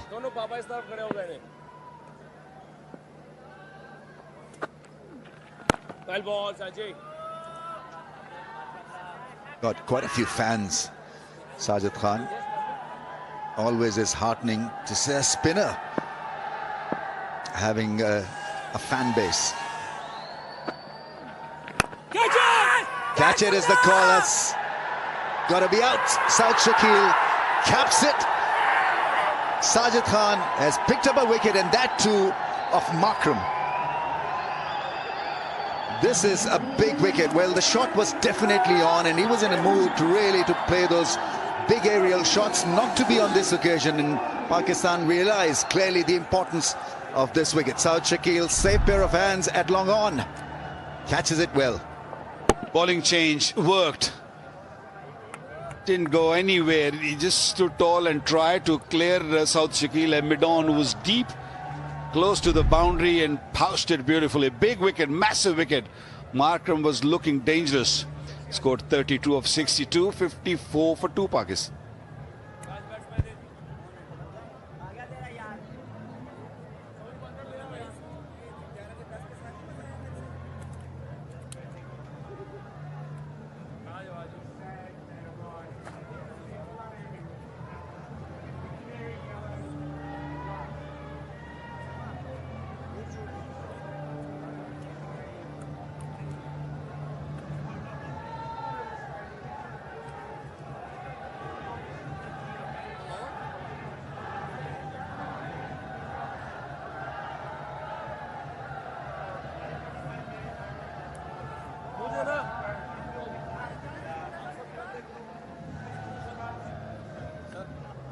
Two down pro-chase for 54.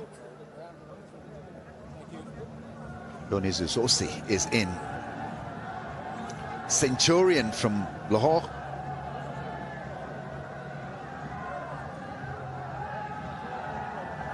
Once again, it's going to be about partnership, about making sure that we do not lose wickets in a clump. 15 matches, best of 177. His big runs have come abroad. On away tours has been a major success for South Africa.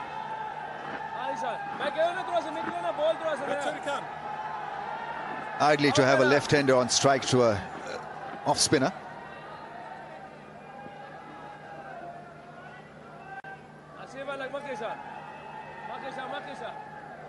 Making sure that the field is in on the offside so that single is not conceded. Oh, bowls a beauty. He's beaten all ends up. When you play 3 spinners in the side, there's always a healthy competition out there in the middle. They all want to be better than the other. And Sajid picked up a wicket in his first over, and he's looking very threatening.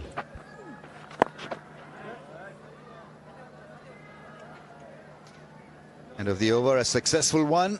55 for 2.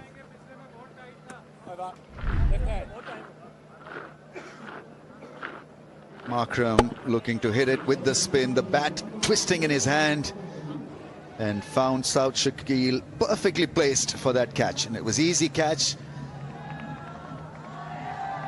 And he strikes big in his first over.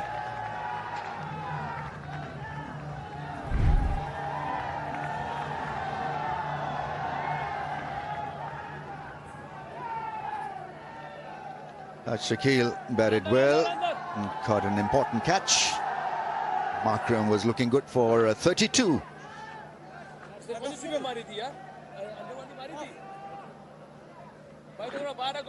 Asif Afridi coming from the pavilion end now. I'm not sure if Sajid just came in to change the end for the bowlers, but he's done the job. Done the job for Shan. Picked up a big wicket.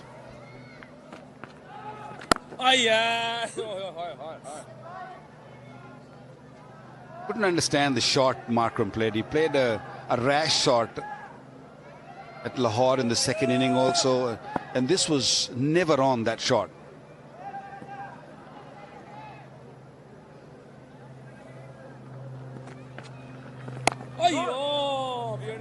If you have a fielder placed at mid-on deep in on the boundary, you either use your feet or look to defend. If you don't use your feet, this can happen easily.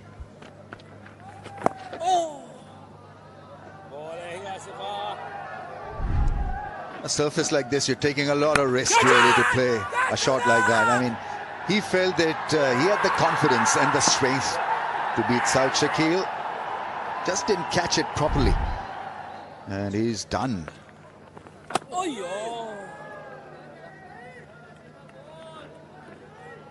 Played a couple of good shots against Noman from the other end over mid-on, but he just forgot that there's an off-spinner, the ball's going to come in, and there's a fielder there. And was he thinking that he can clear the fielder? I'm not sure, but that shot was never on. Not from the crease.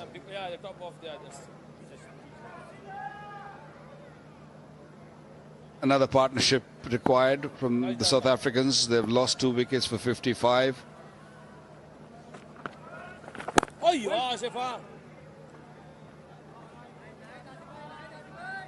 Super Saf, premium detergent powder, powder, clean like a dream.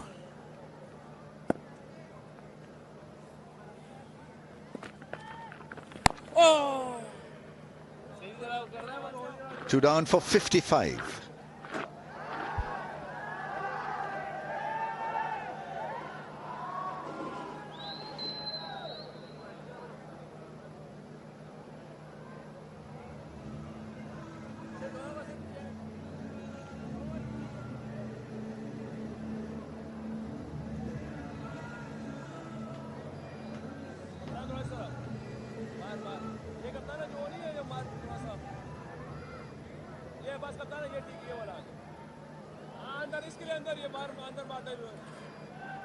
And Afridi with an impressive spell of bowling. Noman is keeping things in check. Wicketless, which is a surprise. Maybe it's Sajid Khan's day. He's picked up a wicket in his first over. Chance, direct hit, misses the stumps. But he was off with the shot. Called clearly, called early, Stubbs. Yeah, good thing Stubbs did. He just played the shot and called it straight away. Very quick between the stumps. I think he would have been comfortably home. It was a wayward throw. He was well over that front line.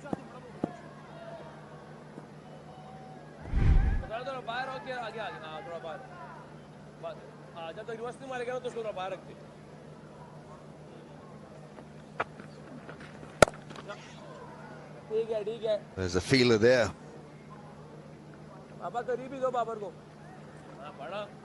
Modern tactics. Proteas trail by 276 runs. Still you have a deep cover and a long off. But that's how they look at things these days.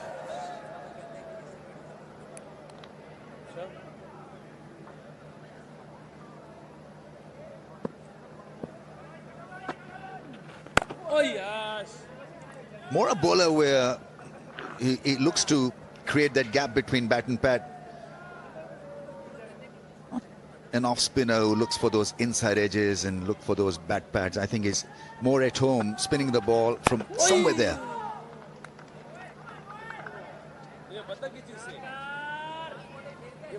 For him, drift is more important because he doesn't have that force behind the ball. He just would like to get a little bit more drift going away from the right-hander. Nicely played, very nicely played, and beautifully fielded. Shine Shafridi. That's a tremendous effort. When your senior pro is throwing himself on the ball, you get a lot of heart and inspiration as well. This was beautifully fielded. 100% commitment. Beautiful, Sajid. 58 for 2.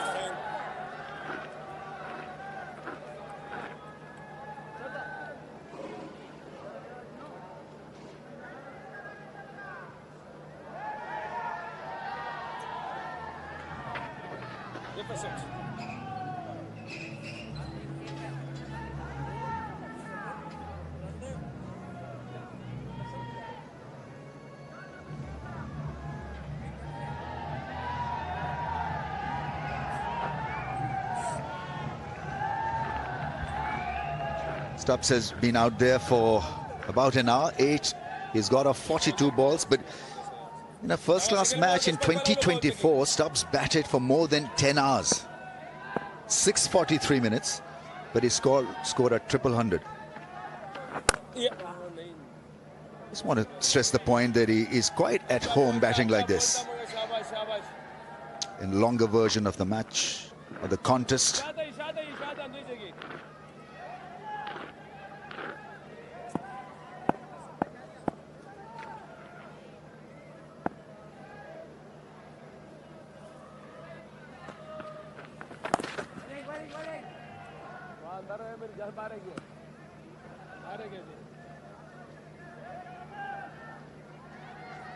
ठीक है तुसी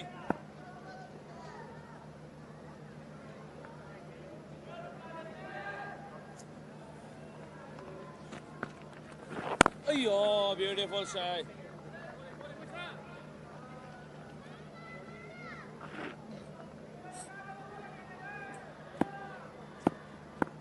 Hasn't spun the ball a great deal, but hits the splice of the blade. Asif Afridi is pretty tall. Oh, good check. Nicely played, but now game with Lahore, it was used on a regular basis, more or less by all batters.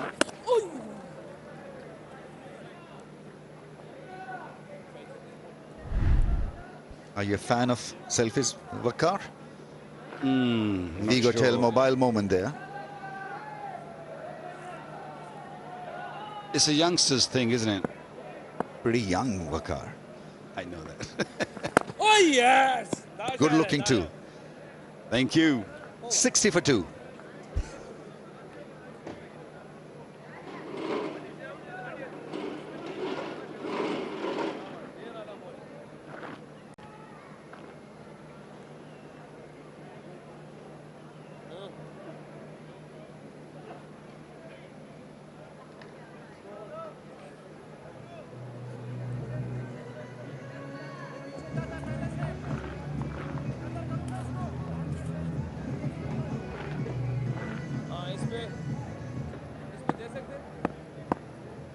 The battle is on. South Africa trail by 273. Sajid Khan has picked up a wicket, and we know that he needs just one blow to then go through the side. Oh, that ball came back and well played in the end. He bailed out of it quite nicely. He's looking to target the stumps. He's bowling quickly to the left-hander. And this one came in with the arm and played it nicely at the end. Played with the full face of the blade.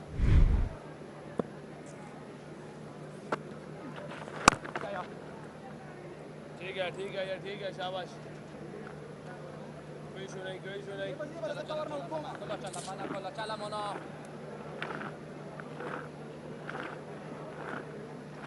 इसमें मैं भी खामोश हूँ आसिफ की तरफ ना फिर सचे पे रखना जरा ऊपर अय्या ब्यूटीफुल यहाँ इस पे ठीक कह रहे आसिफ ने फिर सचे पे रखना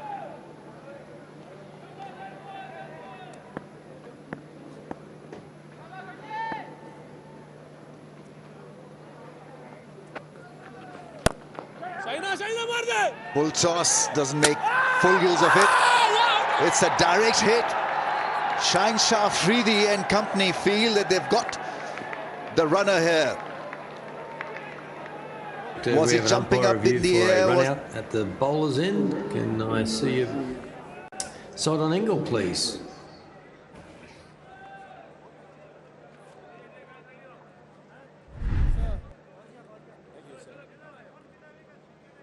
Thank you. His bat's just grounded. Thank you. I've made my decision. Ready for the big screen.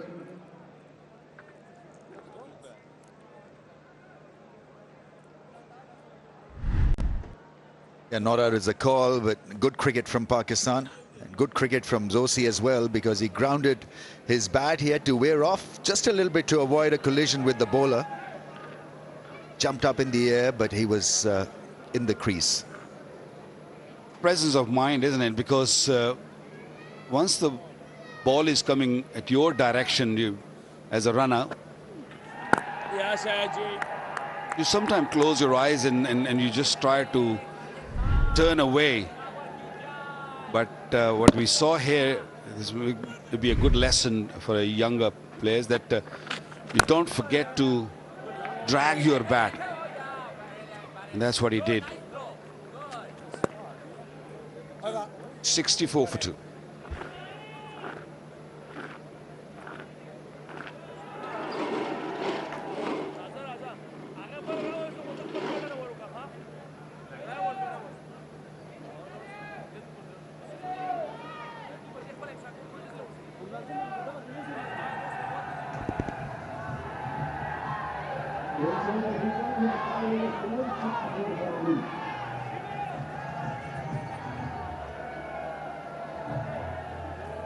For 2, batting 2 calm. Look at the averages. South Africa, even when they won the World Test Championship, really have a batter who averages over 40. Wickleton averages over 40, but the rest don't. Close to 40. Roy, as you know, playing against spin, you need a little bit of rhythm. You need to be able to just rotate strike, and that's what South Africa are after. Well, they haven't been able to do it easily because the Pakistani spinners, they've been very accurate, on the money all the times. To score runs, batters need to be skillful. A very good contest going on out there in the middle.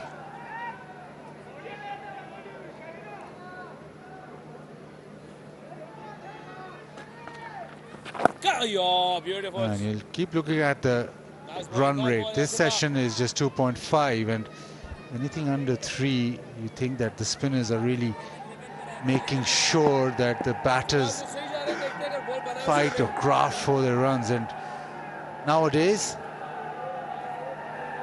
very seldom do you see a big score made at a run rate of 2.5.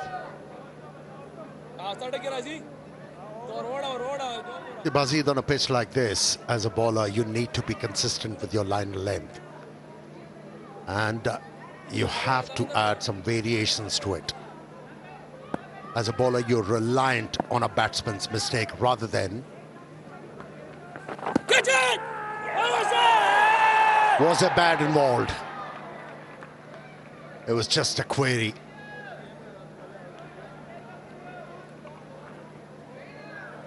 The Pakistani bowlers are doing the right thing. And the captain has appointed fielding quite nicely, keeping the pressure on the batters and then have them few sweepers at the boundary line. Another good over done. 65 for 2. Yeah, just going across, it has turned round the wicket. There was no appeal for the LBW, it was for the catch. There was no bat involved, so no DRS taken, but from round the wicket there's a bigger chance of the left arm getting the ball to turn and get the batter in front, LBW. Yeah, I'm with you. They should have taken a chance over there.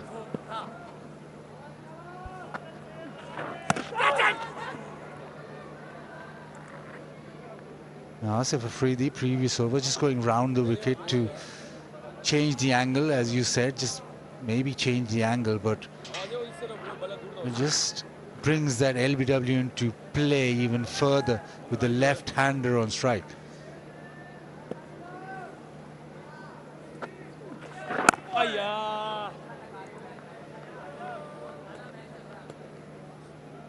Especially with the fact when you bring the ball back into the batsman from outside the off stump, you always have a chance as a left-arm spinner.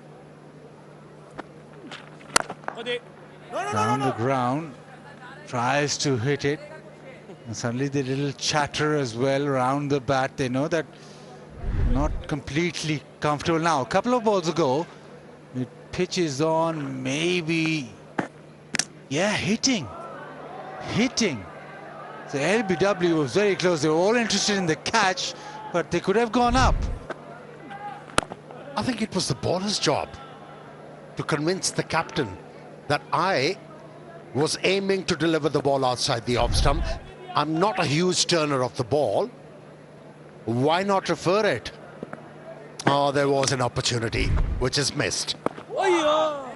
Absolutely, and all the concentration from the wicketkeeper. Short leg was about the catch. The bowler even did not appeal for the LBW. If they'd gone upstairs, say for the catch, it would have gone LBW anyway, but that is an opportunity missed. I think it's just because they have wasted 2 referrals, they didn't think about this one. Decent over from the off spinner. 66 for 2.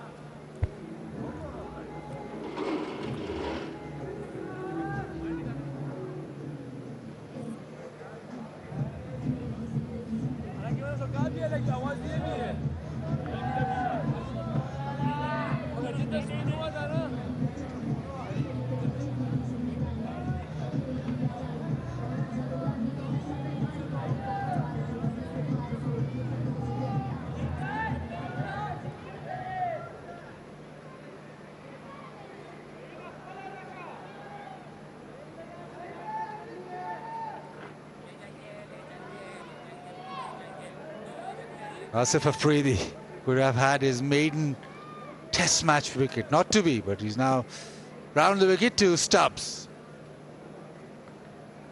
Oh yes, Asifa.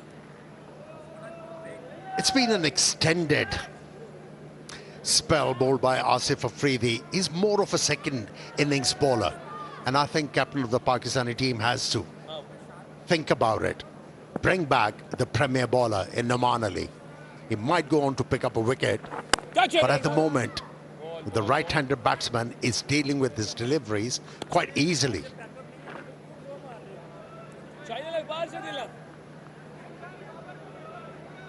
Even the change of end hasn't worked for Asif Afridi, the debutant.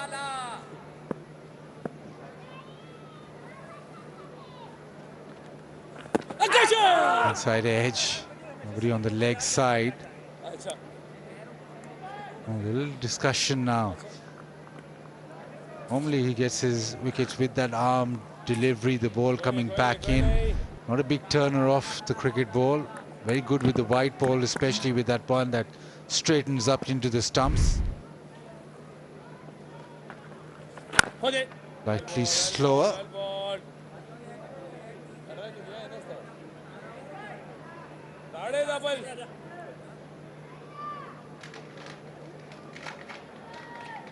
Yeah, he likes to dart the ball into the batsman.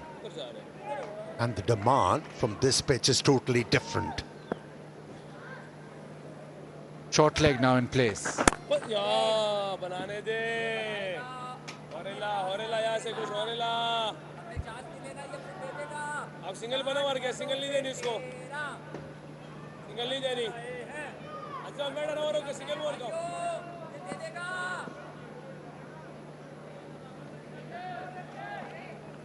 Oh yes, beautiful. 60 deliveries for his 13. Stubbs fighting hard. 66 for 2.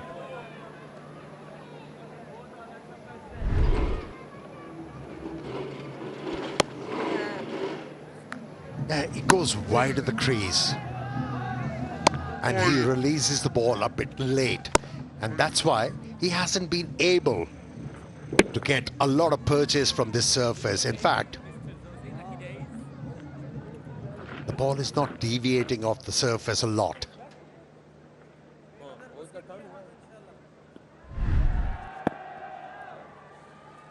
Quite accurate. Now it's Sajid. Sweep shot. That is struck well. He finds a way, does Zorzi. Gets it to the fence. Yeah, he has taken off some guard.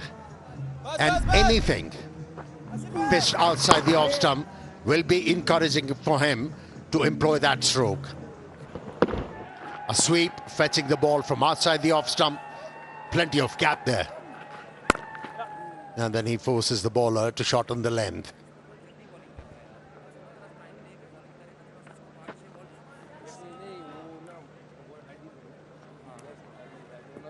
KFC, flip the bucket challenge. All you have to do is flip the KFC bucket and wear it on your head as fast as you can. The winner will get KFC finger-licking good prizes. Down the wicket, hammered past extra cover. Superb shot. Yeah, you can lick your lips with that kind of a stroke. What a shot that was. It came out of the crease with all the certainty. Created that room to hit the ball through covers. And that should do world of good to his confidence. He's been there for 60 deliveries. Oh, inside edge. Has been a good over for South Africa. And Sajid shouldn't mind this because he's aiming extra cover. If he can just get the ball to land, just dip slightly, he's in with a chance. And that cover field has just been moved a little straighter. Encouraging him to hit it through, but good batting, just angling the ball and getting a single. Yeah, this is the idea, Bazid. That's what the Pakistani batters did so well. They just maneuvered the length and kept rotating the strike.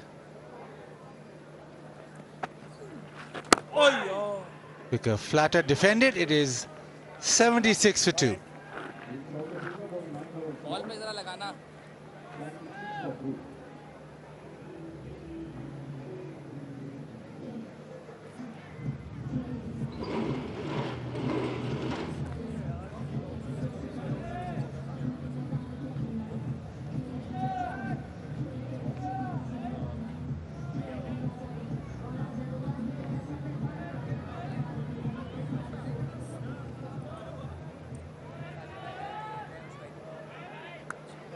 Pakistan with quite a lot of control with the ball.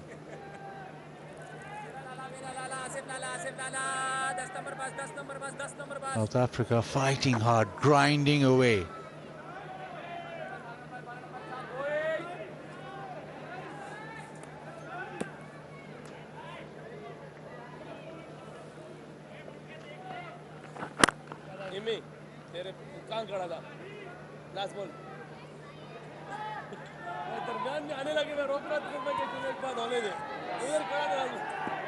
Rizwan just telling Iman that you're at short leg. Not to limit off. Goes back to short leg.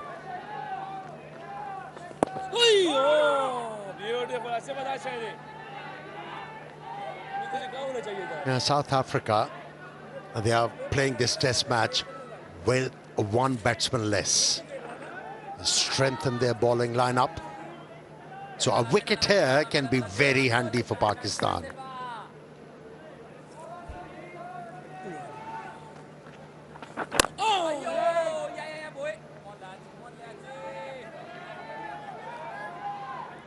Brevis batted well in the second innings, but not a lot of runs from the lower order. So, yeah, you will get a wicket, get 2, and then really in the game.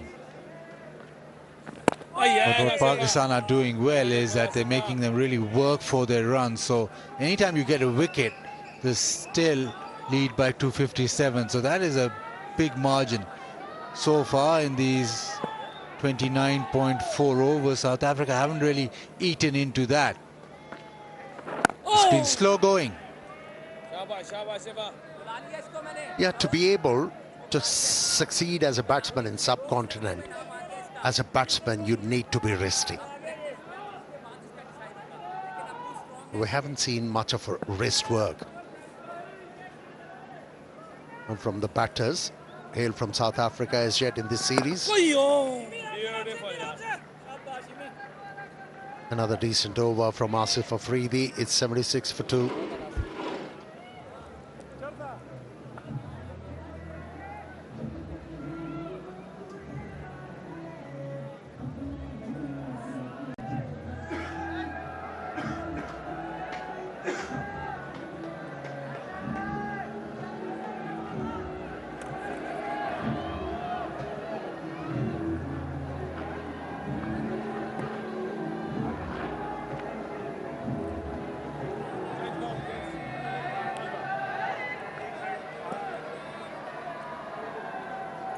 A decent crowd in. Free entry at Rawalpindi Cricket Stadium, so maybe we can just walk in. This session and the final session could be exciting because Shaheen Shah Afridi has the ball. We've seen the ball to reverse for South Africa. Can he find something here? Back in the attack.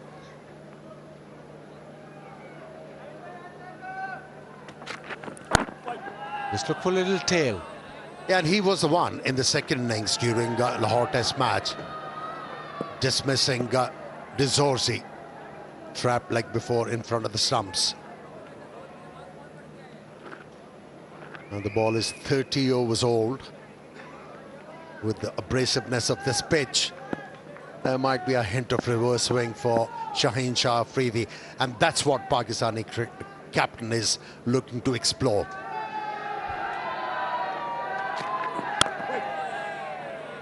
Little bit of reverse.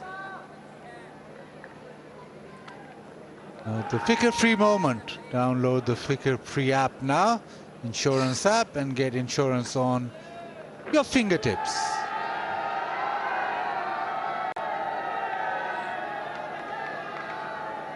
The afternoon's nice and lazy.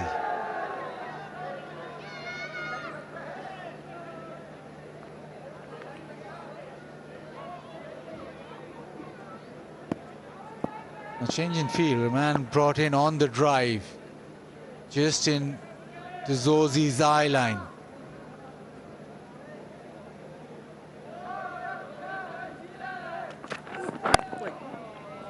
So a couple of drive fielders on the offside and a couple on the leg side. So Shaheen Shah Afridi probably bowled quite straight and just looking for reverse swing.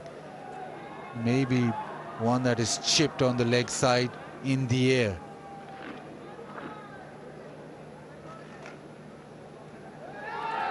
And this field placing has a potential because Zorzi is not sort of a player who'll get his front stride well in. He's more of a batter who likes to play the ball on the up. Couple of runs with that guiding of the ball towards third man for Zorzi.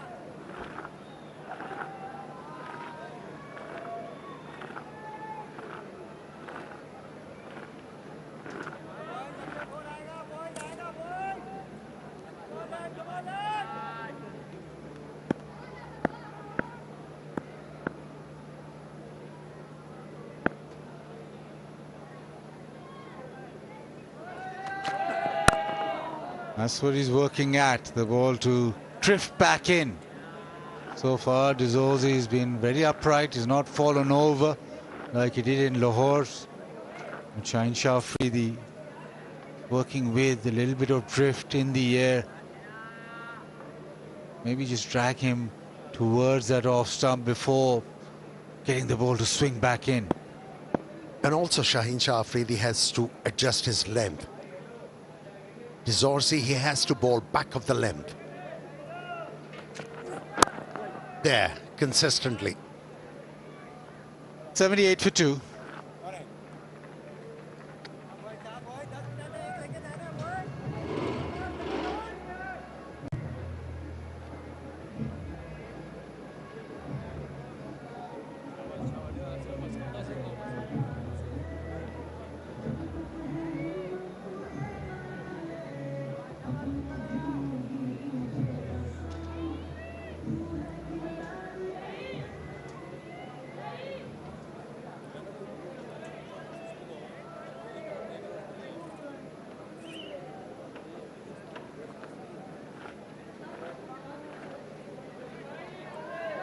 Yeah, 10 minutes to tea. Probably 2, maybe 3 overs. Asif Afridi into his 10th over. Oh yes, eh? Beautiful Asif.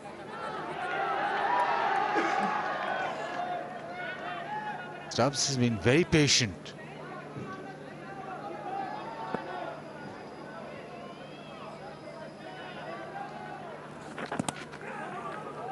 Drift down the leg side. Is there bat on it? Maybe just pad. Couple of runs. Yeah, it has been pedestrian for most of the South African batsmen in these conditions. And yes, it's a painstaking innings from Stubbs. He has been very patient.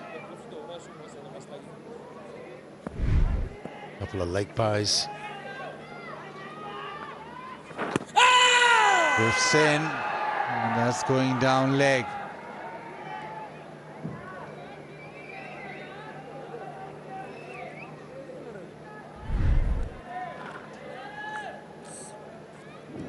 Drifted in, skidded off the surface, missing the leg stump. But he's working towards that is Asif Afridi.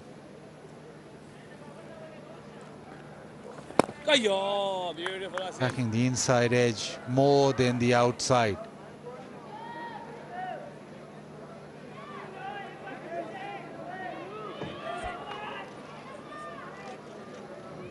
He has forced the batter to stay inside the line of the delivery.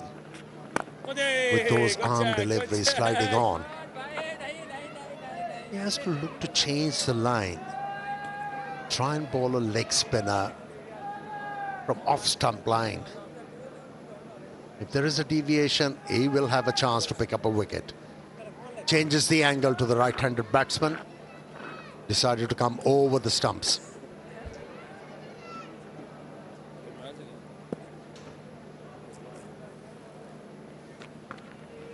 Good 80 for 2.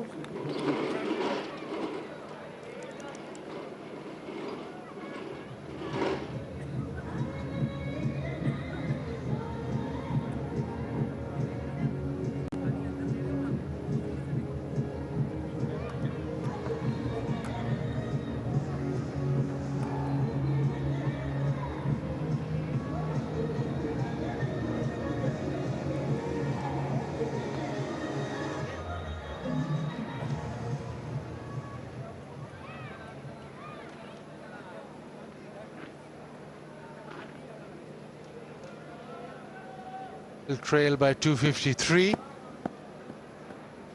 Partnership 26 of 68. That's a reverse swing. One of those catches on the onside. Shaheen Shafri thought he was almost through. That's the plan.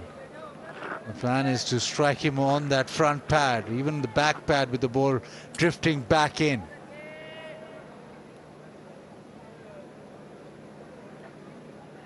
Looking to play the ball very late, Zorzi.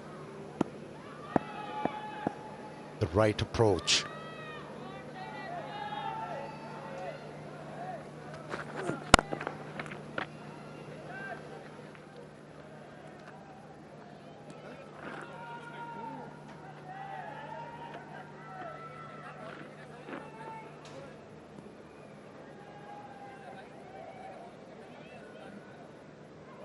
Very rarely do you see an innings progress at 2.47 to the over. Test match cricket nowadays, you expect at least 3 and over.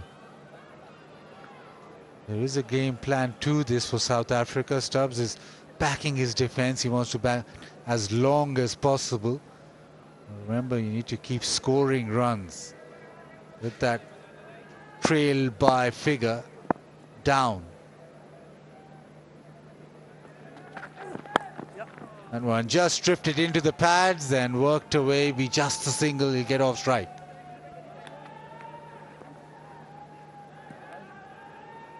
As long as South Africa keeps on batting for the longest in this test match, what will happen from there? Pakistan will have lesser time to force the issue. South Africa at the moment, they're not thinking about winning the test match.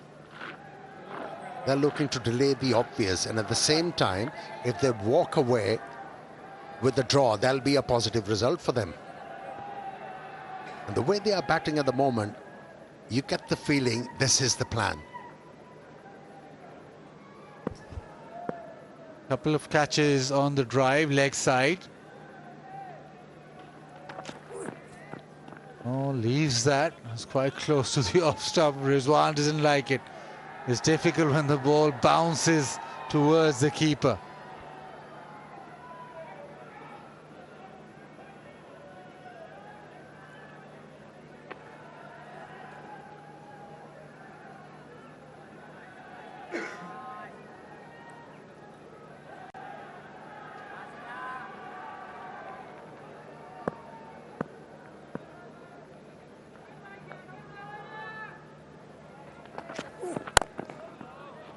Defends again.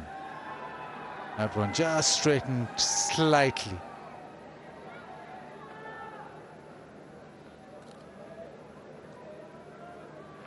There's African support. Why not? Test match. Pristine conditions. Want a little more excitement with the bat, but otherwise it is absorbing. Pakistan trying to prize a wicket. Edge doesn't carry. We've seen this so many times, I've lost count. A genuine edge throughout this test match has failed to carry to the slips. 82 for 2.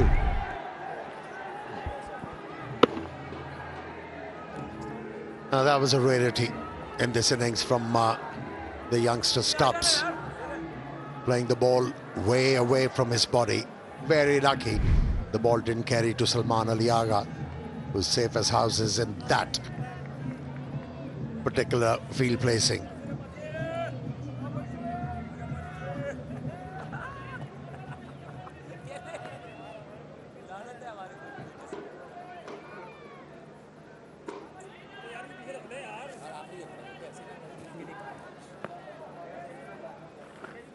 With the last over before tea.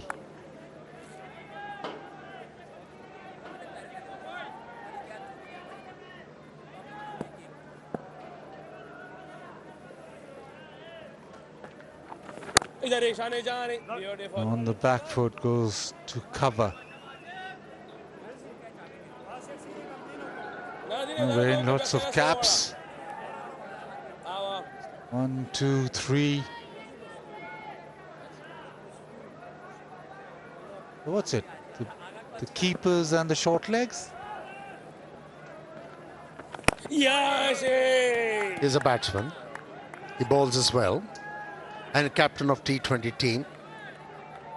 That's why he's wearing 3 caps. Not seen him bowl through the test match though.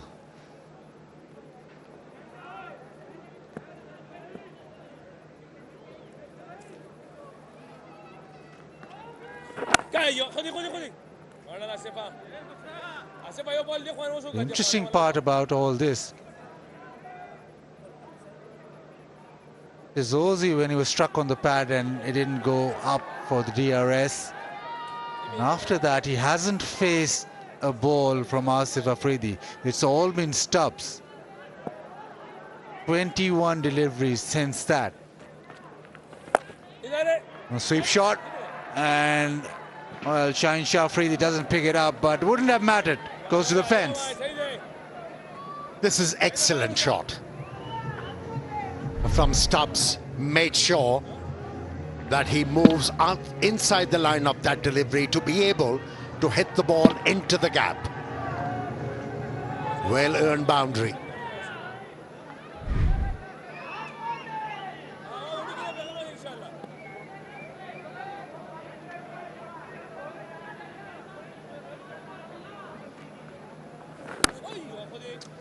Yeah, one delivery remains still tea, but Tapal Tea Lounge, you can always go there and have a cup of tea. Pakistan's #1 tea brand. Fans enjoy it while watching cricket all the time. Asif Afridi over the wicket, now goes round the wicket. Last ball, 2 tea. Defended comfortably, and South Africa, well, they've been stern in their defense and they've gone 2 tea, 86 for 2. Stubbs battling hard. He has batted 84 deliveries for his 23. Zorzi slightly lucky that Pakistan didn't review the LBW, but So far, so good. The partnership 32. South Africa trailed by 247. Yeah, a couple of wickets for the Pakistanis bowlers. Shaheen Shah struck early, removed Rickleton, who batted so well during the Lahore Test match. And then the captain of South Africa, who started to look good. What a delivery that was. Just enough movement to get a scratch. And neatly done behind the stumps. Needless. Wasn't required and was hauled out. South African captain Makram giving Sajid Khan a wicket in his first over.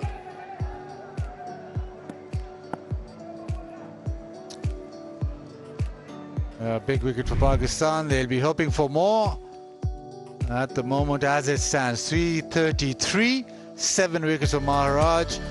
Play 86 for 2. South Africa trail by 247, and we'll take a little break for tea, and we'll come back with live action.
It's a glorious afternoon here in Rawalpindi as we get ready for the last session of day 2. South Africa trailed by 247 runs.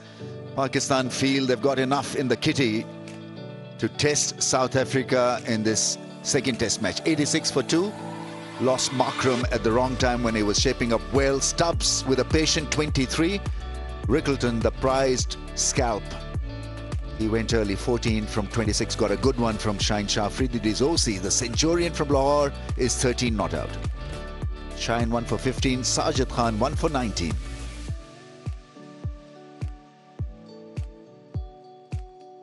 They've had a good test match so far. The umpires, Pakistan, feel that they can pocket this session. All eyes once again will be on how this strip plays. What will be the strategy? What will be the mode of attack? Asif Afridi has been used extensively by Shan Masood. 11 overs, none for 19, so he's kept things in check, but he hasn't looked threatening. I've got Waqar Yunus here with me. So, Waqar, my first question to you, starting a brand new session for a fast bowler, is this or can be a difficult session for a fast bowler, the third session? I mean, can it be physically taxing, mentally exhausting? Normally it is, but because Pakistan just started the session, this is a previous session where they started this inning, so the bowler is going to be relatively fresh. Shine Afridi bowled what, only 8 overs. He's bowled 2 spells, so he's definitely got 1 more spell left. But your question about the if one have to be out there the entire day and the last session sometimes has become very tiring. Shine Shah Afridi straight away taking the ball, maybe a little bit of reverse he saw just before tea, so he will be looking to do the same what he did at Lahore. So he'll be feeling a little bit tiredness, but yeah, still very fresh. A couple of things to notice here from Shine Shah Afridi. If the ball reverses, so he'll probably lower his bowling angle or bowling hand and then look to pitch the ball further up. Look out for the fuller length or the Yorker length.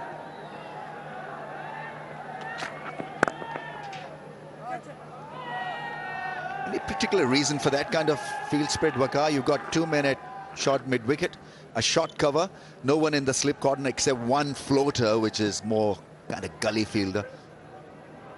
Yeah, you don't need too many fielders in the slip. We seen a couple of occasions when somebody nicks it, he hardly carries. This ball is 34 overs old, so it is not really going to carry unless someone flashes it outside the off stump.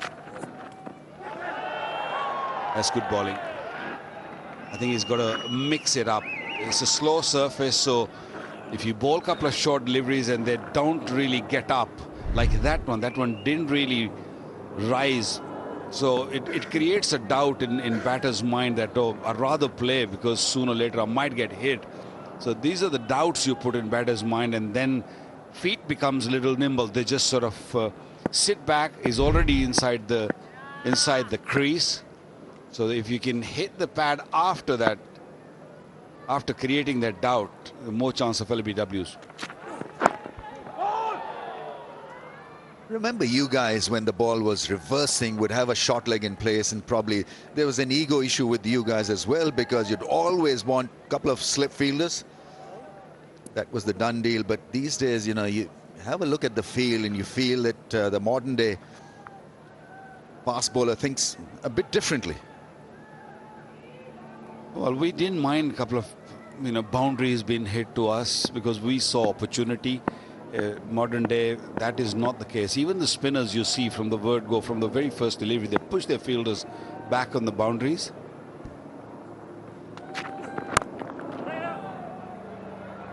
So it becomes a little easy sometime for the batter because there's always a single available. They can push it in there. But, we always like attacking there. We wanted someone to sort of look for that booming drive and pitch the ball up outside the off stump. and bring those slip core fielders into play. Now when you see there's no slip, that means they have to, just got to play with soft hands, because their full-fledged drive is not going to earn them boundary. There's just going to be one. So they all become more defensive now, just purely because they don't get their shots, worth what it should be. Right. There's a fielder in the slips, and I've got to show you his gear. So he's standing way up. He's got shin pads and a helmet. Now, in the days gone by, you'd never, ever have a fellow in the slips wearing such a gear. You have it for a short leg fielder. There is Imam ul Haq. Shin pads, helmet. As a bowler, you feel insulted when someone's standing so close to the stumps. You think that, am I not producing good enough pace for you to be there? Just get back.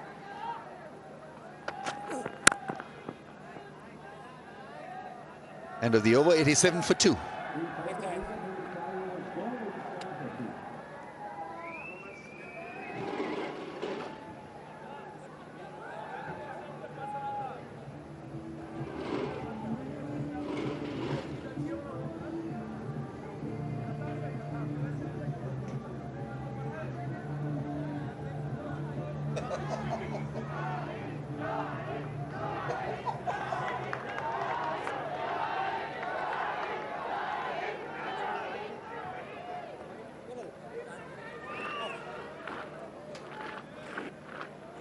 It's a game of partnerships as far as South Africans are concerned. Partnership of 33. Zorzi has got to make use of his form. Century at Lahore. He's on 14.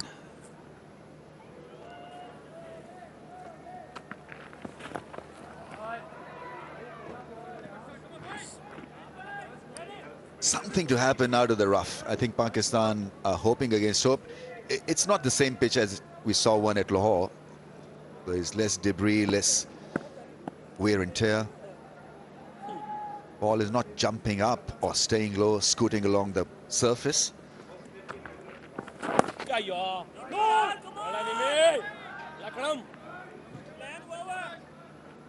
We're only into the second day, and it's not about spin, it's about slow spin. That's the thing. Once the ball gets old, it doesn't leave the surface.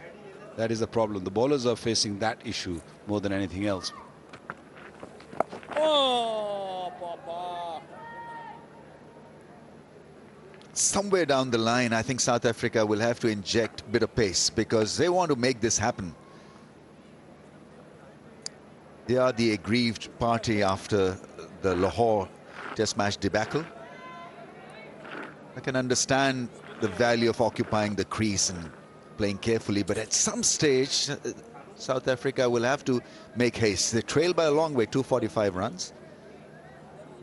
I think the initial thrust will be to match Pakistan's first innings score, so get closer to that 300 plus score that Pakistan have put up. Yes, Papa, beautiful.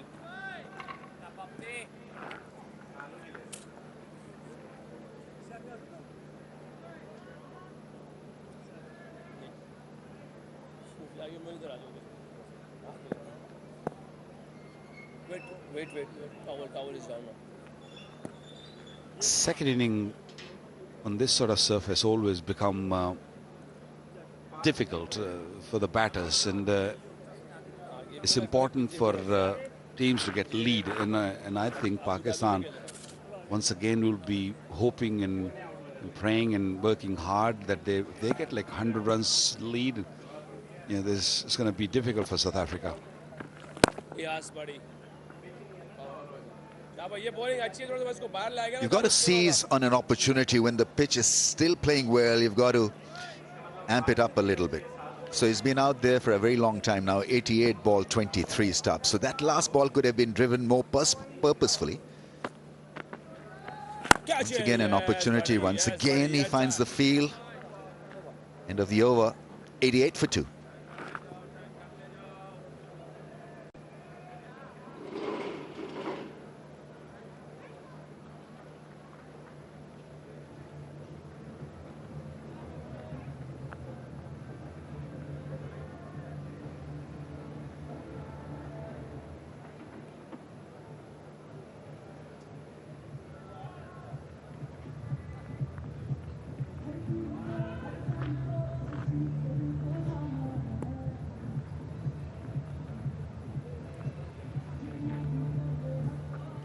pitch in Lahore was very different to what we're seeing here at Pindi. This pitch is very much battable in the second day. And no real demons, no real spin, no up and down issues. And there is a little bit of carry for the Pacers Pindi pitch. The nature of the surface is you leave grass on it and it helps the Pacers. And when you try to change the nature of the surface, it sometimes shows its actual bit, because this surface I feel has got more carry. So from Rabada, Jensen and even Shine Afridi's also, his deliveries are also carrying nicely to the keeper. This is too full.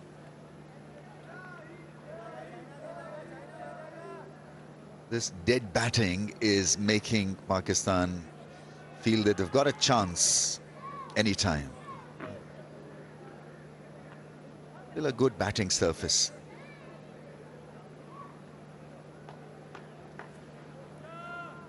It's flaky. The top is flaky, but it's not shaking as yet. So it's pretty intact, pretty compacted.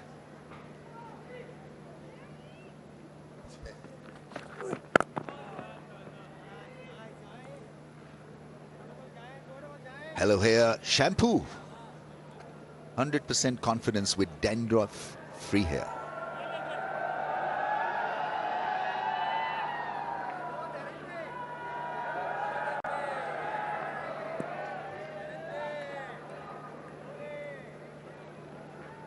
What is happening is that bowlers are finding a real target because there's no rotation of strikes. So ask any bowler, ask Waqar. I mean, he'd love this situation, where he's allowed to bowl 6 balls to 1 batsman. That's gone through for a run, in fact for 2.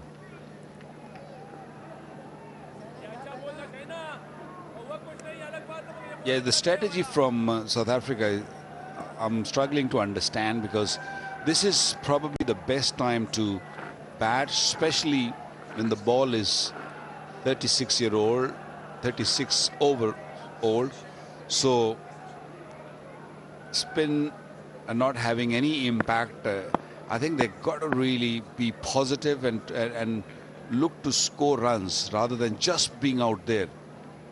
Because more you bat on this surface, this pitch is going to deteriorate. So the best way to go about it is right now. Just score some runs. Don't just be too defensive. At the moment, they're very defensive, South Africa.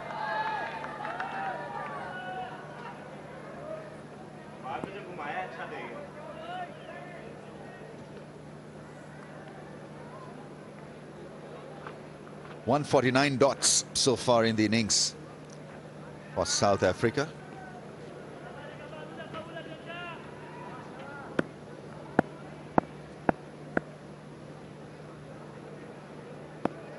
But it's 171 dots.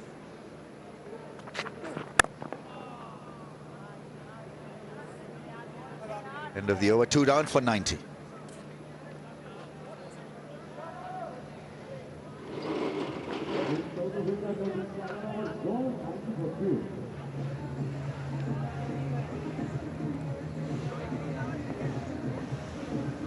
First test match, Pakistan 378. South Africa limited to 269. Pakistan never looked back after scoring heavily in that first innings. Even a kind of a batting collapse in the second innings didn't really hurt Pakistan's progress. South Africa were bowled out for 183. It's a wide margin win for Pakistan, 93 runs.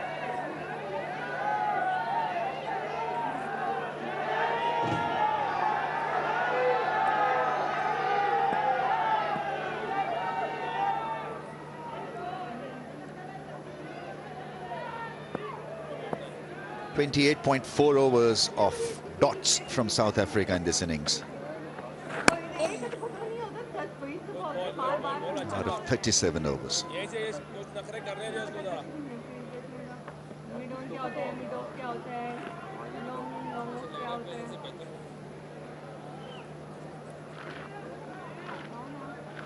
South Africa would say slow and steady wins the race. Let's see whether this strategy works or not.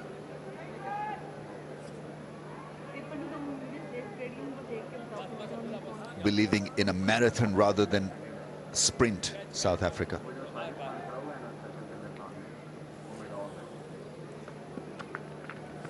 Catch it! A lot of time left in this test match, but it's just that you've got to make it count when batting is relatively easy. In test match cricket, you don't only look at the time, you look at the time where it suited you. And this is the best time to bat. That's what I mean, saying that you got to really push on to score runs. That's why Brevis looks good. That's not bad.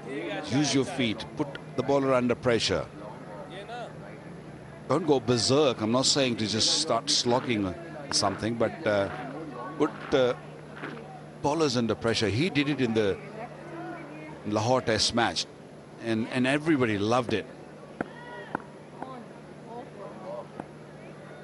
54 of 54 in the second innings for Brevis.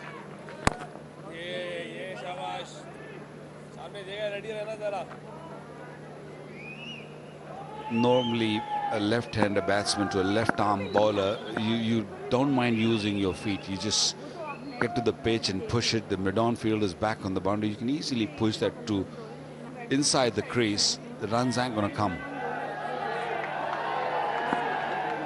So nothing much is happening off the straight. Maybe Noman Ali just needs to change his direction a bit, look to spin it out of the rough. A ball from round the stumps, I think he's got to do that, just vary the angles now. 93 for 2. Is brilliant, Brevis, on a difficult pitch. He was able to hit the ball like that. Terrific strike force, and it's the attitude that was so refreshing.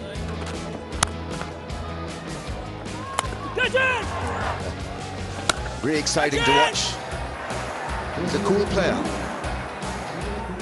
Entering Test match arena, we've got a lot to look forward to. He does give glimpse of A.B. de Villiers, especially when he's playing on the onside.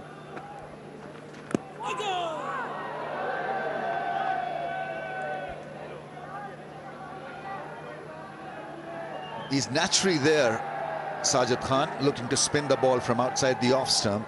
May get a little bit more purchase than Noman Ali, who's been keen on bowling that straighter line.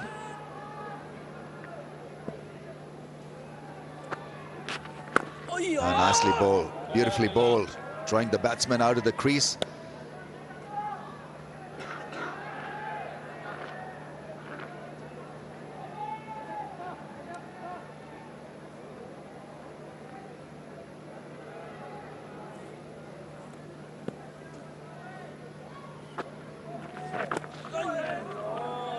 Gone fine for runs. Couple of runs for Stubbs. South Africa would want Stubbs to feel good as a test player. He's gone through a low of late.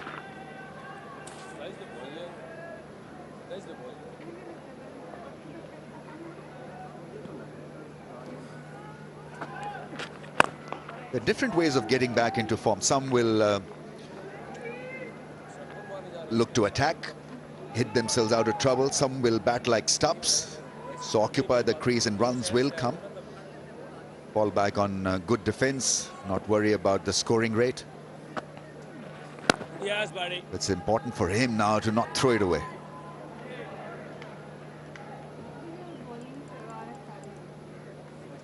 Not easy for a new batter to go in and straight away finds his rhythm. So when you're out there, make sure that you play long, whatever you believe in. Don't leave it to the others. 39 overs gone, 96 for 2.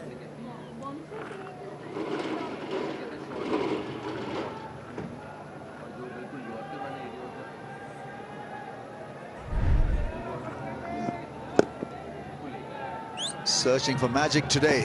Afridi to Zorzi. It's about hitting that length, targeting that off-stump angle line. Ball tailing back just a little bit. It's not been extravagant reverse. And that was from Lahore. We got it absolutely right, but what a knock he played. He's not himself. He's trying hard and missing on most occasions, and certainly found form, found a way to survive and got 100 on a very difficult pitch.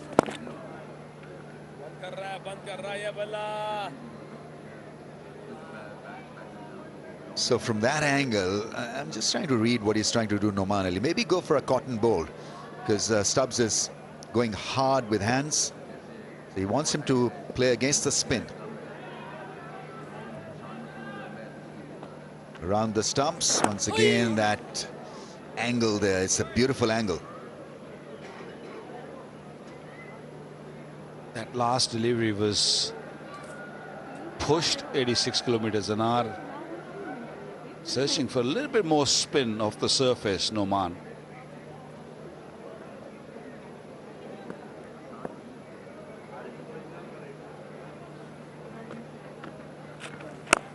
Down the pitch, gets it past the man at short cover. Feeling and looking just a little bit better now, Stubbs.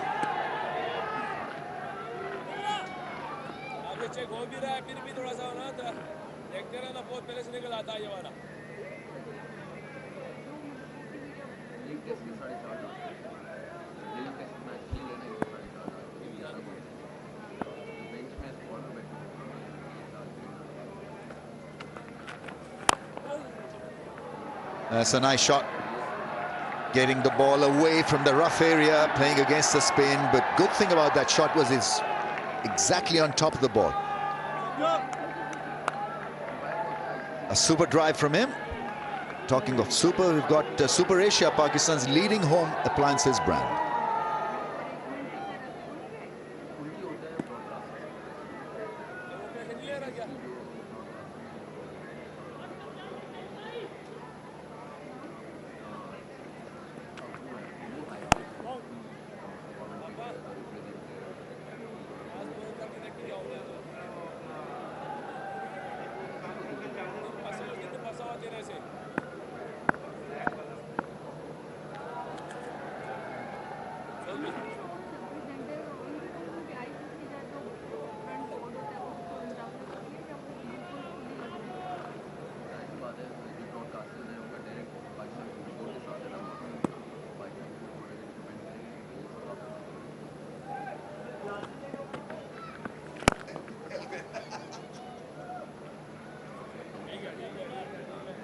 And it comes up for South Africa after 40 overs, 100 for 2.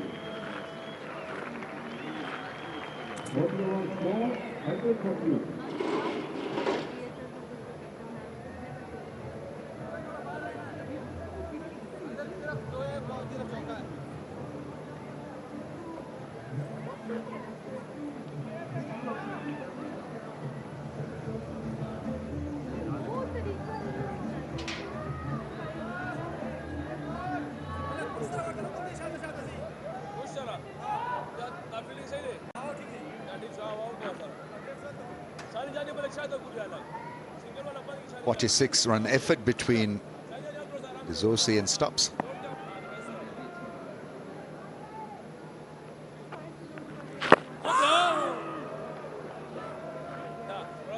Doesn't use his front arm that much, Sajid Khan, so you can't really at times detect at what pace the ball is coming at you. He's like an one-armed boxer. Famous film of the 70s.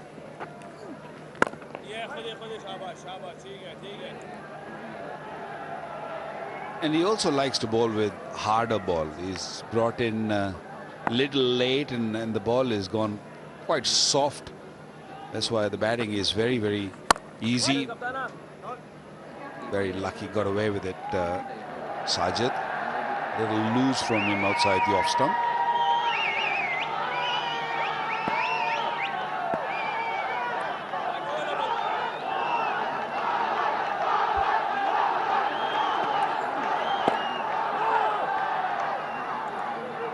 Fans finding a way to energize themselves, shouting Babar, Babar. Maybe they can get him on for a couple of overs. He bowls a bit of off-spin, Babar Azam.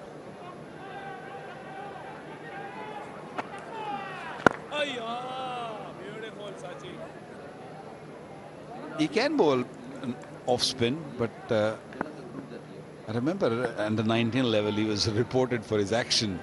Not sure if he's been cleared or not. 100 for 2.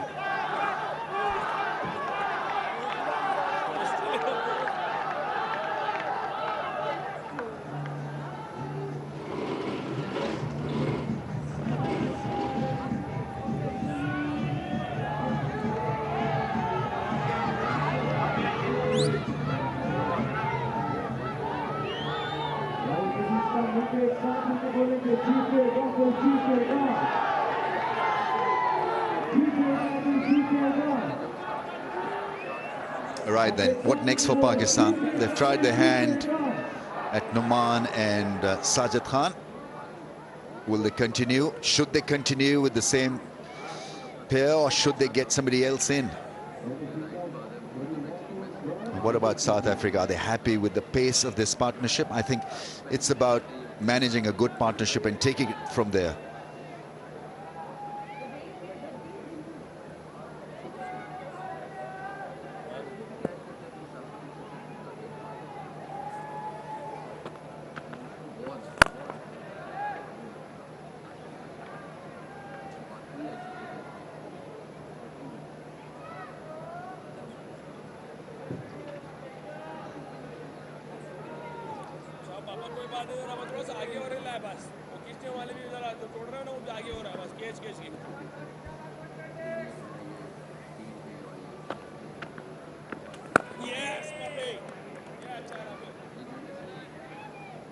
Picture perfect, that front foot defensive shot.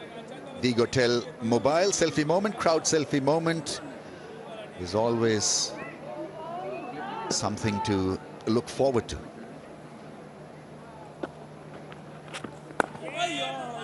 Nice one from Noman Ali. I don't know how they do it, the spinners. The moment you come out of the crease, they somehow shorten the length. It's quite an amazing art. It's experience of Noman. He's been around the block for many, many years. So much experience, first-class experience. Yeah, you're right. I mean, how do you find out when the batter is going to leave the crease? If you're keeping an eye on his feet, that means you're gonna, how are you gonna land the ball there? So there's so much happening in their mind, especially the left armers. So they have to be very vigilant also, and also be aware of where they want to land the ball, and that only comes with the experience.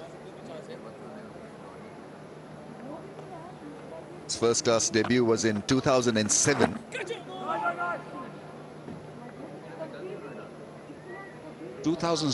That 18 years back. That was some years back, wasn't it? How many games? I think he's played many games. 124 first-class games.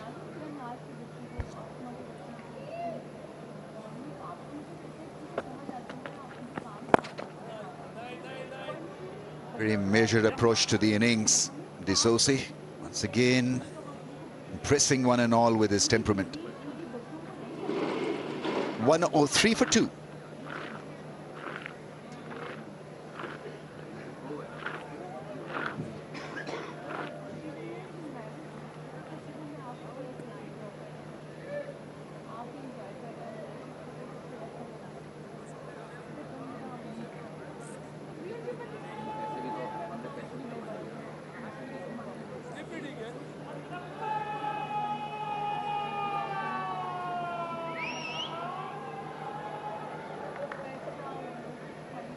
Faisalabad will get a chance to see international cricket, watch international cricket after 19 years of wait.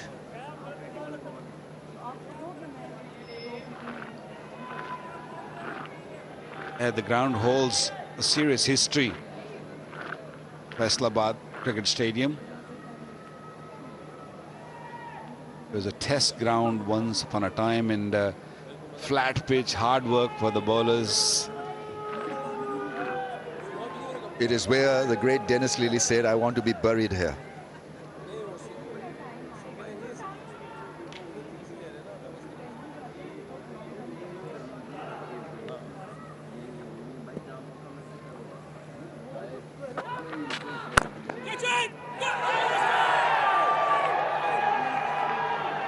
It's not going to happen. A massive bump ball.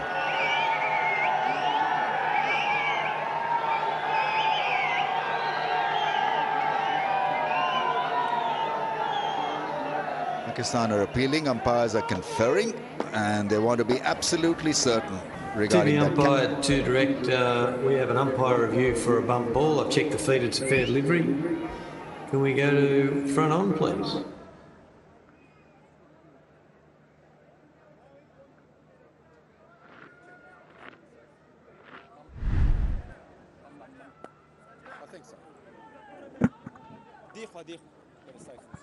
Looks like he's hit that on the full. Just have you got any other angles that?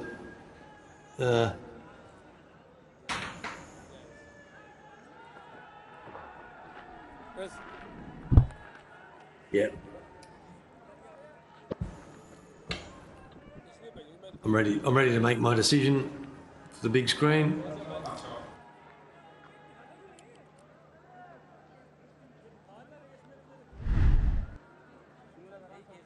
It could be that Pakistan needed a bit of a break.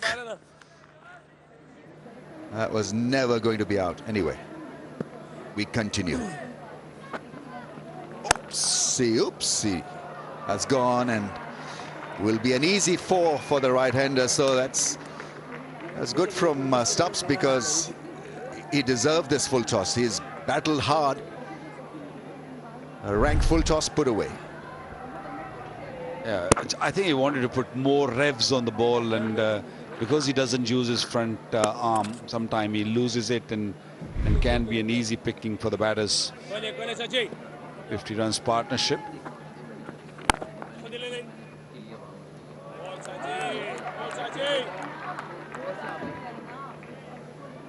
Umpires nowadays, they don't take any risks. They just want to make sure everything is spick and span. They don't take any risk. They just want to go upstairs to the third umpire and check if there is any doubt in a run out or a bump ball or anything, you name it. Those are the protocols for the umpires. When you defend for too long, and sometimes you just come out of the crease suddenly and you can make mistakes. Third umpire there, match referee Ranjan Madugale. Rod Tucker.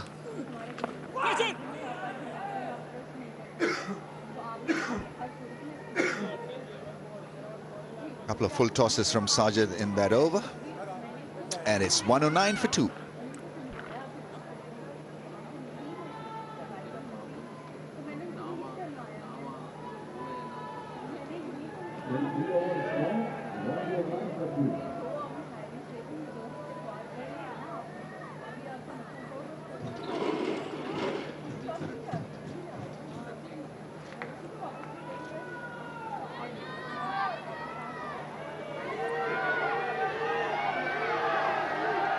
Partnership 55 of 134. South Africa doing it very old school.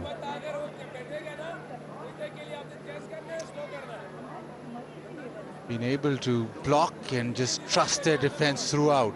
But at 43 overs, it's just 109 for 2. Noman Ali into his 15th.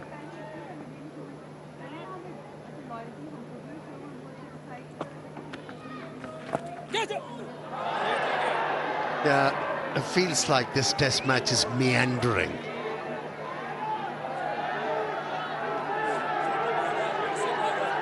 The South African batters are in no hurry. They just want to spend some time at the crease. Making it mighty difficult for the Pakistani bowlers up there in the middle. Yeah, interesting. If you walk into the ground just as a spectator and you look at the field set, you're thinking they're really attacking, so there's a defensive field set. You wouldn't expect the batting unit just going at 2.5 to the over. Yes, they're sticking to their strategy, but there's also a reluctance from Shan Masood to actually, okay, I'll bring the field in.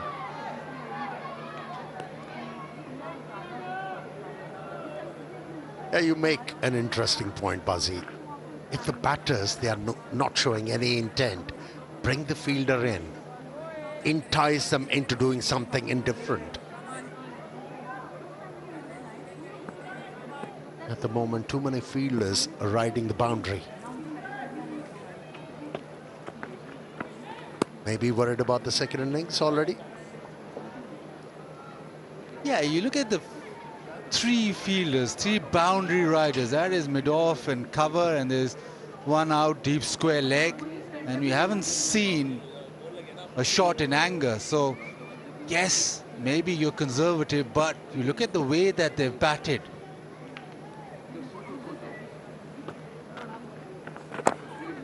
Oh, that is just gone over the stump. Didn't bounce too much. Bottom edge and bounced over the stumps.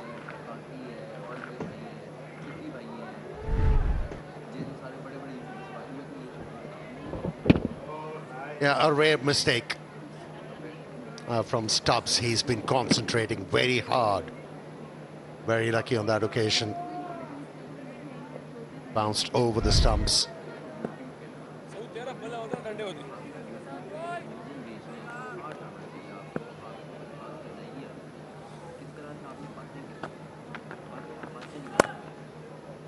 To the outfield, a single. South Africa moved to 111 for 2.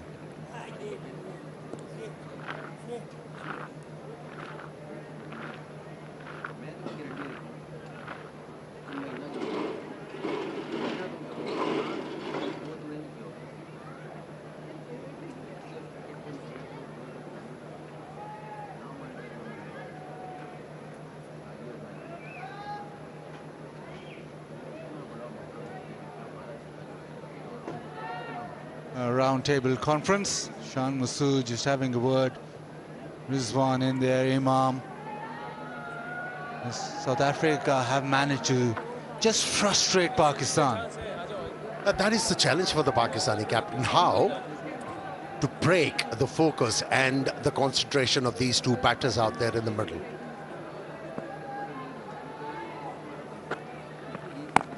They're doing it quite nicely.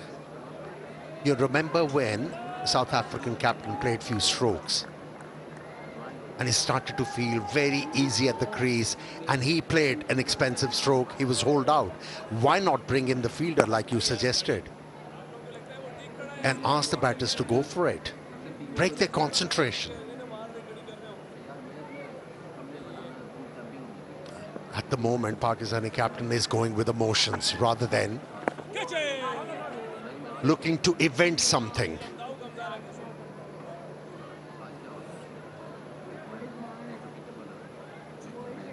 Yeah, you look at captains, you look at how proactive they are. You want to manufacture a wicket. You want to do something that the batters doesn't want. At the moment, they're very content in blocking. Just going in at leisurely pace. Throw in the challenge. You bring everyone up. Said, yeah, play a shot. They play a couple of shots. Yeah, I can again go back to this situation. But we haven't seen anything of that sort at all. And not only bring the fielder in, also give the bowlers few more fielders around the bat. Challenge the batsman, challenge their thinking.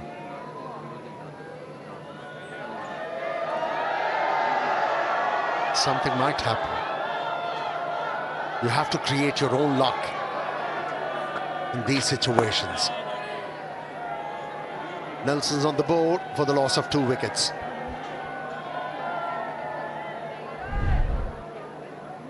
Yeah, Yeah, Stubbs, well, he's been down the track. He's been damaging the wicket. He feels that Pakistan will have to bat on the 5th day. Should he get a warning for that? He's even hit the pitch with his bat.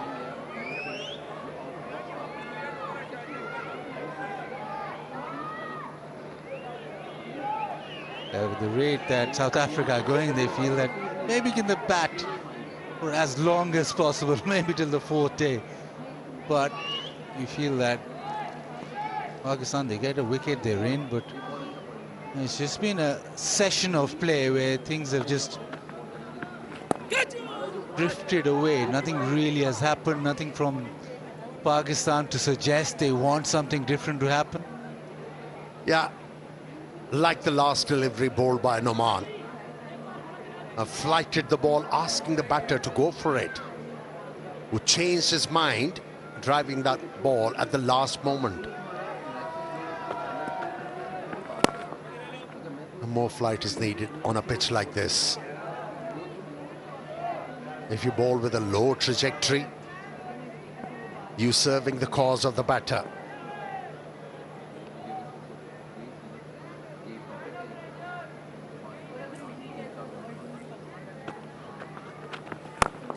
Oh, this time he goes over the top.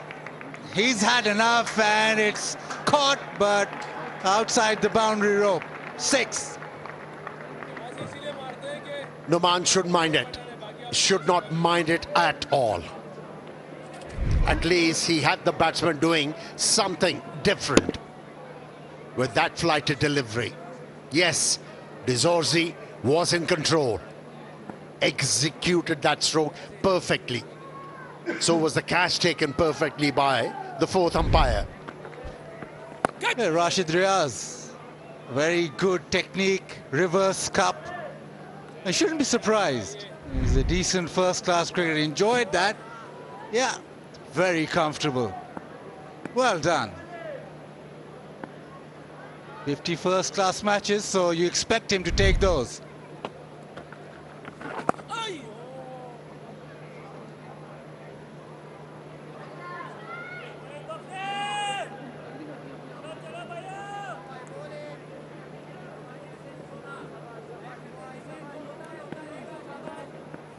South Africans, they have to realize these are perfect batting conditions at the moment. This pitch is going to deteriorate, so they have to up the ante. It's 117 for 2.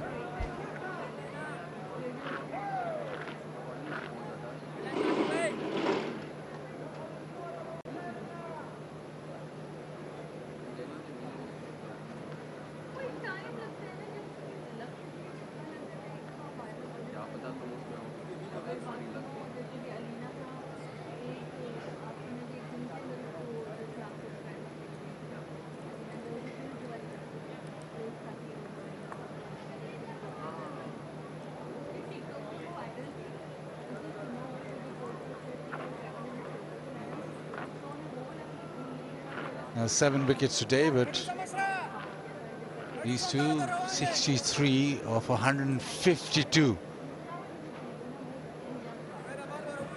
Sajid Khan to continue over the wicket. He's got a deep mid-wicket and a long on. Oh, catch was the call. It's been thumped back. Maybe he's just got a hand on it, but it was hit so hard.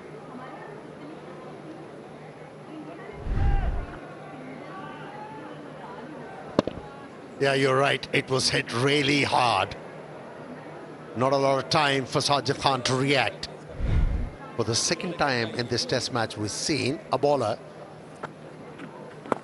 not holding on to a catch, return catch. It was straight at him. He was just rubbing his chest, so maybe it hit his hand and hit his body.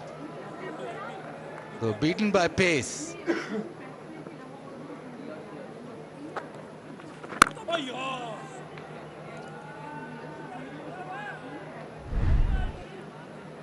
Down the track, hit it very hard. No chance to react. Stubbs thinking, well, Boundary saved.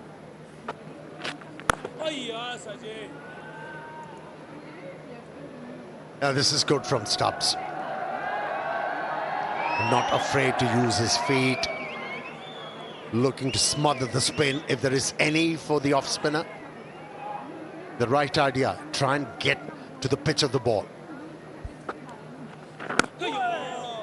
And force the bowler to shorten the length. Makes the job much more easier. Playing with the right tactics. Maybe it's time for Salman Ali Agha. We haven't seen him bowl. Broke a very important partnership in Lahore. Maybe it's now time for him with the ball. Anyway, it's 117 for 2.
To mid-on.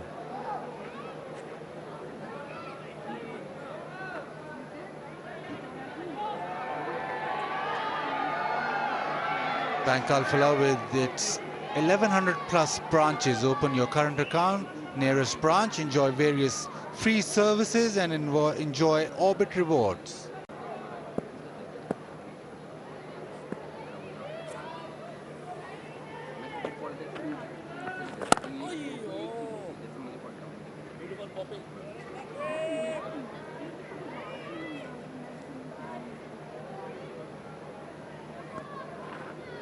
Contrasting tactics from Stubbs. When he's looking to play the off spinner, he's not afraid to use his feet, but the left armer is looking to play and fend off the back foot.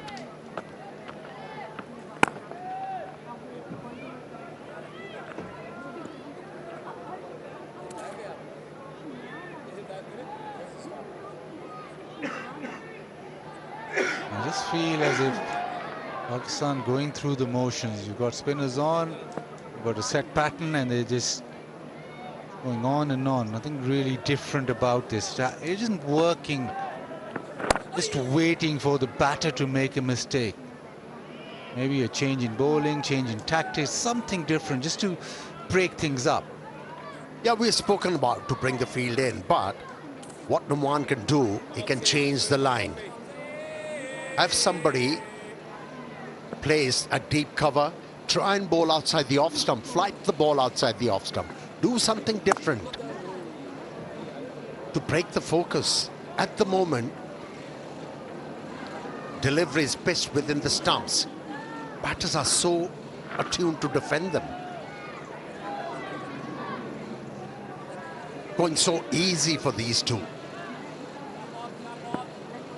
I have to think about something out of the box, out of the ordinary. Or maybe ball around the stumps to Zorzi. 119 for 2. Cricket fans, don't miss a single ball. Thrilling action is here with Pakistan, South Africa, Pakistan, Sri Lanka, and more in the Tri-Nation Series. Watch all matches live and exclusive in the UK region. Your gateway to Pakistan cricket is right here. live.pcb.com.pk. Sign up now and stream every moment.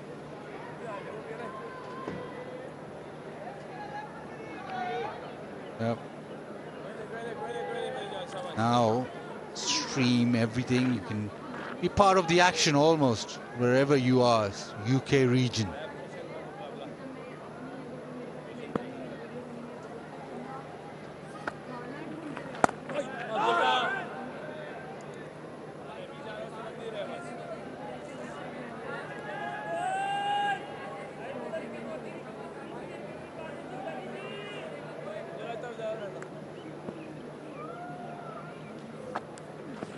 It takes quite a strong-willed batter too. Stubbs struggled in the first game. He's difficult picking the spinners. He's been pushed up the order, but he's been very dogged. Now 38, he's batted 131 deliveries, but it shows character that he's still trusting his process. He's sitting here says he needs to play a few more shots, he needs to get on with the runs, but at the moment he's in his own bubble, which is for modern day cricket, especially the recent past, very rare. Isn't it a test of a character of a batter who's asked to do a job for his side rather than playing for the gallery? And he's doing it so well. He's playing the situation well. And that one kept low as well.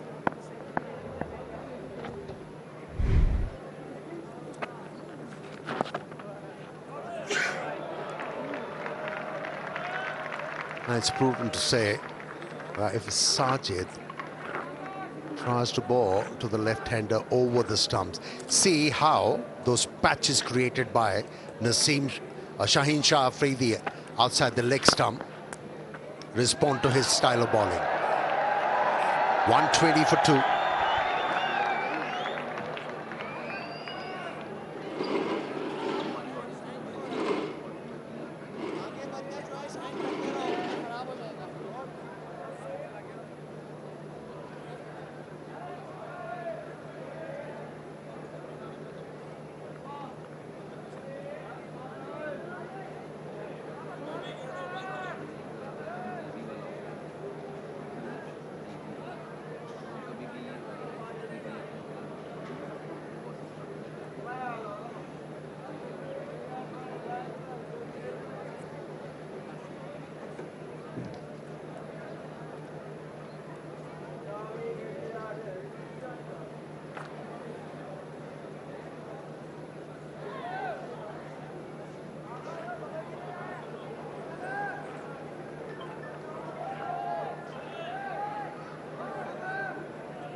Always time for Tapal Tea. Tapal Tea movement in the Tapal Tea Lounge. Pakistan's #1 tea brand.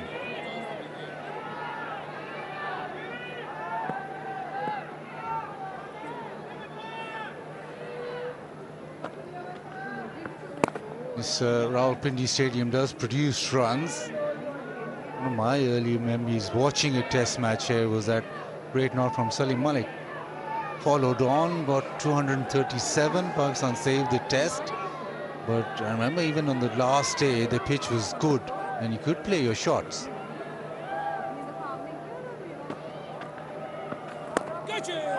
Used to be a beautiful wicket in those times, Rawalpindi. Bounce was true. The ball used to come to the bat quite nicely. As a batsman, you could express yourself. And what an innings from Salim Malik. That one.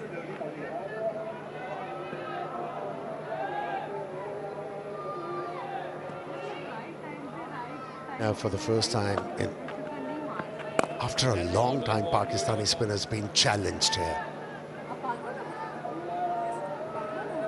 Now it seems like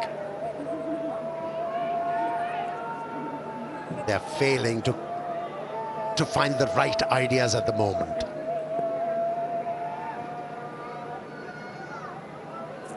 keeps bowling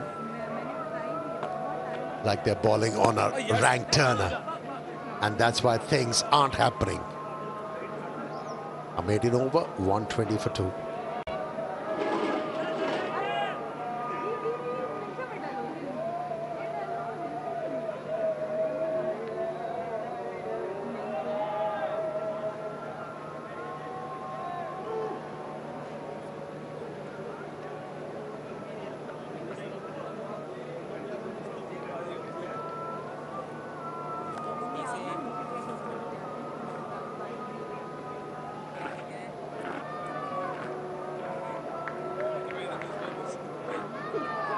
Couple of wickets for Pakistan or South Africa, really making them work hard. 50 overs in the field.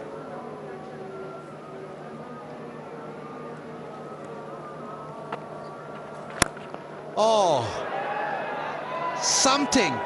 Slog sweep into the crowd. Against the run of play, Zorzi decides, well, I'm having some of this. Seems like he was waiting for Sajid to give ball a bit of fair, and he was ready for it. Pounce on the opportunity. Got the ball from the middle of the bat and it disappeared.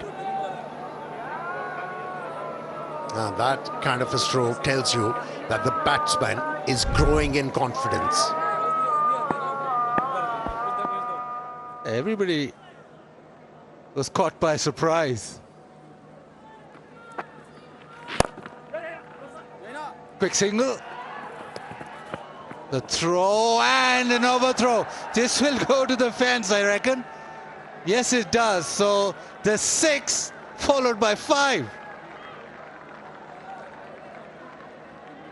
Yeah, you got to feel for the fielder over there.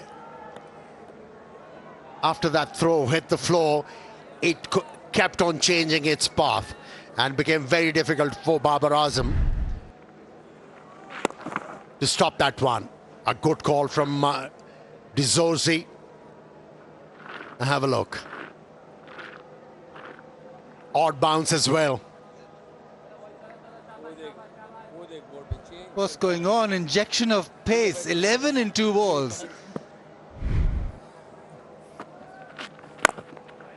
Another single. So suddenly things just shifting. Shine Shah Afridi doesn't have a shy this time. Baba will be looking up. Don't throw it. Yeah, both these batters, they are sensing. Now, Pakistani bowlers are short in ideas. They started to look for runs, and they're doing it quite well. So far, a big over for South Africa. Massive. 14, still 2 deliveries to go. Change in strategy.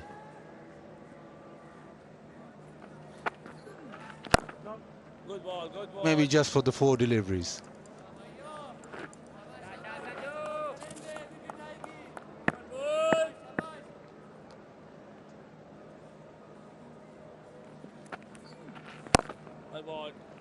Normal service resumes. Couple of blocks. It is 134 for 2.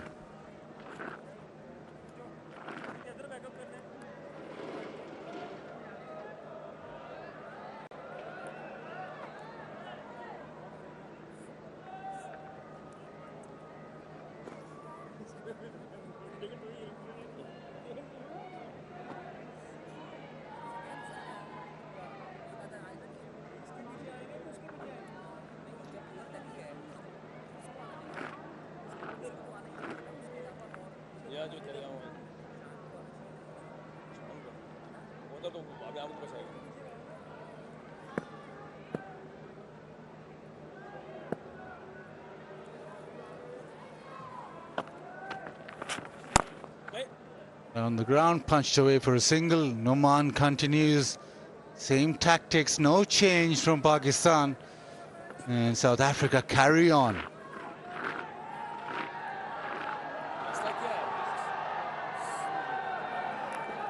It's a familiar sight now. Both the batsmen, they are looking to use their feet. Either of the bowlers.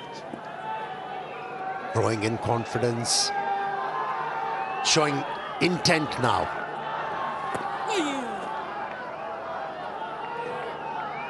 I'll still say, on the peril of being repetitive, no man should come round the stumps to the left-handed batsman. He's comfortable dealing with those deliveries, ball over the stumps. He's attuned.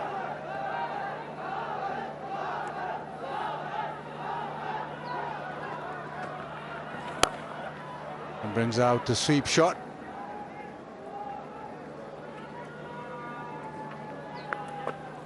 They're looking at being very easy, Ficker-free, and it is the Ficker-free moment. Download the Ficker-free app and get insurance on your fingertips. This partnership too is quite Ficker-free. 82 of 185. Yeah, talking about Ficker, Pakistani captain must be saddled with so many worries now, because things aren't happening for them. Started to happen for South Africa. He has to come out with the right ideas to deal with this situation.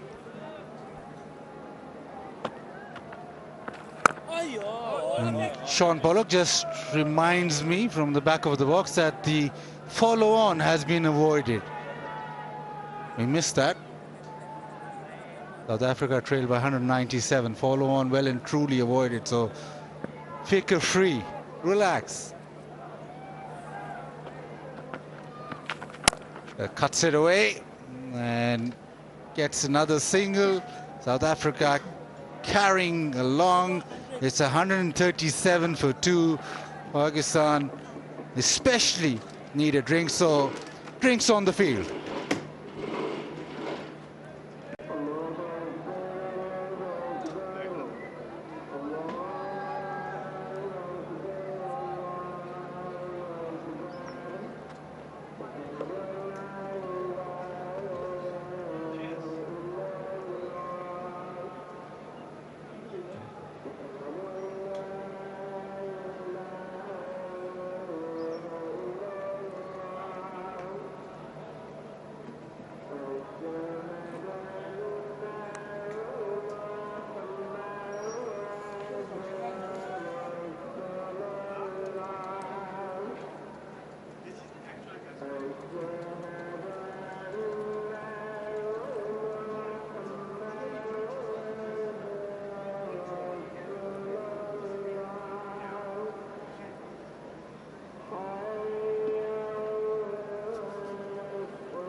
Yeah, we've seen a consistency throughout this test match here in Islamabad, that there has been an ability to achieve partnerships. Pakistan, I think their first 6 wickets to fall, they all had partnerships of in excess of 20 or 30. South Africa have now struck a very important partnership. 83 of 188 deliveries. It was slow at periods, but it's starting to pick up a little bit of momentum now. But as far as foundations laid, South Africa will be very happy that these two have got together and formed something of substance. Zorzi 46, Stubbs 41 of 142 deliveries. But it had to be very watchful at times, and had to wait desperately for a few loose deliveries.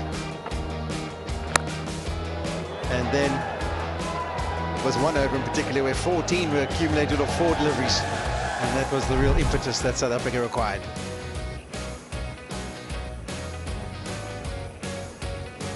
Very productive hour for South Africa. They've shown resilience, they were patience, they did not do anything wrong in the last 1 hour. 51 was scored in 18 overs. Okay, well, I just want to tell you, a lot of people ask us about our production and all the information that we get given and how do we come up with all these stats. Well, we've got 2 fantastic individuals sitting next to us here, Nazim and Osama. They're very good at giving us stats. We've actually realigned the Comcam. And, you know, they give us this information and we come to air with it and it's absolutely brilliant. But all I'm saying is do never, ever rely on these two's opinion. Because they said before the start of play today that South Africa would not get past the follow-on and that they would lose by an innings in something and that we bowled out for less than 125. So I just thought that because they had such a strong opinion about it, we'd take them to air and just ask them if they've still got a strong opinion about it. Guys, give us a thumbs up. Give us a thumbs up. Okay, just checking. Just putting them back in their box. Paul, you remember that these guys have played cricket on the computer, not out there. So, so you got to understand. Oh, shots fired. Shots fired by Waka Yunus. Anyway, South Africa have done well. They'll be very happy with a strong position, but it's not over. It's not done and dusted. Pakistan will be a little bit concerned at their inability to pick up wickets at this stage, but we've seen in this test series how quickly things can turn on their head. We saw when South Africa were bowling in that first innings in Lahore, there was 3 wickets with the score in 199, and then another 3 wickets that went down quickly, and there's been some collapses from Pakistan. So taking nothing for granted, but South Africa would be happy about where they find themselves after 52 overs. These 2 batters be thinking, we have done well in the last 1 hour. Can we just go through the day, bat these remaining overs without losing any more wickets?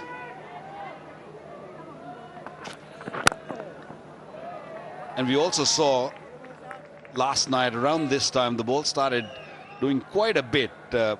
Jensen was bowling and the ball was reversing a fair bit, and then into the 53rd over, and that's what Shan Masood will be hoping that Shaheen can do a little bit of damage here.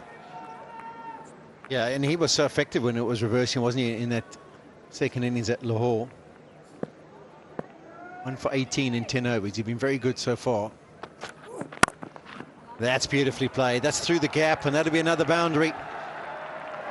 That's as good as it's been from Tristan Stubbs in this innings. Yeah, in the slot. Played it so beautifully. The timing was just sublime. The fielder deep had no chance to stop that. He was way too fine. Good start of the last hour for South Africa. Shaheen Shah Afridi pitching it full, and Stubbs on 45 of 144 deliveries. Took his time and now he's enjoying it.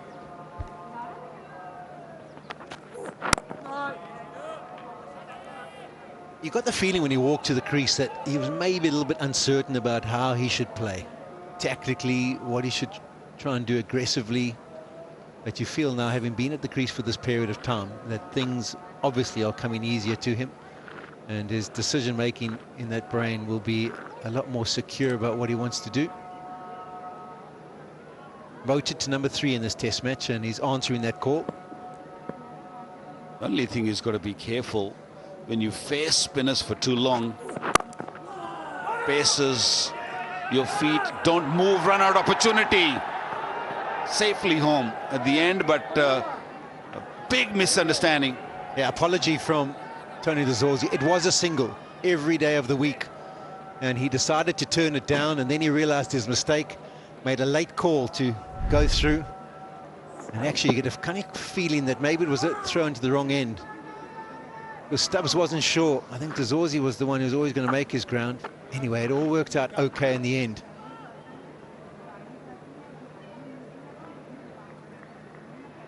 But straight away the apology from Zorzi. Maybe thrown at the wrong end. Because Stubbs was the man who was struggling to get in the crease. He had to stop and break and then go.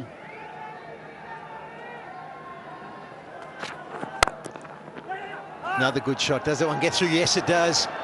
The dive maybe parried it just a touch, but they should be able to get back for 3. And Zorzi goes to 49.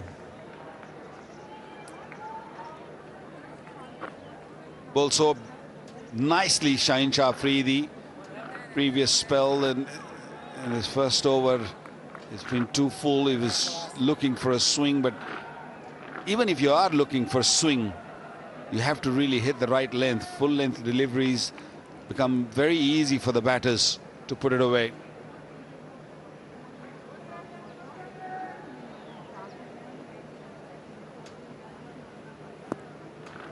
South Africa trailing by 188. Still a long way behind. These two now very well set. They got to make sure that they stay out there, stay for a long period. 145 for 2.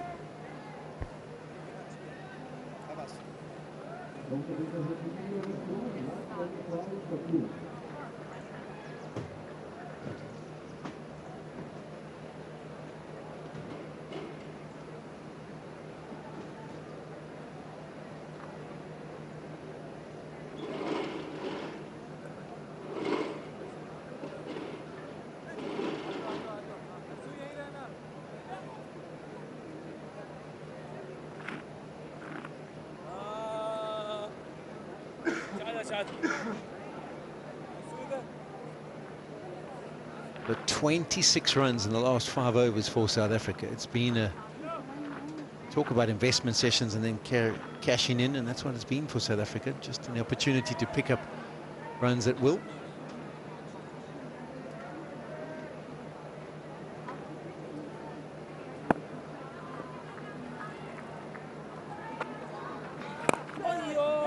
Knocks it into the gap, and that'll be another 50 on this tour for Tony Zorzi. 3rd 50 in Test cricket. And what a big innings this has been. He gave the impetus as well. Look at the scoring rate, 50 of 86 compared to what was going on in and around him. So vital. And boy, oh boy, came in as a replacement for this trip because of no Temba Bavuma. And he has answered the call for South Africa. Yeah, he's having a lifetime experience here in Pakistan, playing so well, got 100 at Lahore, and now he's got a 50, and he's not done yet in these difficult conditions. That's a wonderful knock, slowly and surely taking South Africa out of trouble. These two have put on 92 now. Need to keep going.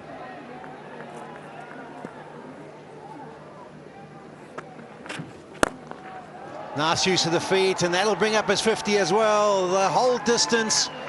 This is as good as it's been from Tristan Stubbs. Promoted to number 3. He's been very watchful. You can understand he's had a bit of a low run of scores. He was determined, and that determination has paid off. We criticized him early on the way he was batting, but he backed his ability and he knew what he was doing. He took his time, took many deliveries to get going, and now he's finding his feet, using his feet, coming down the pitch, putting bowlers under pressure. Yeah, this is a wonderful shot. Good use of the feet, gets to the pitch, no danger there whatsoever. You might have seen there, he's got 2 50s now and 2 hundreds.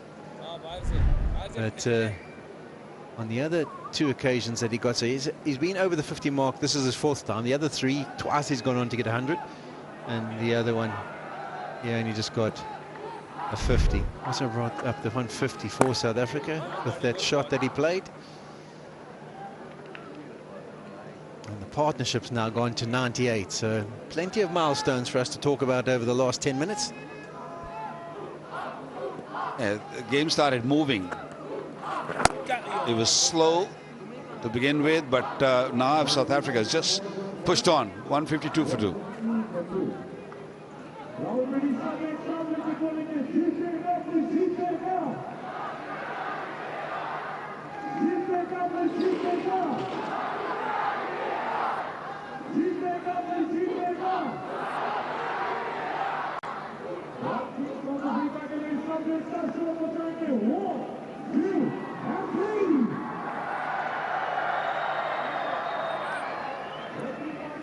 Now South Africa decided to go in with a different batting strategy. They took out Björn Mulder, who would be classed as one of the top 6. They went in with what you'd think be termed as a batter light. Marco Jansen might argue that, hey, hold on, pretty capable with the bat. But the key was that the top 6 had to answer the call, including Verreynne in that 6. So far, it's been okay from the top 2 and very good from Stubbs and Zorzi.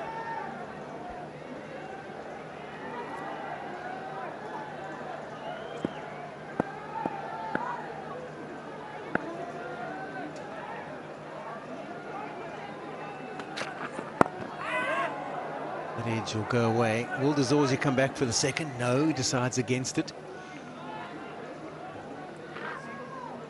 It's so interesting. You just feel that he's so comfortable at the crease now. This was an exquisite shot. Use of the feet, got to the pitch, and then bang.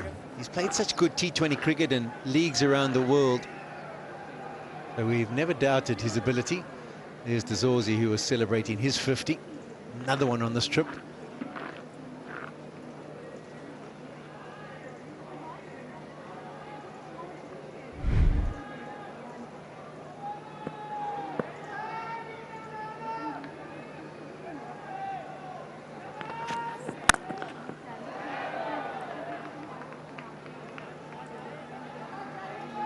Talking of the bowling, I think the spinners are just playing kind of waiting game and hoping that one of these will play a false shot and will open up the gate, and the new batters, things will be difficult.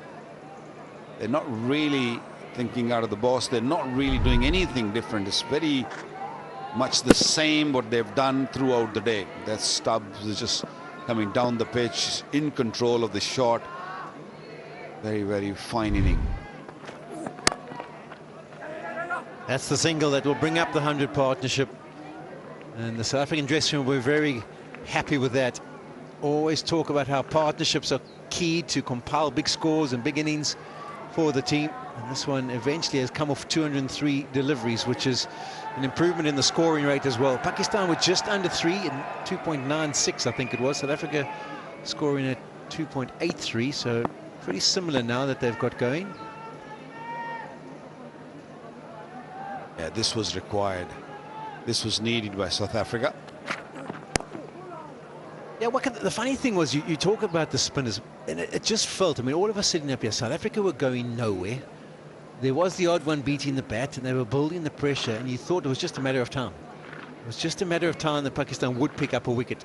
I suppose the only thing they've done wrong is not that review to Zorzi, which pitched in line and was going on to hit the stumps. But besides that, I thought their plans were actually okay, because I thought it was going to happen. And as a captain, you probably would have stuck with it. But it hasn't happened. Now, all of a sudden, they've had to think out of the box. And when they've changed game plans, all of a sudden, South Africa have been able to score freely.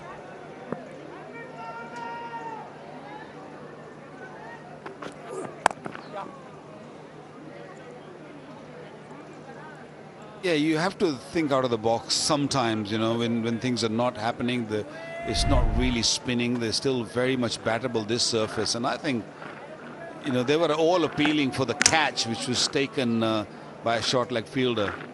They forgot to just appeal for an LBW. I think the big reason I can think of is Asif Afridi playing for the first time. He was just a little nervous. It would have been somebody else. He would have really shouted on that. Big appeal would have come out, but miss a big opportunity. Oh, that one stays down. You see more of that as the game goes on. 156 for 2.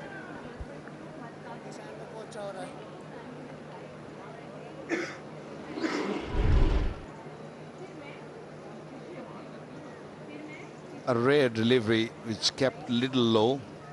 Shiny side, so it's reversing.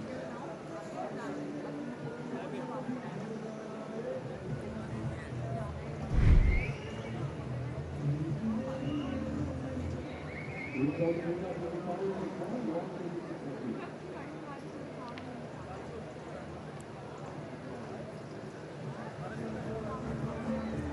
at this stage of the day that you need your senior players and people to step up, try and create some energy out there for Pakistan. They've got to try and think, we've only got 40 minutes until the close of play. If we can pick up 2 wickets, all of a sudden it's a completely different day. South Africa on the other side will think we've done this wonderful partnership. We don't have the partnership broken by the close. We're all of a sudden sitting in a very pretty position.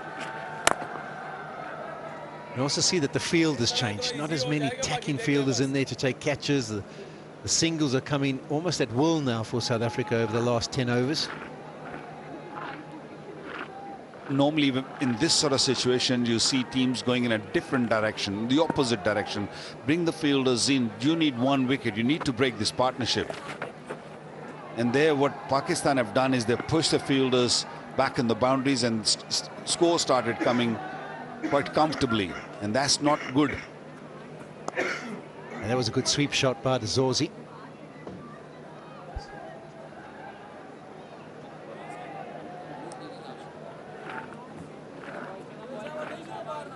Both fielders in front of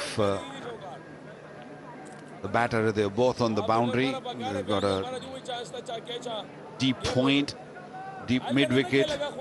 So there are 1, 2, 3, 4 fielders back on the boundary. Just a little worried, Pakistan. I mean, there's 173 runs ahead. They just look a little concerned. Yeah, Waka, this is often what we try and sell the modern Test cricketer, that if you absorb pressure for an hour or 2, sometimes it has a massive impact on the bowling attack. We've seen it happen so many times in the games we've played and games we've watched. And this is a case in point, and a great learning lesson here for South Africa. Stubbs kind of went nowhere for a long time when he first came to the crease, but by occupying that crease, everything has become a lot easier. Pakistan now have had to toil and toil and toil to try and find wickets and breakthroughs. Now their mindset is in not a great space because of where South Africa are. This is what we try and drum home, that Test cricket is about winning over a long period of time rather than to try and get it done just in one session.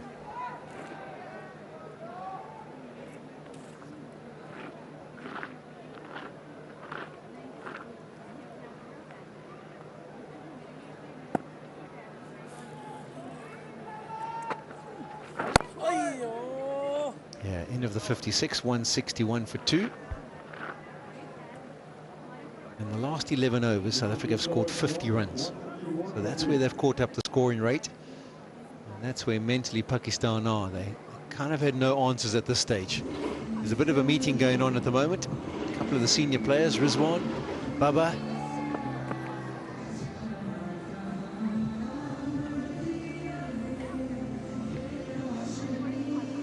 There they are, all having a discussion. What can we do? How can we stem the flow? What tactics can we use? Shan Masood getting some advice, but maybe not convinced about what he was informed to do.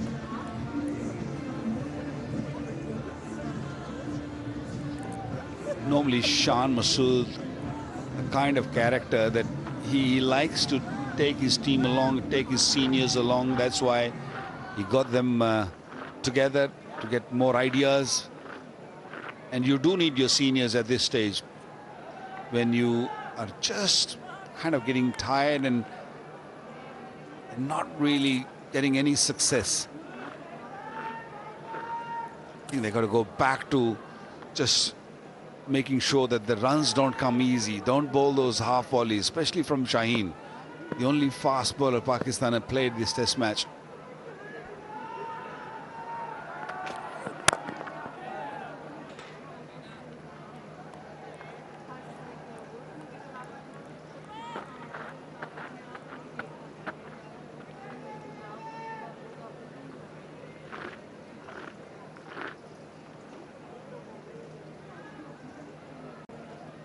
Solar Energy, Inverex Solar Energy, Pakistan's #1 solar brand, trusted for over 15 years.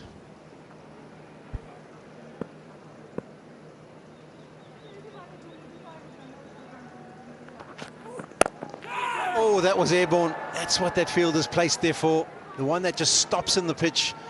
The batter doesn't get the full stride, just plays it on the up and it pops in the air. This time, Stubbs fortunate, it went straight. This can happen when you start feeling comfortable, easy at the crease, and you feel that runs are coming easy. You can easily play a fall shot. This was a slow delivery from Shaheen. Wasn't too far away from South Shakil at short cover. Only one slip and kind of gully, or should I call it a fourth slip? Now they have two short covers there catching. Also, what I like to do when it was very flat and things weren't kind of happening is you try and bowl like an off-spinner delivery, but at the same pace as your normal orthodox one. So I'd run up and grip it like an off-spinner, but not bowl a slower delivery.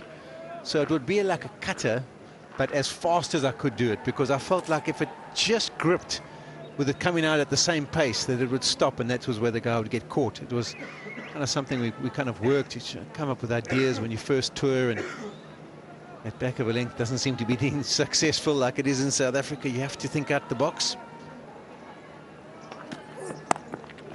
Not a great delivery. That's a full toss, and yes, it didn't go where Stubbs was hoping, but still allows him to pick up a boundary. Over trying. Shaheen searching for a yorker, and that clearly shows the frustration on Pakistani players. That one went very quickly. You can't really call that an opportunity. He was just, before he got down, the ball was gone. It's the length you need to bowl. You can't just bowl too full. This is a surface, and Shaheen had a success from that length, the back of the length deliveries. Played well, Stubbs. Really enjoyed his knock. You can see the slip in the background there. Also, Umar Nul Haq, he's got his helmet on there at second slip because he's trying to get as close as he possibly can.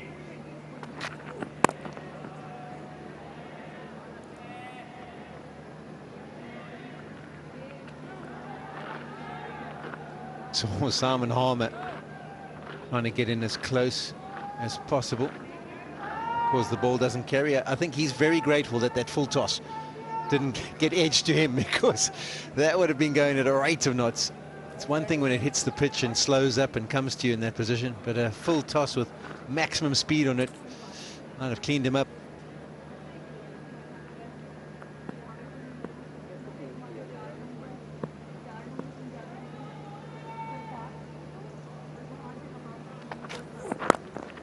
The Yorker again, and this one heading down the leg side.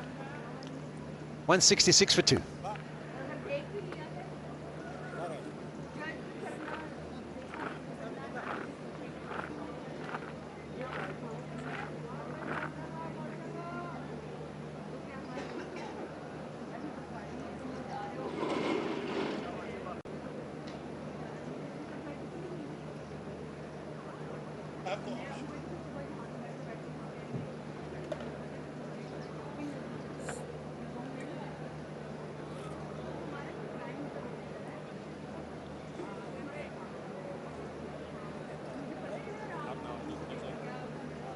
There's the fixtures.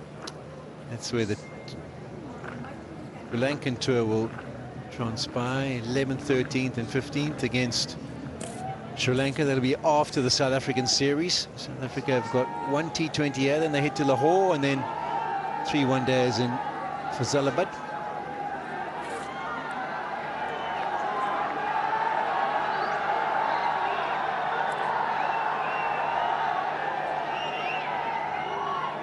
This is the T20 Tri-Nations. Pakistan, Sri Lanka and Zimbabwe. A full set of fixtures for Pakistan coming up. Asif reintroduced, 11 overs for him in his test career so far, just the 19 runs, so bowled with good control, but yet to pick up that wicket. He does bowl with pace. He's not, he doesn't bowl like Noman. Noman varies his pace nicely. He's one bowler who'll push it, and if he gets something out of the surface, will cause issue. That's why the ball hardly spins, because he bowls quickly. And if it's a pitch where There's wear and tear, and if he starts getting spin out of that, then it becomes really, really lethal. You think of someone who bowls like that and is so effective because of that pace, one of those abrasive surfaces like Jadeja, where he darts it in as quickly as he can. You don't have much time to get down to him. He's very accurate. And then if he gets it to grip and purchase, he can be deadly. And just feel that this kind of a bowling approach will be effective. Maybe even someone like a Mutasami in the second innings that South Africa bowl, or the second time South Africa bat. We'll have to see how this pitch wears. But we are predicting that it will get more difficult to bat on. End of day 3, 4 and 5. For now, South Africa will be happy with how they're going.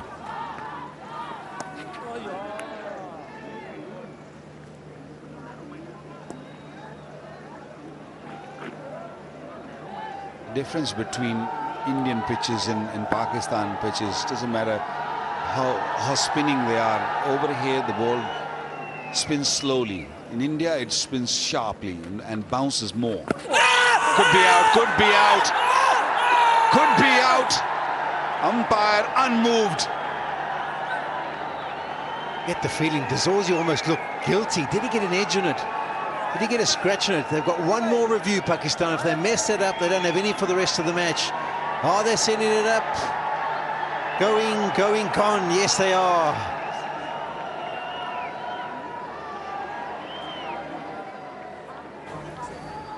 TV umpire to director, we have a player review for LBW. Original decision is not out.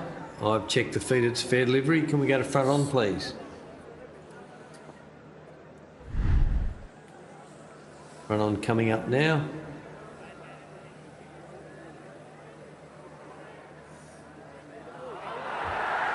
Okay, it appears to be no bat, but we'll confirm that with Ultra Edge, please.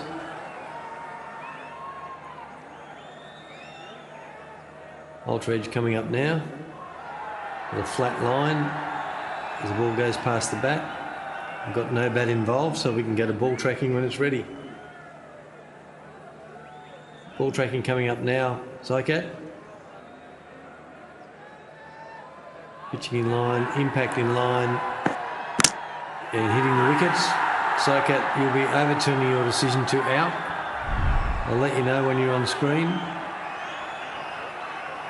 He has got his first test wicket. What a moment for him at 38 years of age and over 300 days. He's rocked up, and in his 12th over, he's now on the test wicket-taking board. What a moment for him. Good innings from Zorzi comes to an end. But you can see how elated he is. Had to wait for many, many years to get an opportunity. He's got it, and now he's got his first test wicket. Zorzi goes for a well-played 55 off 93. South Africa 167 for 3.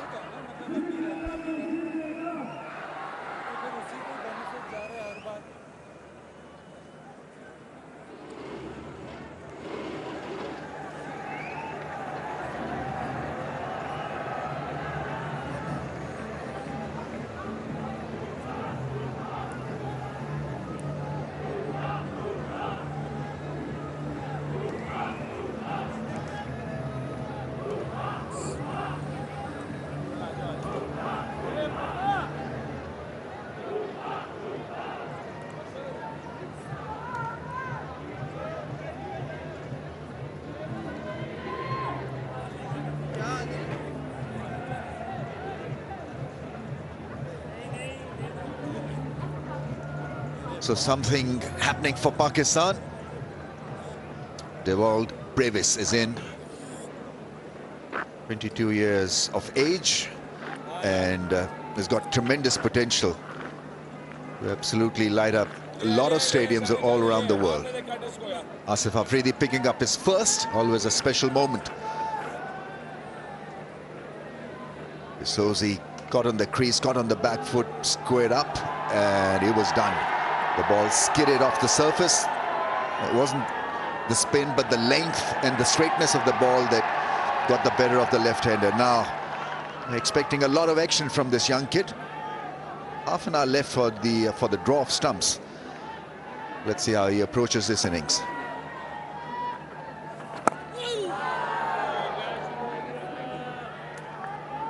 end of a successful over from Asif Afridi, the debutant, 167 for 3.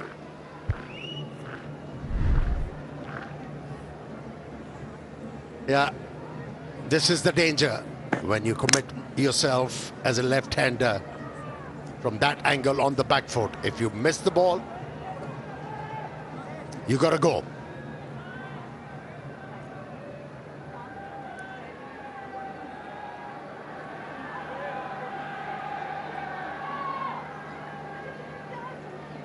It was a 113-run partnership, and Pakistan were desperate to get a result.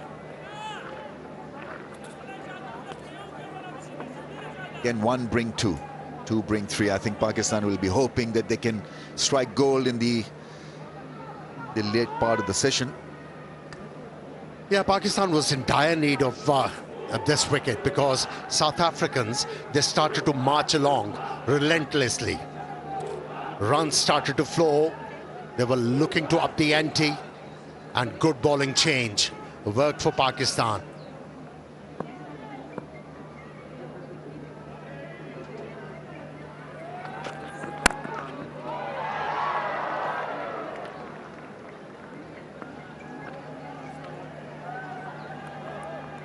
Yeah, against his grain, Stubbs has occupied the crease.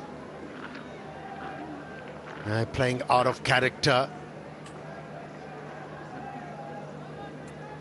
Must be painstaking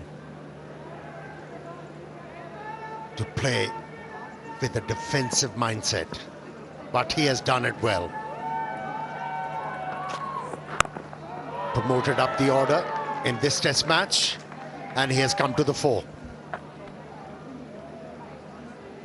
Yeah, just about that part of the day where you want a cup of tea, and we've got Tapal Tea Lounge for you to enjoy Pakistan's own brand.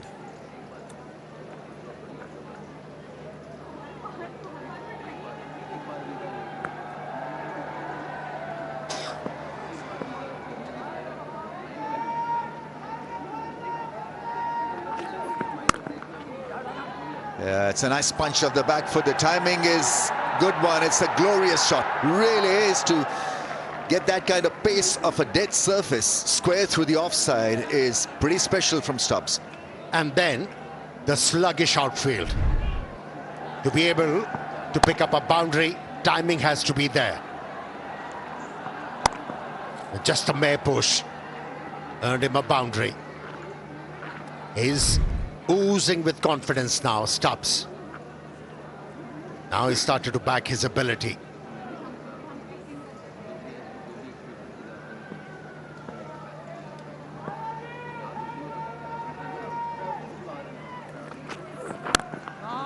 Did it the textbook way.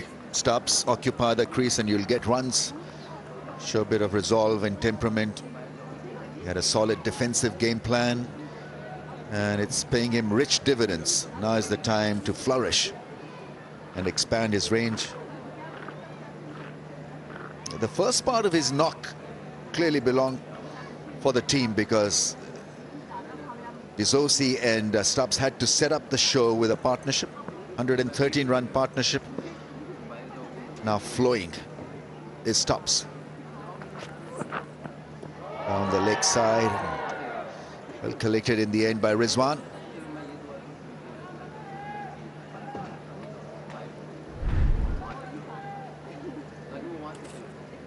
Yeah, you must have an ability to play the situation, especially in test matches. You need to be adaptable as a batter.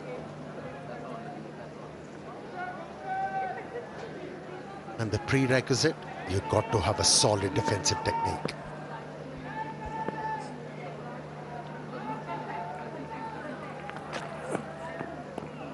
Yeah, bowled it just a little bit wide to invite a shot. He leaves it well alone. 3 down for 171.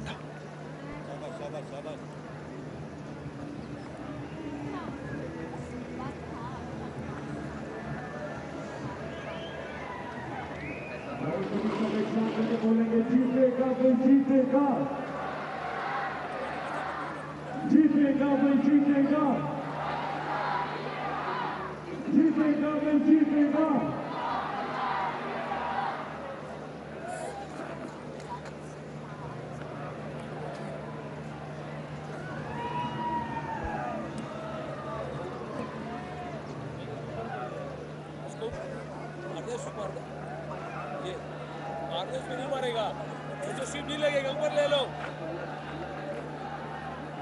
Eight wickets have fallen today compared to 11 at Lahore on day 2. This goes on to show that this is a different surface, and if you apply your mind, you can survive.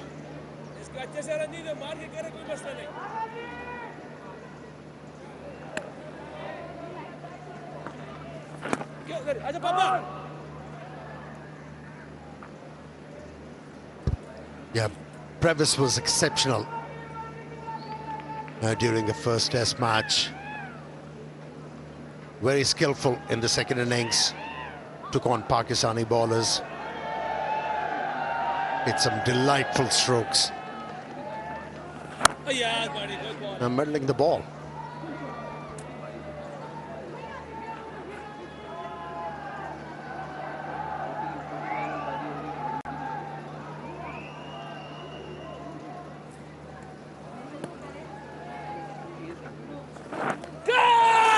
That's a beauty, and beautifully held. What a catch. Magnificently done in the slips by Salman Ali Agha. He is an absolute gold, Salman, in the slips. That ball kicked, jumped, and Brevis playing with hard hands, just couldn't control that one. So another one for Asif Afridi. He's now having a blast.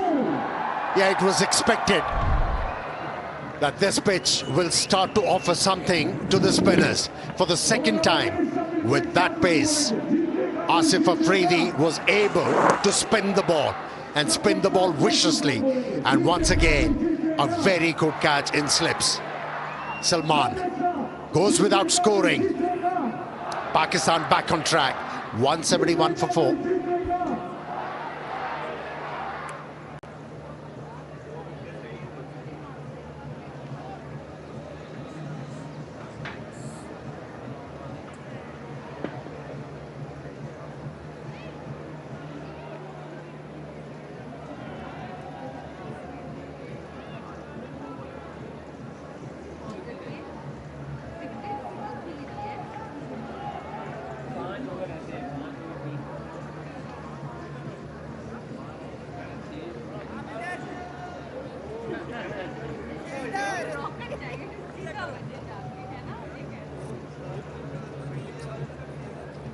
Couple of blows from Asif Afridi is drawing this game in favor of Pakistan. Late blows, but Pakistan will take it.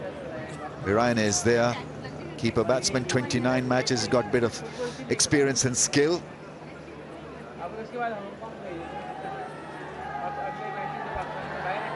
And Asif Afridi backing the decision of fielding him here. He had a pretty bland start to his career, and then suddenly things are starting to happen. 2 for 20 in 12.3 now. Yeah, he looked out of sorts, Varena, in the first test match. Had no clue against the spinners. He'll be tested once again. A gully has been added in that cordon.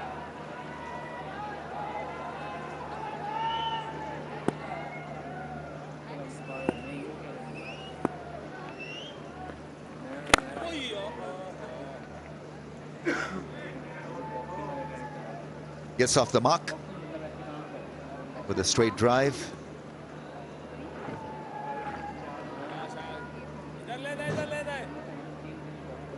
Ask any bowler, if you've got a good slip fielder, it gives them not only a lot of joy but a lot of confidence.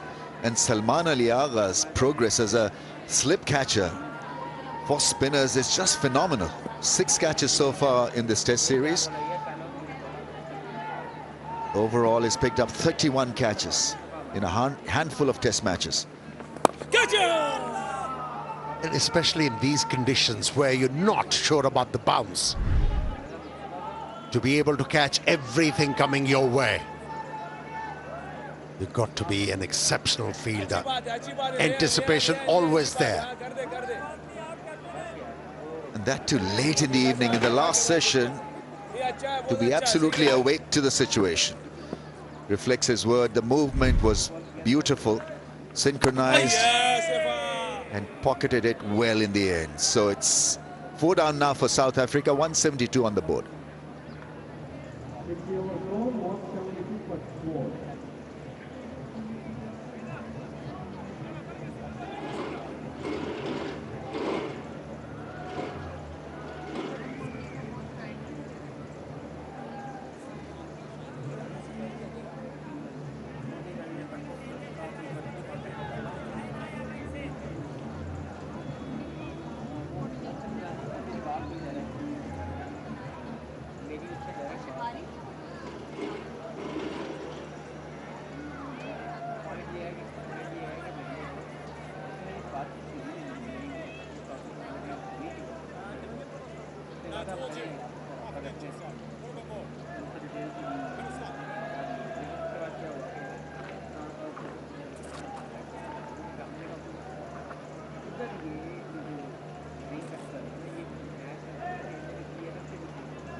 Stubbs' knock becomes that much more important now. Now he's got to find a way to play with the late middle order.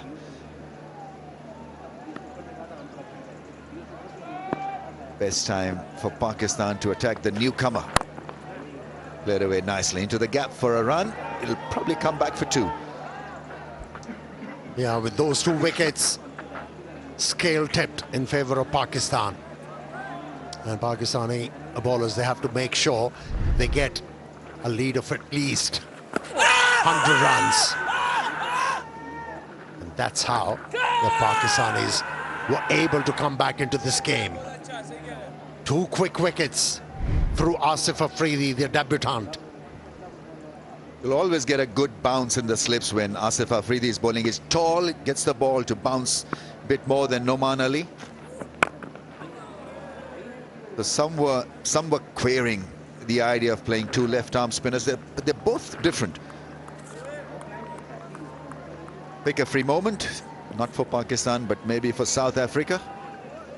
Your ultimate insurance partner. Download Figure Free app now. Please.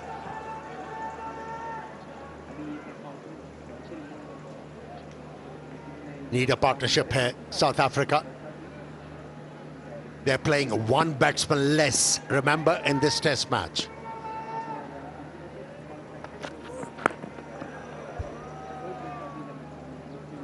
To create an extravagant angle by around the stumps, Shine Afridi.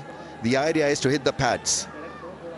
Slip may not carry to the slip cordon, or the edge may not carry to the slip cordon rather. Hoping that the pitch will play mischief. Something that he's expecting from very long time now. Fields being adjusted, so slip's been removed, put at shot mid-wicket.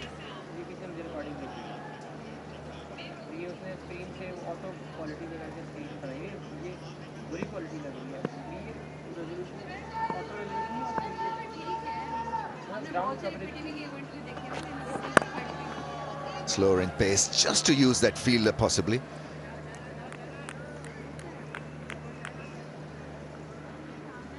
Pakistan can still make it happen. Protest trail by a long way, 158 run deficit.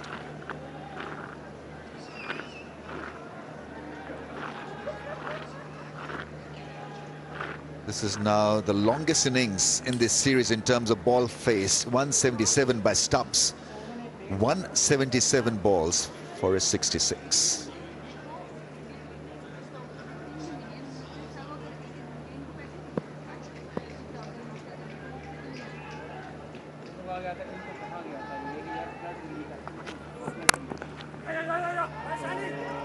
That's good batting. Really good batting. They're not going to go for an extra run because the ball hit his bat. I mean, Salman Ali Agha has been a beauty in the slips. This was low. This was straightforward, but keep an eye on how he pouches the ball with soft hands and anticipations, stays low, stays firm. This was probably the best of the lot. And then this one late in the day to move that gracefully to grab it. And how relaxed he is in the slips. You don't see any tension in his body.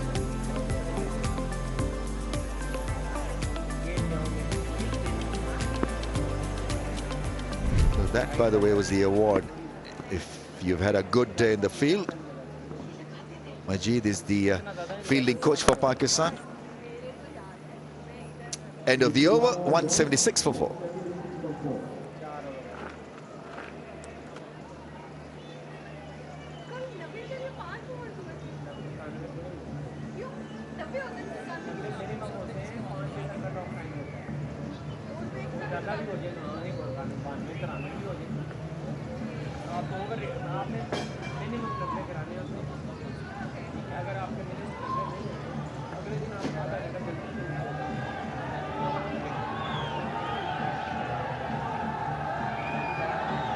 Another attempt from South Africa to get a partnership rolling. But Stubbs now needs to control this innings for them. And also Pakistani captain has to react, because Varena was finding it very difficult to deal with Noman Ali's bowling during that Lahore test match. So why not introduce him into the attack? Replace him with Shaheen Shah Afridi. He's done his part.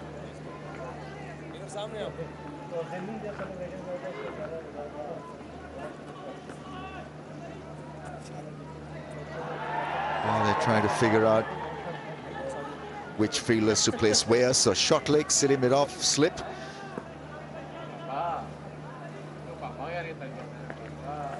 Oh, that's the beauty. That's a great delivery, because his pace is up. He's bowling at around 90 kilometers an hour. That one at 93.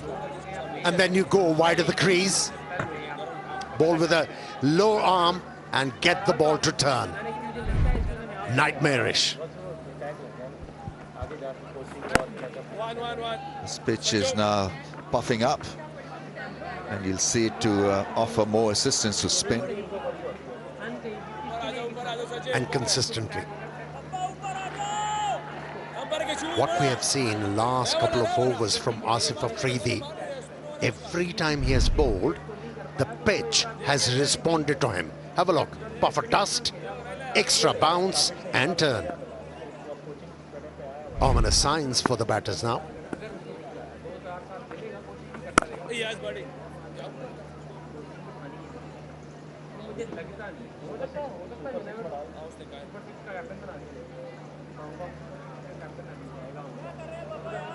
Weather is changing very fast. We're approaching winter times. Evening especially are very pleasant here in Pindi and Islamabad. Oh, wider of the stumps. That ball came back and cramped the right-hander. He fired it in. 91 clicks. Did well. Varena to spot it and keep it out.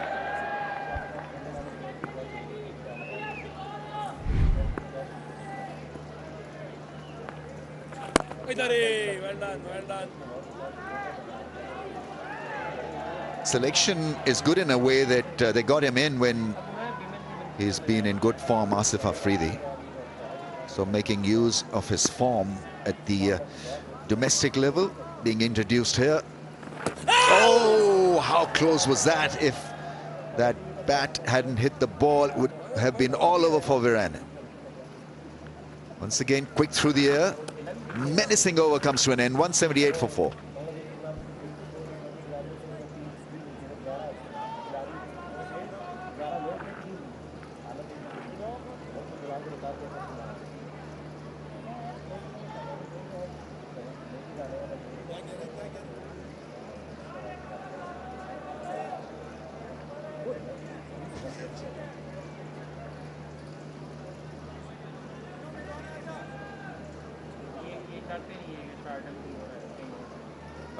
Tomorrow another intriguing day awaits us. Vigo Telmobile presents Bank Alpha Test Series. Could be the moving day as well. The action will start live at 9:50 AM local time.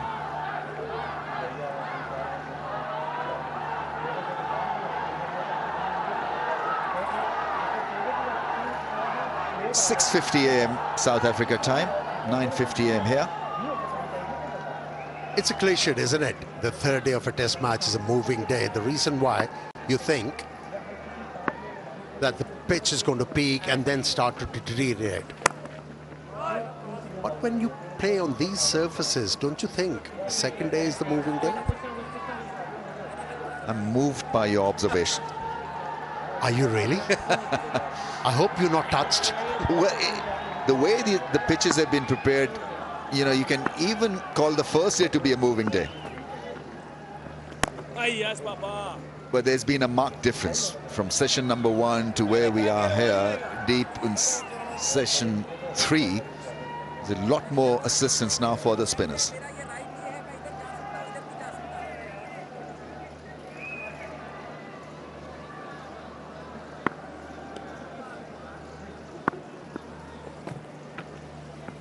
Gotcha, me. Flip the bucket challenge. Well done to all of them. KFC Flip the Bucket challenge is about flipping the bucket and wearing it on your head as fast as you can. We know that the winner will get KFC finger-licking good prizes. Oh, beautiful poppy.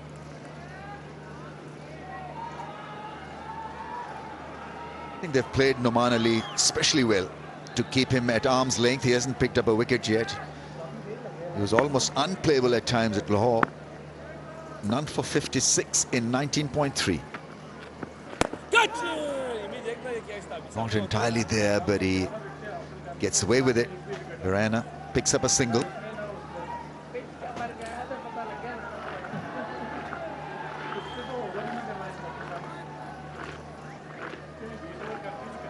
Looks very positive, Verana, in this innings. He was moving well against Shaheen Shah Afridi. He used his feet positively with the previous delivery. Oh yes, beautiful pop. Well, you have to appreciate effort of Stubbs. Played against his grain. And doing it quite convincingly.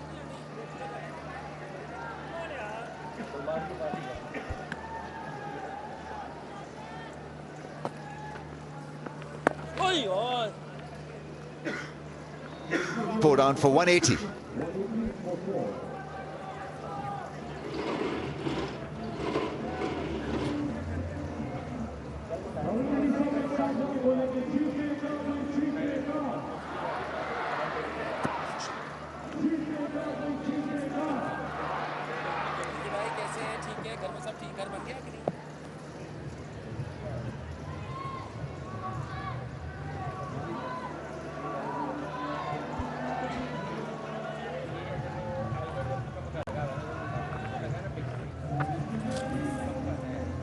Got to find a better phrase than bird's eye view. Term has been overused, but a little bit of breeze. 2 hours left for the day. Oh, now that's very good from Asif Afridi. Once again tempting him to play off the back foot to a ball that has a bit of space on it.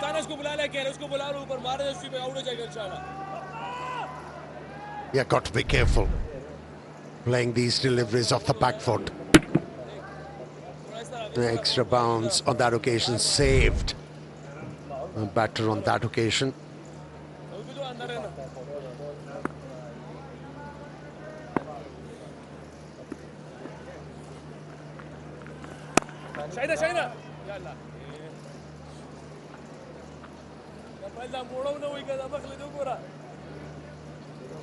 It's a massive promotion for Asif Afridi, somebody who is regularly fielded in white ball cricket.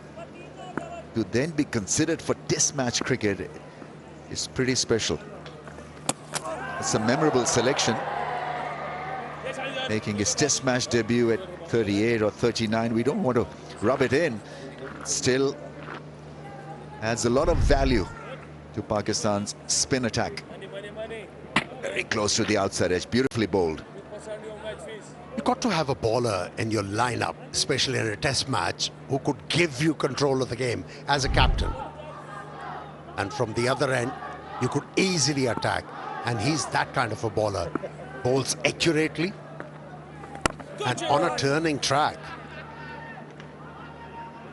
Is a difficult proposition.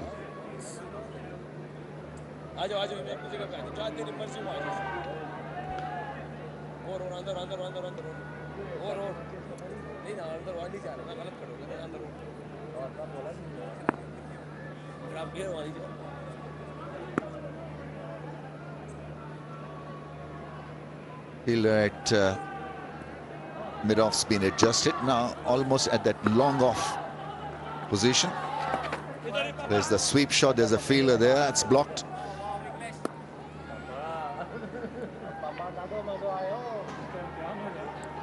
Maharaj had a fantastic day, 7 wickets for the left-arm spinner.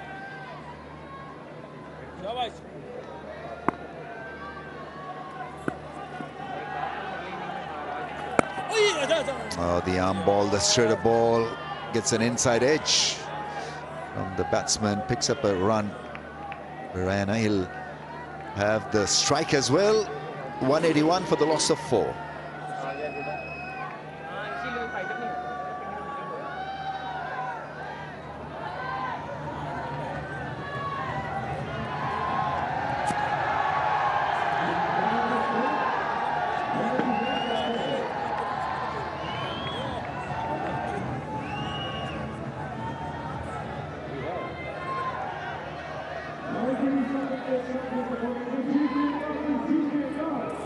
Last over of the day, and once again it's been a fascinating battle between bat and ball, between the have and the have-nots. Battle of supremacy. Fight back. South Africa still trailed by a long way, over 150 runs.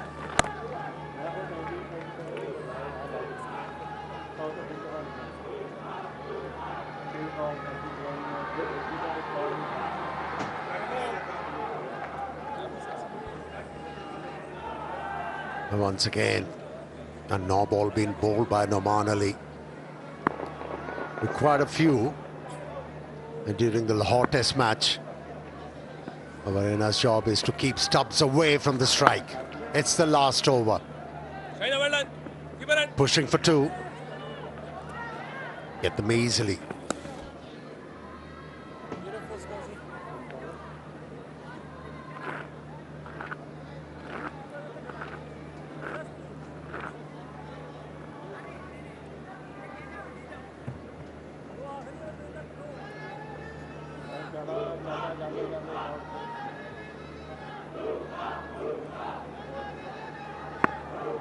Again, good attendance. A lot of people came in.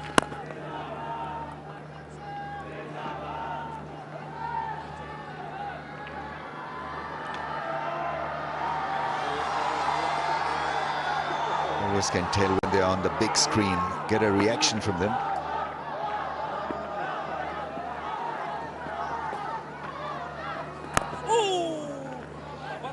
Just a wee bit late on that one. Probably looking for the sweep shot and then stopped himself. A good bat speed. It saved him. Sun setting. It's not an eagle, that's a drone.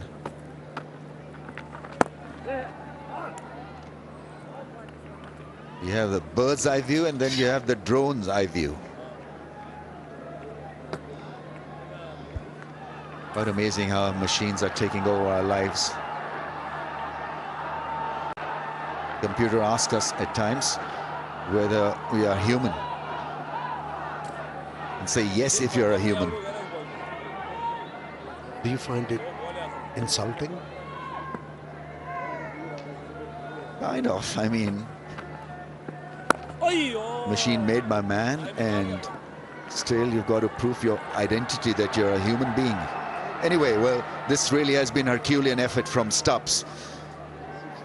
Last ball of the day, and if he survives this one, he should be very, very pleased with how things have panned out for him, because it was a struggling start. He didn't know what will happen to his innings. Just worked and worked tirelessly. Oh, almost yorked himself, but he blocks, and he'll walk off feeling like a king. His form is back, yes. It's a sigh of relief. Always a moment of joy when you worked hard and occupied the crease. He did it the old way.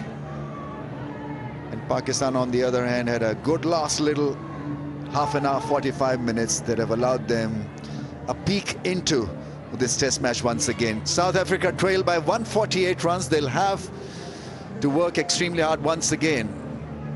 Shaheen Shah Afridi with a big line-hearted effort with the ball, the lone pacer from Pakistan.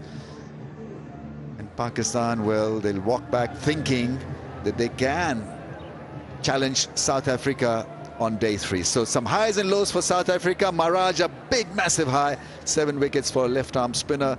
And Pakistan being made to work hard. A couple of wickets for the debutant, Asif Afridi. And so a high definitely for him too. Yeah, day 2 was engrossing. It ebbed and flowed interestingly. South Africa removing 5 Pakistani batters, and they felt they have done a good job. Wasn't a great start for them with the bat. Lost Rickleton early in the piece, but recovered well. But how about that? Those 2 wickets from Asif Afridi turned the game in favor of Pakistan.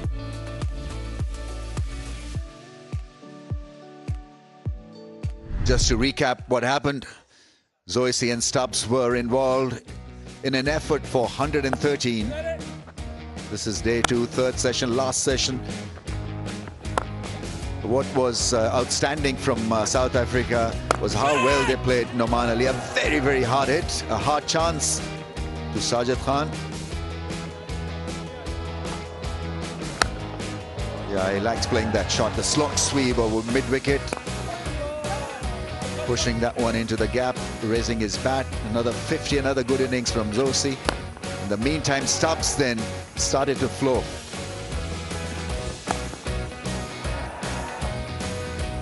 Yeah, that was the time when everybody was feeling the game is running away from Pakistan.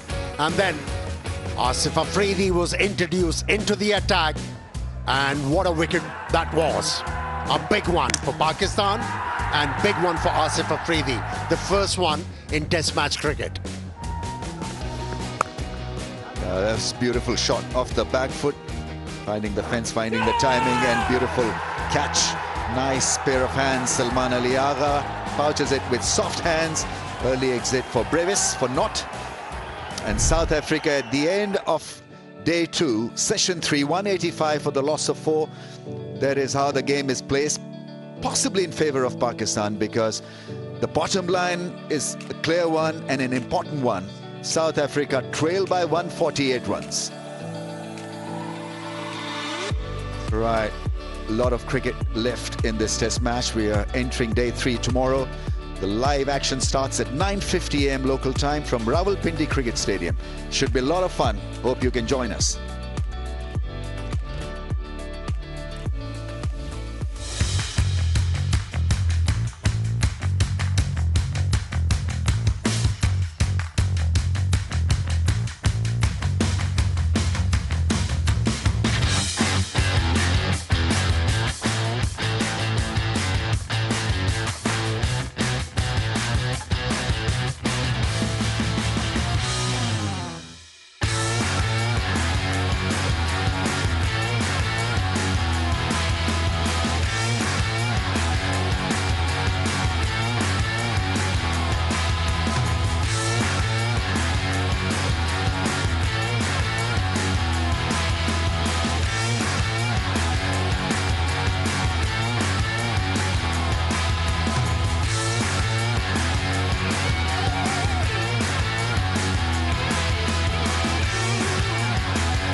Well, South Africa fighting hard in this test match. Pakistan were bowled out earlier today for 333 runs. Keshav Maharaj, the pick of the bowlers, taking 7 wickets and setting quite the record in Rawalpindi. In response, South Africa showed a lot of fight. There was a partnership between Stubbs and Zorzi, did really well. Stubbs still out there. Asif taking wickets at the back end of things. And at stumps, South Africa are trailing by 148 runs.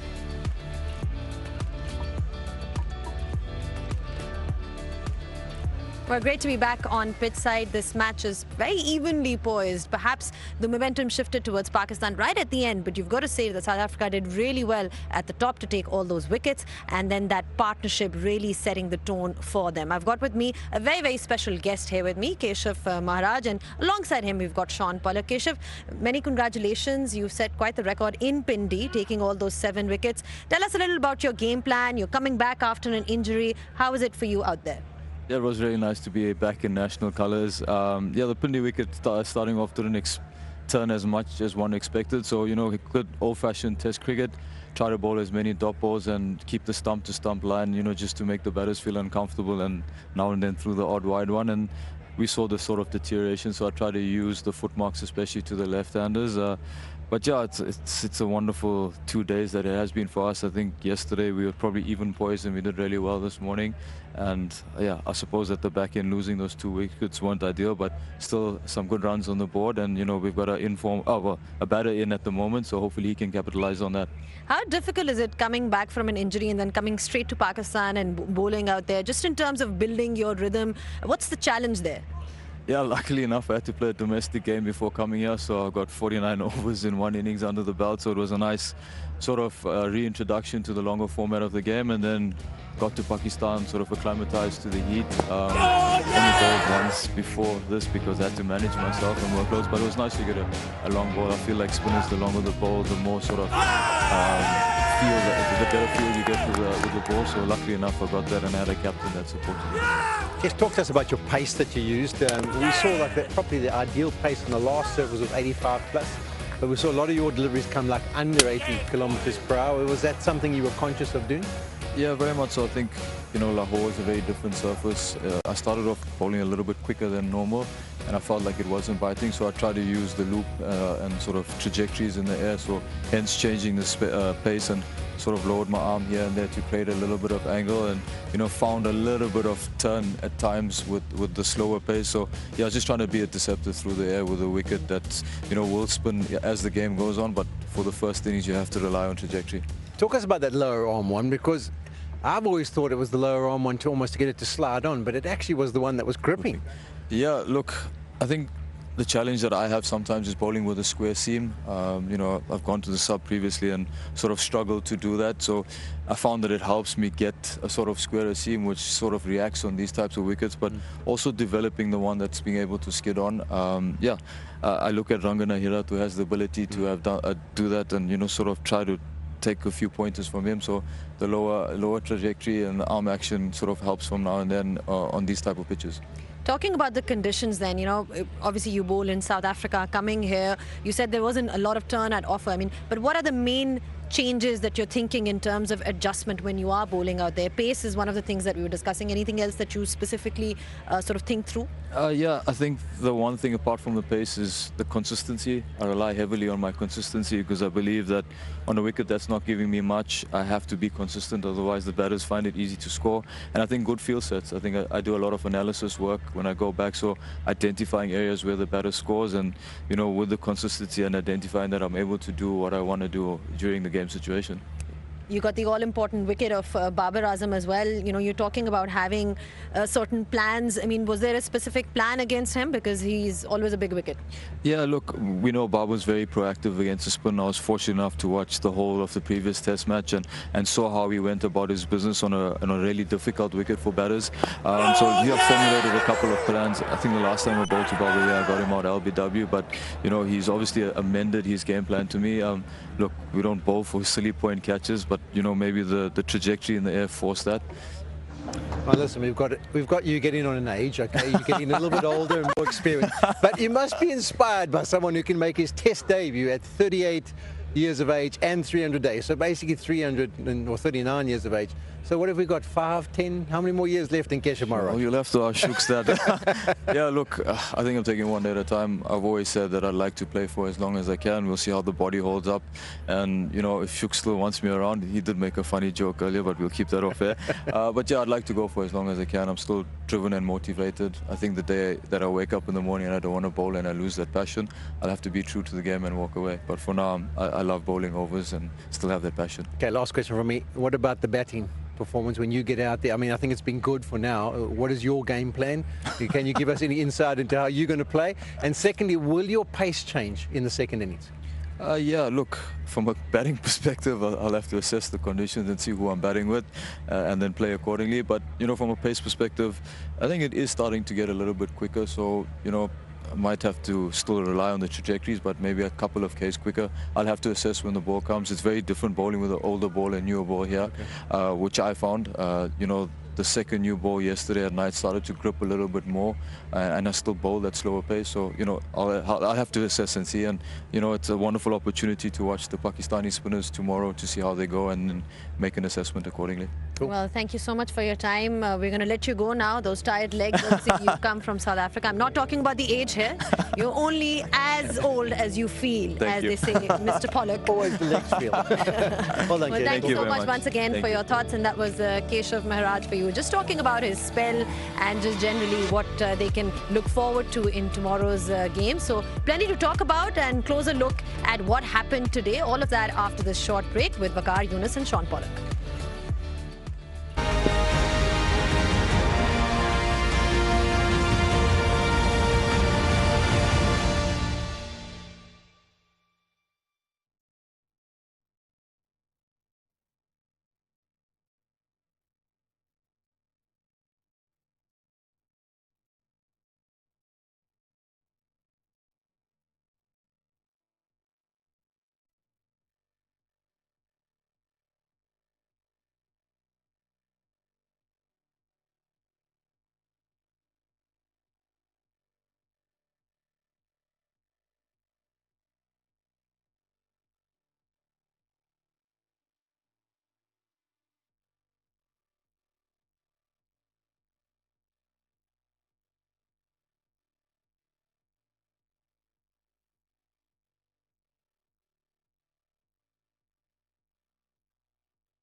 Welcome back on Pitchside. Just discussing how things went for Pakistan and South Africa on this day 2 of this Test series. We've now been joined by Waqar. Yunus Waqar, 185 for 4 is how things are looking at stumps for South Africa. Pakistan, how do you think they would be feeling? They got those late wickets towards the end of the day. Overall, how do you look at the day? I think overall South Africans played a better cricket than Pakistan. Pakistan lost way too many wickets too early in the game this morning. And then, of course, a great partnership we saw. I feel that South Africans, fight back is really showing the class as a young team. And, characters they've shown, it's excellent to see. So I feel 148 still behind South Africans. So 6 wickets in hand with tail. We've not seen many getting runs. So Pakistan still maybe a step ahead of them. Well, that partnership between Zorzi and Stubbs, showing a lot of character as well. Polly, they took their time, but definitely got the runs on the board and got some momentum eventually in that partnership. Yeah, they did. They ground out that first initial stage. And probably tough saying that about Zorzi. I think when he came in, he played with enough freedom.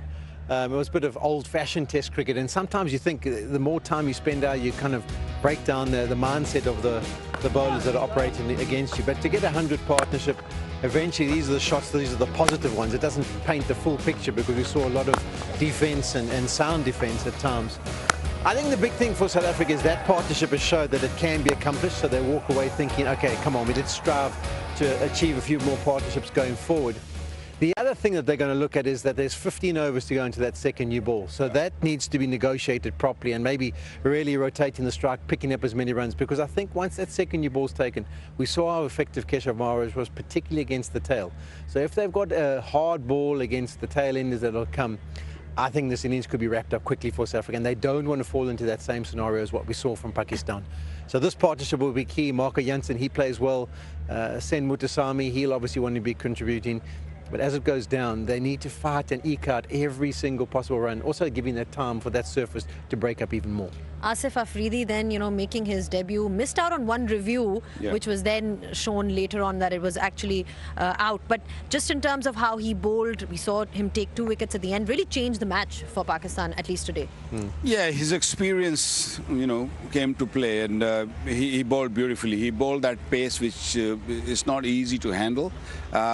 Early on, I think he didn't spin the ball much, but last spell he came in and he spun the ball. This one also was keeping a little low, but actually that spin came into play. This was a big wicket at the time. Pakistan needed to not only get 1 wicket, they just wanted to get 2 or 3, and Pakistan managed to get 2, and that was all to do Asif Afridi, the way he bowled. I thought he was wonderful. He's going to get more dangerous going forward in the game. So it's important for Pakistan to take some sort of lead, and if they manage maybe 50, 60, any lead is a good lead on a pitch where the ball is turning square. It's a great story though, isn't it? I mean, 38 years of age, basically 39, you wait your chance, you come and you perform like that, you pick up 2 wickets. We always talk, and my friend who's a tennis commentator talks about the rocking chair, and when you become a grandfather you can sit in the rocking chair and tell the stories to the kids. He won't have to wait too long until he's a grandfather. When you start at 38, he'll have a wonderful story to tell his family when they come down the line. But yeah, I'm really impressed by what I saw, the control. You can see why they were dead keen to go to him, even though he is as old as he is, because that control he showed. And I agree with Waka, second innings, I think he's going to be picking up some wickets. What did you think of the conditions? Has it behaved the way you thought it would, the wicket so far?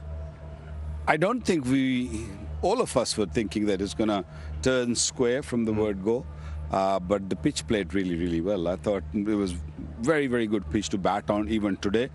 I think it's a new ball with the spinners. When they take on a new ball, it is harder for the batter to handle. But once the ball gets softer, which we saw, it's just the pressure at the end where the South Africans lost 2 wickets. But once the ball is harder, it is very difficult to bat. It is going to ask too many questions because the ball, some balls skid, some balls turn, so things going to get tough once the new ball is taken. Right, just looking ahead now to tomorrow, Polly, what can we expect from South Africa, or what do you want to see from them? 185 for 4. Yeah, they've got to apply themselves as best they can. I don't think it's going to be that easy for South Africa. I think the first 15 overs until that new ball's taken is going to be vitally important.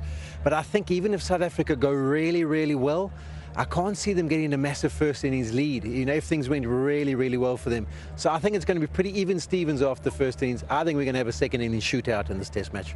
All right, it's going to be an interesting day 3. It's always interesting whenever you talk about test cricket in Pakistan. Day 3 is always interesting. You can catch all the action. Remember, here you've got it all televised, but if you are in the UK, then you can catch all the action of these test matches, the T20s, all of that on live.pcb.com.pk.